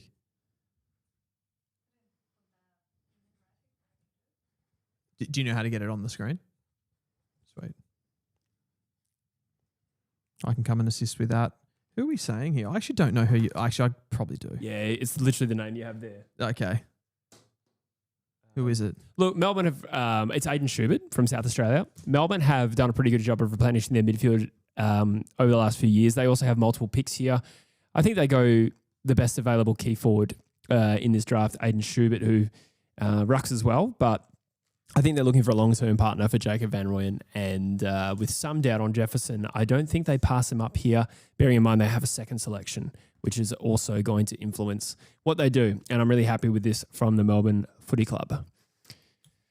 I'm just working here. So I've gone with the bid for Harry Dean. To split these Melbourne picks. We've done this very conservatively with our bidding. We've kind of just gone all these picks that are back to back for clubs like West Coast and Richmond. We've just kind of split them with a bid. Coming in as the next available player in the open pool, I think Melbourne, if he's still on the board, will have to go for Sam Cumming here. I think he perfectly fits what they're trying to do. I did toss up a little bit between Noah Hibbins-Hargraves here. I think he'd be another one they'd like to get their hands on. He's maybe a little bit similar to Xavier Lindsay, who they picked up in last year's draft. Cumming gives him that little bit more dynamism and explosiveness in the midfield, and he's from South Australia. So to pair him with Aiden Schubert, I think you can bring them both across and there's less of a go-home factor. I like it. I am considering who to take with the Hawthorn Footy Club's first pick. I have an idea. I don't know if it's the best needs-based pick. There's two players I'm considering. What are we up to? 13? 13. Is the Melbourne Hawthorn Football Club. Just want to consider all of my... Actually, I've changed my mind. We just forgot to put Dyson's team. That is Essendon for those following along at home. I hope you can see it okay. We tried to put a tight shot on it. How are we doing there for... You can't really see it on the wide. Yeah. Oh, there it is. Yeah. At pick 13... the Hawthorn Football Club have selected Jevon Philippou. Ooh. I think, like the other players I considered, Doveston, not a real big positional need for him. Greaves, not a high enough talent. Oh, okay. Respectfully, I think there's better options. I think Hawthorn will also just pick the best available. I thought it was around about talent-wise for Greaves, like just about. Sure. But do Hawthorn need another big, slow midfielder? Probably not. But I was thinking they need a midfielder generally. Yeah. I did strongly consider Jacob Farrow. Again, not a positional need, but I think the talent could be right. I could see that. So in the end, went for Jevon Philippou, again, more like a playmaker midfielder forward. It's more of a talent-based selection there. I like it. And I think he's got the athleticism and outside skills that they do. He's a beautiful kick on both sides of the body. I've got 14. I'm on the board for Carlton here. Yeah. Essentially, we've just absorbed their first pick into Harry Dean and given them one pick. Yeah, so, we're keeping that simple. Yeah, we're not going for a trade or anything. Nor have we pushed back this second pick at this stage. I have gone with Lockie Doveston at the small forward to the Carlton Blues. It's a major positional need. I think compared to some people's draft boards, this would be like a slight reach. Some have Doveston a bit closer to 20, but I think he's right in the mix. I've got him ranked at 10, and I think he could go anywhere between about 10 and 20 in the open pool. He'll be a positional need. Carlton need a player like that. They've got midfielders coming through consistently with their father-sons and stuff like that. Walker and Jagger Smith, who they've drafted. So I don't think they really need to pull in a midfielder in this range and can go for something that they haven't had for a long time, which is a quality small forward. I like it. That's a great choice, I think, for Carlton. And add something that I don't quite have. So I'm just confirming that I have pick 15. Yeah. And that is GWS. Yeah, and we don't really have any bids that we absolutely need to do around this point in the draft, so we don't have to worry too much about that. I mean, Max King would probably be the next one, I would have thought. Yeah, or Adam Swade. Yes, even Tyler Williams. That's more WA media suggesting it could be early, but it's not a Toomey thing. I don't think it'd be that early. He's good, though. He is good. Yeah. I really hope it's not. That would suck because we would absorb pick 13 from West Coast. Ugh. Imagine if that just got you in the corner of the eye. Is that a saying? Nope. I have pick 15, GWS selecting Jacob Farrow. GWS? Jacob Farrow. Talk to me about why he is good for the Giants. Or is it just a talent play? It's a talent play. I mean, someone like an Ollie Greaves probably it's a midfielder who they need. But he also is in the same ilk of Tom Green and Clayton Oliver in terms of the attributes. So I don't really know if he is that sort of player for him. I don't think they need a small forward. I think it was a choice between Mitch Marsh or Jacob Farrow, and I feel like Farrow has at least some potential to become that big-bodied, ball-using midfielder. And if not, he becomes a very good defender. And I just think this is worth the punt for GWS for where they're at. Yeah, he's the sort of type that they like to go after too. I feel they don't generally like drafting those stay-at-home mids that are just mids. They like players that have flexibility. So he kind of fits that, and he's got a lot of upside, albeit he's probably not maybe like playing the football of some of those other top mids. I have got West Coast on the board next. Oh, here we go. Pick 16, and I have gone for the Dyson Sharp replacement in this draft here. I've gone for Oliver Greaves. Oh. Does Jesse like that?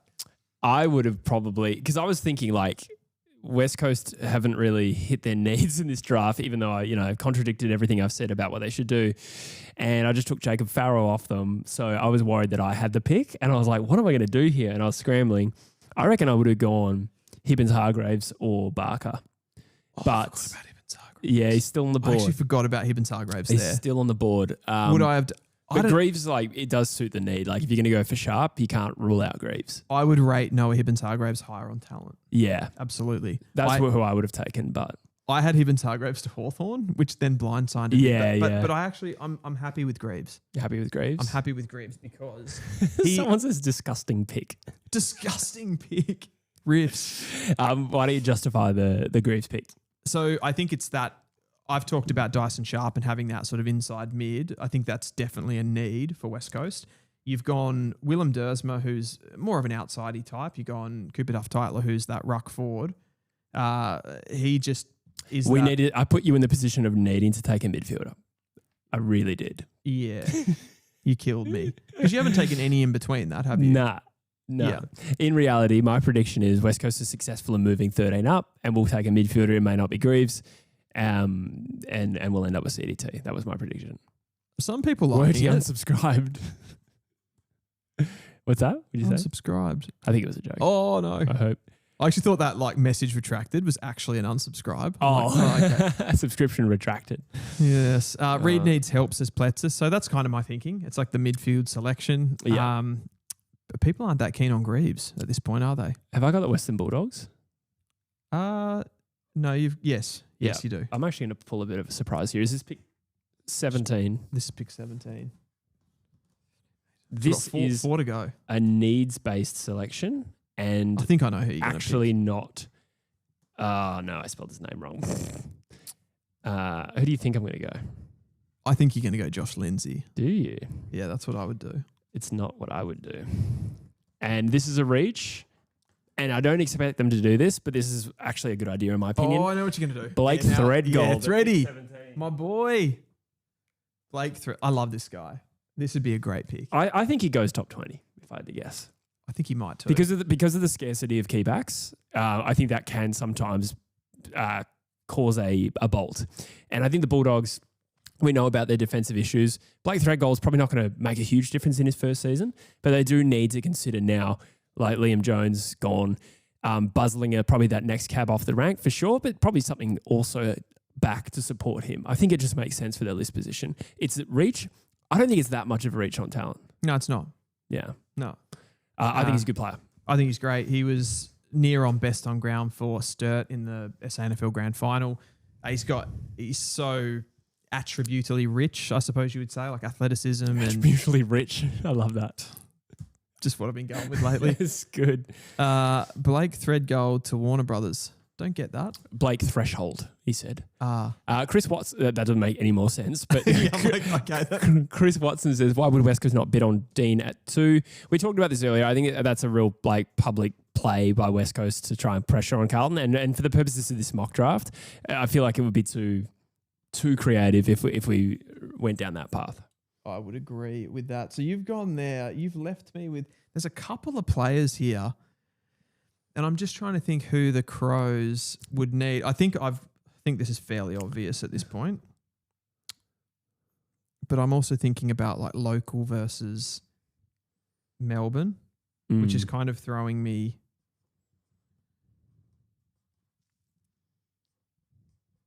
Oh, do I do this?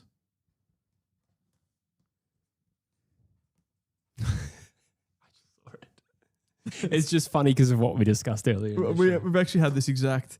Oh, this is actually really tough. Like this is starting to get to the point of the mock where you've really got to think who's on the board. I know. There's something going through my head of like a local player. There's a local player that's gone. That's still there, but they. Oh, you know what I'm going to do. There's arguments against either one. If I'm thinking of the right local player, because there's a player there that probably should have gone by now. Yeah, there is, but I don't think he suits. Yeah. I already know who my next pick is. I've gone pretty needsy here. Like we're getting up towards like 20. I've gone pick 18 to the Adelaide Crows, Oscar Taylor. I like that. Halfback flanker with elite speed. He won the 20-metre sprint at the Combine. He's got super fast feet, elite ball skills, and I think he was second in the agility to Lockie Doveston as well. So just moves like a freak, dances like a freak. Don't we all? And I should be a footballer. I can do that. Bit of Errol Goulden about this guy. Yeah, okay. I like that. Yeah, it makes sense, I think, from a needs point of view. And there will be some temptation to go local, but you could also do the 2018 draft play where they just trade in the best players, South Australia, through Isaac Rankin and Jack Lukosius. That gives me pick 19 with the Geelong Football Club. Now, they're pretty notorious for plucking someone out of nowhere and that being an absolute star. Something they've probably been hiding. Fred Rodriguez. No, I think that they will actually go predictable and take the Geelong Falcons product, Josh Lindsay. Yeah. I can tell by your reaction you were very enthused by that. I think this is about talent-wise. Like it's not obviously not a reach. I think Lindsay has slid a little bit just probably because he's maybe is one-dimensional, probably the right term. I'm not sure. But obviously, like, you know, he's more of a rebounding defender who has some genuine bite with his kicks. And he uses the footy really well. And, you know, the local part helps. I was also half expecting like Hunter Holmes to be picked at pick 19 for the Geelong Football Club and he'll become an absolute star.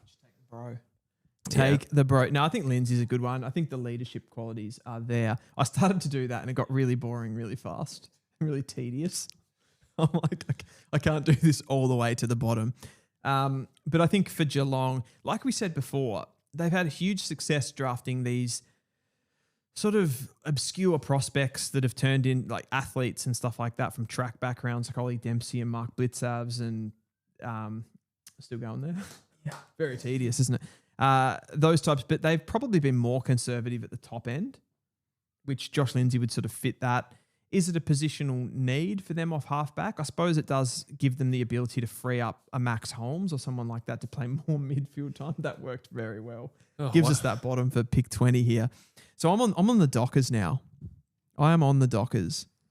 So this just has to be a talent pick for me. I think they do. They've got two talented players there that I don't want to see yet there. They're going to do this again. They are going to do this again.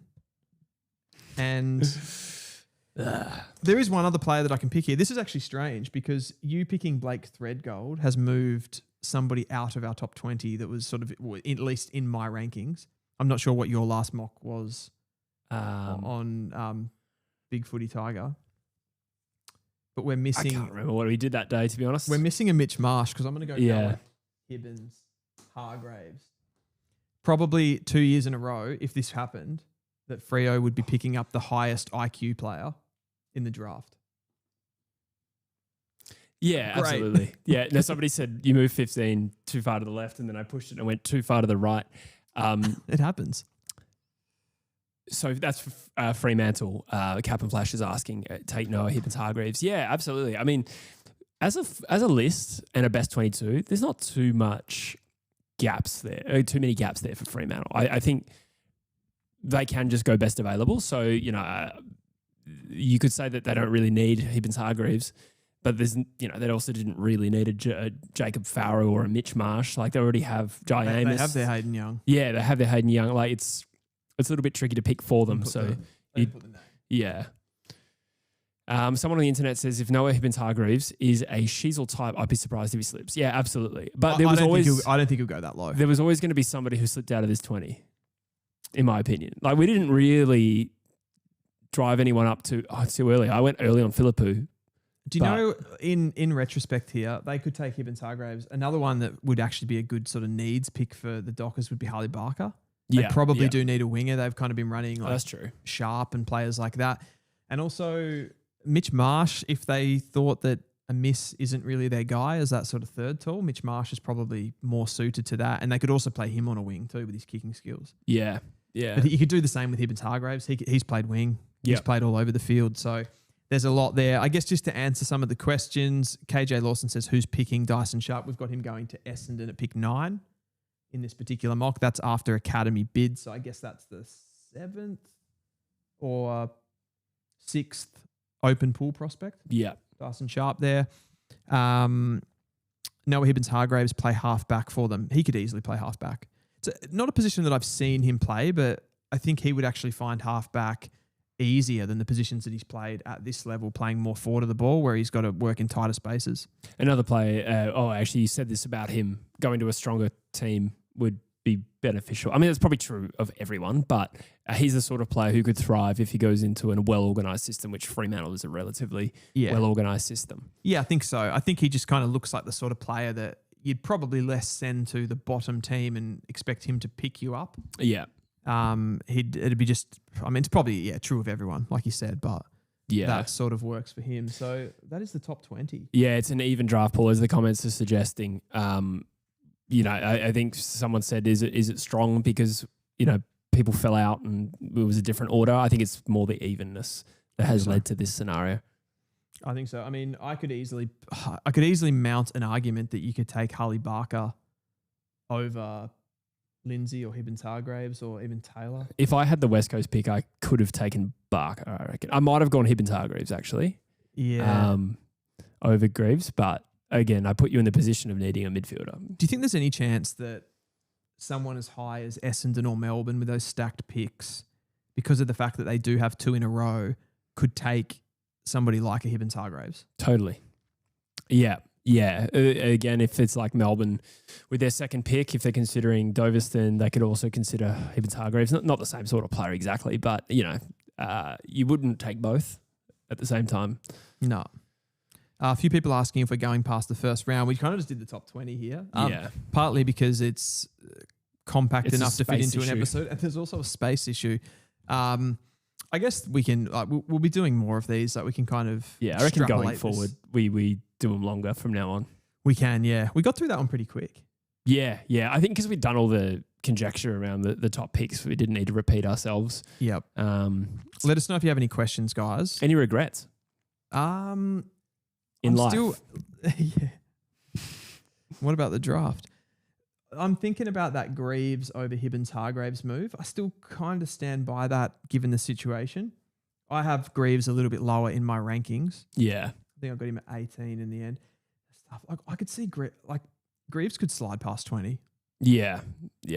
I could see that too. I considered him at Hawthorn's pick 13, but ultimately decided to go for the more high upside type. I feel like it's more of a Hawthorn pick.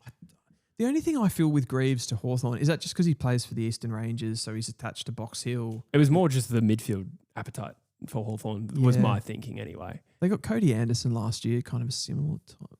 Greaves is better, but yeah. Where would Bo Adensall go? I would have Bo Adensall. No, I wouldn't have him at 2. Harley Barker would be my next man up, or Mitch Marsh. Yeah. Harley Barker would be the next 2. We slot Threadgold in. So Marsh was the one that missed the 20 there. I was the one who picked the bolter. Yeah.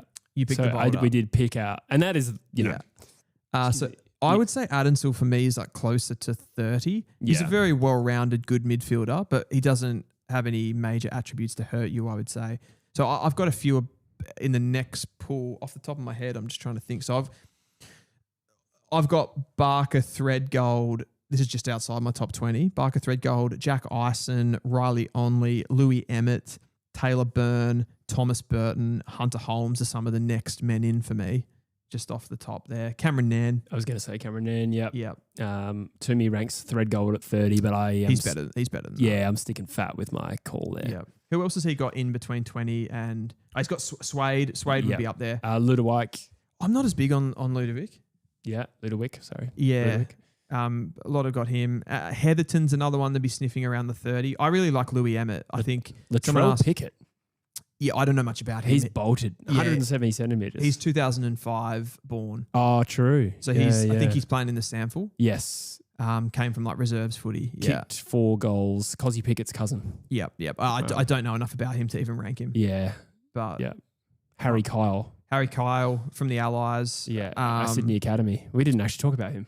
No, we didn't. Yeah. We didn't talk about Harry Kyle. Good utility type player, like a tall, sort of roaming. In some ways, like a bit similar to Dersma, like probably not quite as athletic as him and doesn't move quite as well. But clubs will be sniffing around players like that. I think particularly in this draft that doesn't have the depth. So someone like those players between 20 and 30 that have some sort of point of difference or can fill a specific position, like Barker to a wing, Threadgold as a key back, I think will be pretty big. Pletsis, 1 for 3 and 4. Richmond say no. Yeah, no. Richmond wouldn't trade 3 and 4 to get to pick 1. No way. No way. 3 and 4 for 1 and 13. It's a bit closer. They'd have to really desperate for Dersma. Say again. It would have to if for pick 1 to move for 3 and 4, West Coast would also have to send 13. Sure. And that's a little bit closer, but again, it would still rely on Richmond being desperate for Dersma, which I don't think is likely. Don't think so. Yeah. They don't really need to. I don't think they need to go after a specific player like that. Yeah, no, I don't think so either. Pletzer says, where does Smiley and Houghton go in this draft? Houghton's a tough one to rank because he was better. I think in my overall last year, I had Houghton ranked like 7 or 8. If he had played a full season and played like he did in the first 3 rounds of that season, I would have had him 1, 2, or 3, I reckon. Yeah. He's that good. So he'd be right up there. I think Dersma's the only one that has like a guarantee to be in that like number 1 conversation in 2024. So they would all sit in the Houghton's hard because of the knee. 1 to 5, like 1 to 3 Houghton would be in this draft. Who was the other one? Smiley. In this draft. I think Smiley in the end was like taken too high. Yeah. In that 2024 draft. Do you think Sharp's better? Yeah, I'd rather Sharp. Yeah. Yep. And where do we have him? 9. Yeah, okay. So, yeah, it's interesting. I'd probably have Smiley like 10 or something like that. I think there were better players in that draft. Yeah. 259 watching the stream. Guys, what do you think? Luke Retche said, wasn't Mitch Marsh supposed to go top 5 not that long ago? I don't think he was rated quite that highly. I think he kind of I don't remember that. Pushed into the top 10 for some people. He's probably, for me, he's definitely a high upside player. Maybe I was a bit disappointed by his combine. Was a factor in knocking him down. I thought he was going to be like a little bit more athletic than that. Not that that's like a huge deal, to be honest, but he played a little bit of midfield at the end of the season. I think he's got enormous positional versatility, which puts him up. But then, sometimes that puts him down as well. It's like, what position has he dominated in? Kind of that third tall role. Can he be? He's not a dominant marking forward though. And he's compared, say like Tyroo and Caddy, they were big contested marking players, high flying players. He's not like that. He's more gets off the mark, more in the vein of like a Gunston, I would say, where he's kind of creating separation, pace off the line, and just reacting to things more so than actually taking big marks. TL73 says, I have GWS taking Marsh. Long term, they need another forward. Does he fit in with Cadman and Hogan, I suppose? Who's another young key forward? I suppose they do need another forward. Krzyzewski is another one. Yeah. Sort of that bullocking Is type. Riccardi still around? He's around. He's around, yeah. He's there. There was And almost Callum a Brown. trade. Oh, yeah. As like that third tall. Third tall, Stringer. yeah. Oh, that's a good point. So does Mitch Marsh sort of compete more with those guys? Even Cadman's a little bit different to a traditional key forward. I reckon if GWS picked up a Marsh, they'd probably use him as a winger. Yeah, okay. Or there's an argument that Mitch Marsh, I think, could play as like play across halfback. His weapon, if there's one weapon outside him being sort of this key forward, it's less so his aerial game and it's more so his kicking. Yeah. Foot skills are really good. Mm. So he'd definitely be in the mix for them. Who did you go to? You had GWS, didn't you? I took the best available in my opinion, that's Farrow. There is a similarity between Marsh and Farrow. Yeah, okay. Yeah, I suppose one's played a little bit more behind centre. Yeah, both left footers. Yeah. Both really good kicks. Yeah. and just opposite ends of the ground, but probably have similar traits. Do we have an ideal pick for GWS? Who'd they be hoping for? Sam Cumming, maybe. I mean, that probably seems a little bit ambitious at this point. They won't get him. Yeah. I think maybe Schubert. They could go with Schubert. Yeah, would they want to? I'm trying to think what they've drafted. They're the recently. hardest team to predict in the competition, I'd say. Yeah, I mean, last year, if we had been having this conversation, there's no way I would have said, they'll take Angove, Hannaford, and Oliver. Yeah, I suppose Hannaford and Oliver were. Yeah, those ones are a little bit more on Angove brand. absolutely blindsided me. Yeah, that's right. Yeah, same. Even as a West Australian, like I usually have a good handle on them. And was he the first one pick or second one pick after Bo Allen? Yeah, correct. So there were definitely others put. I think most people would have expected that Jerine would have gone the next out of the WA crop, but I suppose that means that they picked another small forward in Hannaford, they picked a winger in Angove, and they picked a halfback flanker in Oliver. They don't tend to draft pure mids unless they get high picks. Like they took Tom Green. Sure. That was an academy bid anyway. Oh, that's right. It was too. Yeah. And then they took Finn Callahan at pick 3. That's true. But he had more versatility than the average mid. Yeah. Yeah, that's true. Harry Rouse was another academy match bid, 17, I think. Yes. And then they've taken, who's a Tasmanian? James Leake. They took Leake. Gothard. Phoenix Gothard. Yeah, small forward. He's the infamous. I feel like he's very infamous because of how high he was taken. Yeah. Dusty Jones. Yeah. That was one of the more surprising draft reaches or bolts. Reach implies that he's not good, but I should say bolt. That was like the reaction on draft night of like. Because he was in the room as a guest. Yeah. For Connor O'Sullivan. That's right. Not Bendigo Pioneers, Murray Bushrangers. Yes. And had to put a shirt on. Yeah, that's right. Like, it was actually that. I don't know why he was topless. Exactly. Got a shirt on, Phoenix. You've just been drafted. Pletzer says Smiley a much better kick than Greaves. Yeah, Greaves is okay. I think he kicks within his limits. Smiley is a better kick than Greaves, I would say. I feel Greaves is like a little bit more impactful when he goes forward though at the same time. So there are some similarities. I think Smiley is better than Greaves though overall, assessing that at the season's end. Yeah, I would have thought that too. Yeah, for sure. Someone on the internet says Marsh playing off halfback would be like when the Crows tried Fogg off halfback for his kicking skills. Ultimately, they are a forward, use that kicking at goal or as a high connector forward. That's a fair point. Some have done it well, though. I don't think you can judge specifically the Fogarty thing on that. I think if you think he's got the right attributes and coachability, he can probably do it. Just will need some development. But the kicking is definitely a point of difference for him. Captain Flash says, are you guys going to stream the draft for a live reaction? We are. Just night one? I think we should do both. It's your call. I want to. Oh, yeah, I'll do it. If you want to. Yeah. I think it'd be good. Night one will be fun, obviously, because you get those topics, but we'll get more craziness in a way, I feel, on the second night. Oh, yeah. The later picks. There'll be some bolters. Yeah. North Melbourne will be there. North will be there. We need to see that. No, that'll be night one, won't they? I don't think so. They're at 25 and 26. Oh, of course they won't be. Yeah, I'm thinking because once the academies, it will be. It'll be like 30 picks, won't it? Night one. Yeah. But North's it's definitely outside the first round. So. Yep. Jesse, do you still want to do the? I think we might wrap it up. To be honest, wrap it up. I am keen to do that, but maybe next week. We can do that next week. What is that exactly? Are we doing? We were doing a Premiership windows. Premiership windows, just talking about every team and where they sit in terms of the Premiership cycle. I did that video last year. Love that. Yeah. Love that. It's probably a long one. Now think about it, 18 teams. Yeah, I reckon that's a next week. Okay. Yeah, let's do that next week. Yeah. So, do you have anything else to add to our mock draft or the teams that we talked about? I think we're good. Someone says thoughts on Siraj getting head out. I forgot the cricket was on. I also forgot to ask the chat to let me know how the E-Girls, the West Coast E-Girls, are going. If they win today against the Sydney Swans, we will qualify for finals. What's that term you just said? E-Girls? Yeah, like it's a pun on Eagles. I'm also aware E-Girls is something else. That's not what I'm referring to. Yeah, that's where my brain went. Yeah, first. right. I don't actually know what it means. More about me. I hope it wasn't anything like offensive. Oh, we lost. Fuck. 2-2. Sydney. Zippy Fish. Yeah, true. Yeah, she's from South Fremantle. I had mutual friends with She's Zippy. going. Yeah. I've saw her kick a goal from inside the centre square. How'd she go today? 15 posies. Oh, I'm flat with that. God, going for an Eagles sucks.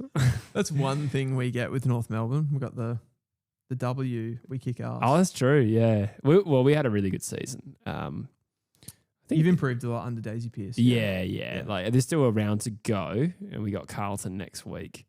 So I won't do the math necessarily on whether it's still viable, but I think we can still play finals. Yeah, I think we'd be playing basically a final against Carlton next week. Our Footy says Blake Odshawn Benier, first round pick. You heard it here first. I reckon he will be sniffing around the first round pick. Good player. TL73 says calling your team the E-Girls on the internet. I don't actually know what that is. So forgive me if that is accidentally something. Is that a thing? Is it? I don't know what it is. It just sounds, it was sounds a like pun. it could be a thing. Yeah. Oh, well, I retract it. Producer Vic, what do you got for me? Yeah. We could Yep. take us away, Jesse. The mock draft? Mock it. All right. At pick 1, West Coast ambitiously went Willem Dersma with the first selection before bidding on Zeke Hewland, who obviously joins Gold Coast as a matched bid. Cooper Duff Tytler then joined Willem Dersma at the West Coast Eagles at pick 3, which I think no matter what happens with these picks, it will be contentious. I could have just done that, but that's fine. Sullivan Roby then joined the Richmond Footy Club with their first selection, and then Dylan Patterson was a matched bid to the Gold Coast Suns, rounding out the top 5. Sam Grill joins Sullivan Roby at Richmond with their 2 selections. Xavier Taylor was then taken by Essendon before they bid on Dan Annable, who joins Brisbane at pick 8. And then Essendon take the somewhat of a slider in Dyson Sharp at pick 9, and Melbourne enter the draft with Aidan Schubert. Harry Dean joins Carlton as a match bid at pick 11, preserving their second pick. And Sam Cumming joins the Melbourne Football Club at pick 12, which I think is going to prove to be good value. Jevon Philippou was a bit of a bolt, the first bolting pick at pick 13 to join Hawthorn, before Carlton with their second pick, assuming they don't trade it, is Lockie Doverston, the small forward. GWS took the first West Australian talent in this year's draft at 15. Oliver Greaves then joined West Coast at pick 16, which I think will cause some contention amongst West Coast fans. Isaac Bolter in Blake Threadgold to join the Western Bulldogs as a key back, the best key back available in this draft, and I think this is closer to his talent range. Oscar Taylor then joined the Adelaide Crows as a running half back, despite some other South Australian options there. They went on needs. Geelong take the local boy in Josh Lindsay at pick 19 before Fremantle snap up Noah Hibbins-Hargreaves, a very talented prospect who could be next year's Murphy Reid. I really hope that's not the case. But alas, this is how we did it. This was good fun. Unluckiest to miss? Mitch Marsh, definitely. Do you think there's anything there that we got incredibly wrong? Yes. Yeah, I know. Look, it starts with pick 2 and Cooper Duff Tytler, because that does have a flow-on effect. Like, that pick 2 could be pick 9, which was Dyson Sharp, which does throw it out. But then again, you'd think that Cooper Duff Tytler probably goes to Essendon at the latest. So maybe that part resolves itself. Yeah, let's be clear. This is how it should be, not how it will be. Yeah, this is how it should be. Yes. Should be. This is going to change so much. And obviously, if we did the same thing next week, we might go, actually, I think it's going to be Dyson Sharp, which will then have its own flow-on effect on the top of the draft. I'm still hot on Dyson at 2. Because Essendon will probably take a different midfielder. If Cooper Duff is there for them and Dyson Sharp is not, do they also get Taylor? Maybe they do. I think they'll go Taylor and... Yeah, maybe they would go Taylor. Yeah, I don't think you discriminate on that alone. Yeah, I don't think it's as much of a need for them, to be fair. The only thing I think there could be another domino effect is Essendon are really keen on, say, a Sam Cumming, who we have sort of somewhat sliding to 12. Yeah. I think he could go. He feels, again, I said it on my rankings at 13. He felt too low in that, and he again feels too low looking at this board.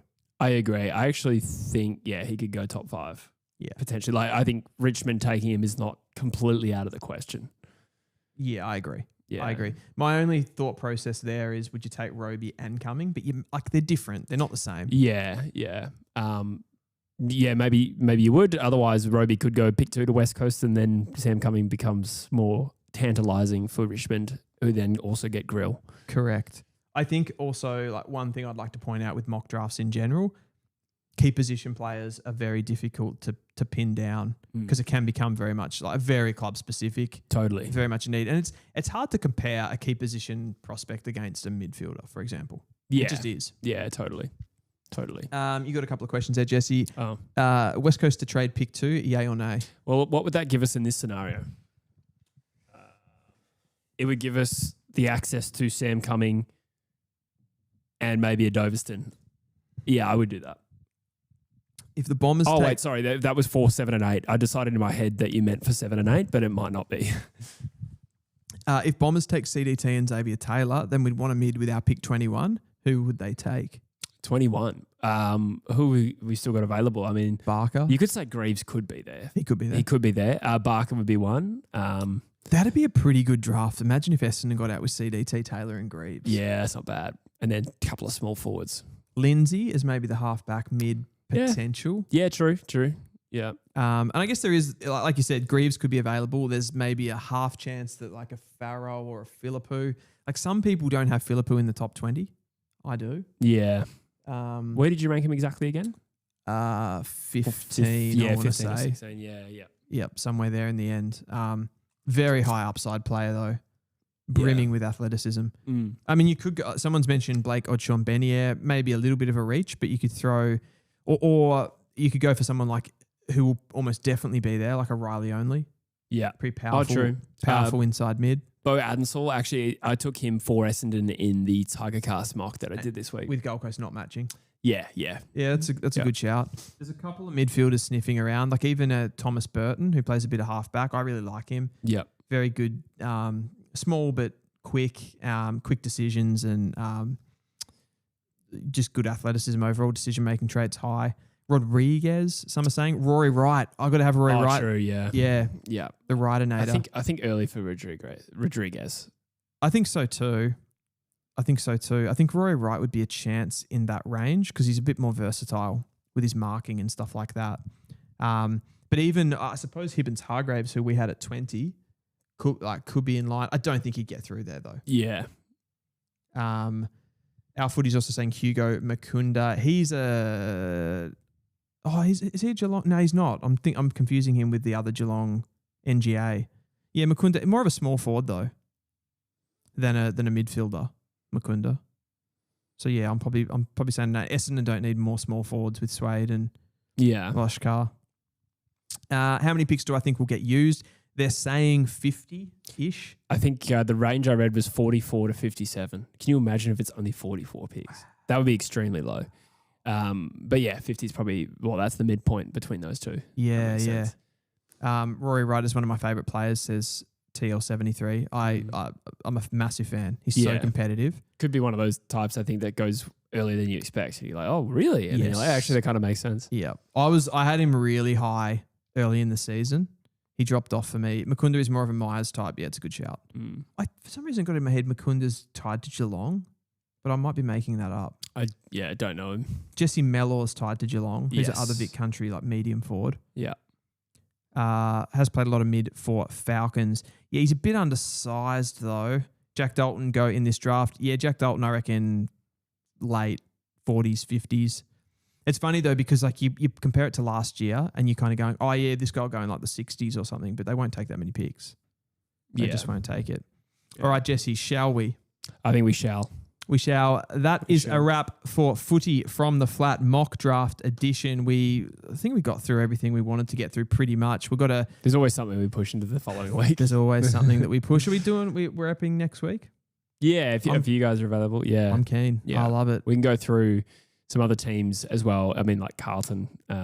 We kind of did them post-trade period, but with the draft focus. And I think there'll be some updates as far as the draft perspective as well. Like clubs, there'll be links and things like that we can talk about. We'll just do a weekly mock draft for now as well. 100%. Just keep moving it around. But that'll be fun. Thanks for listening again today, guys. Thanks for all the super chats and your contributions to the comments. We had a good time and we'll see you in the next one. Adios.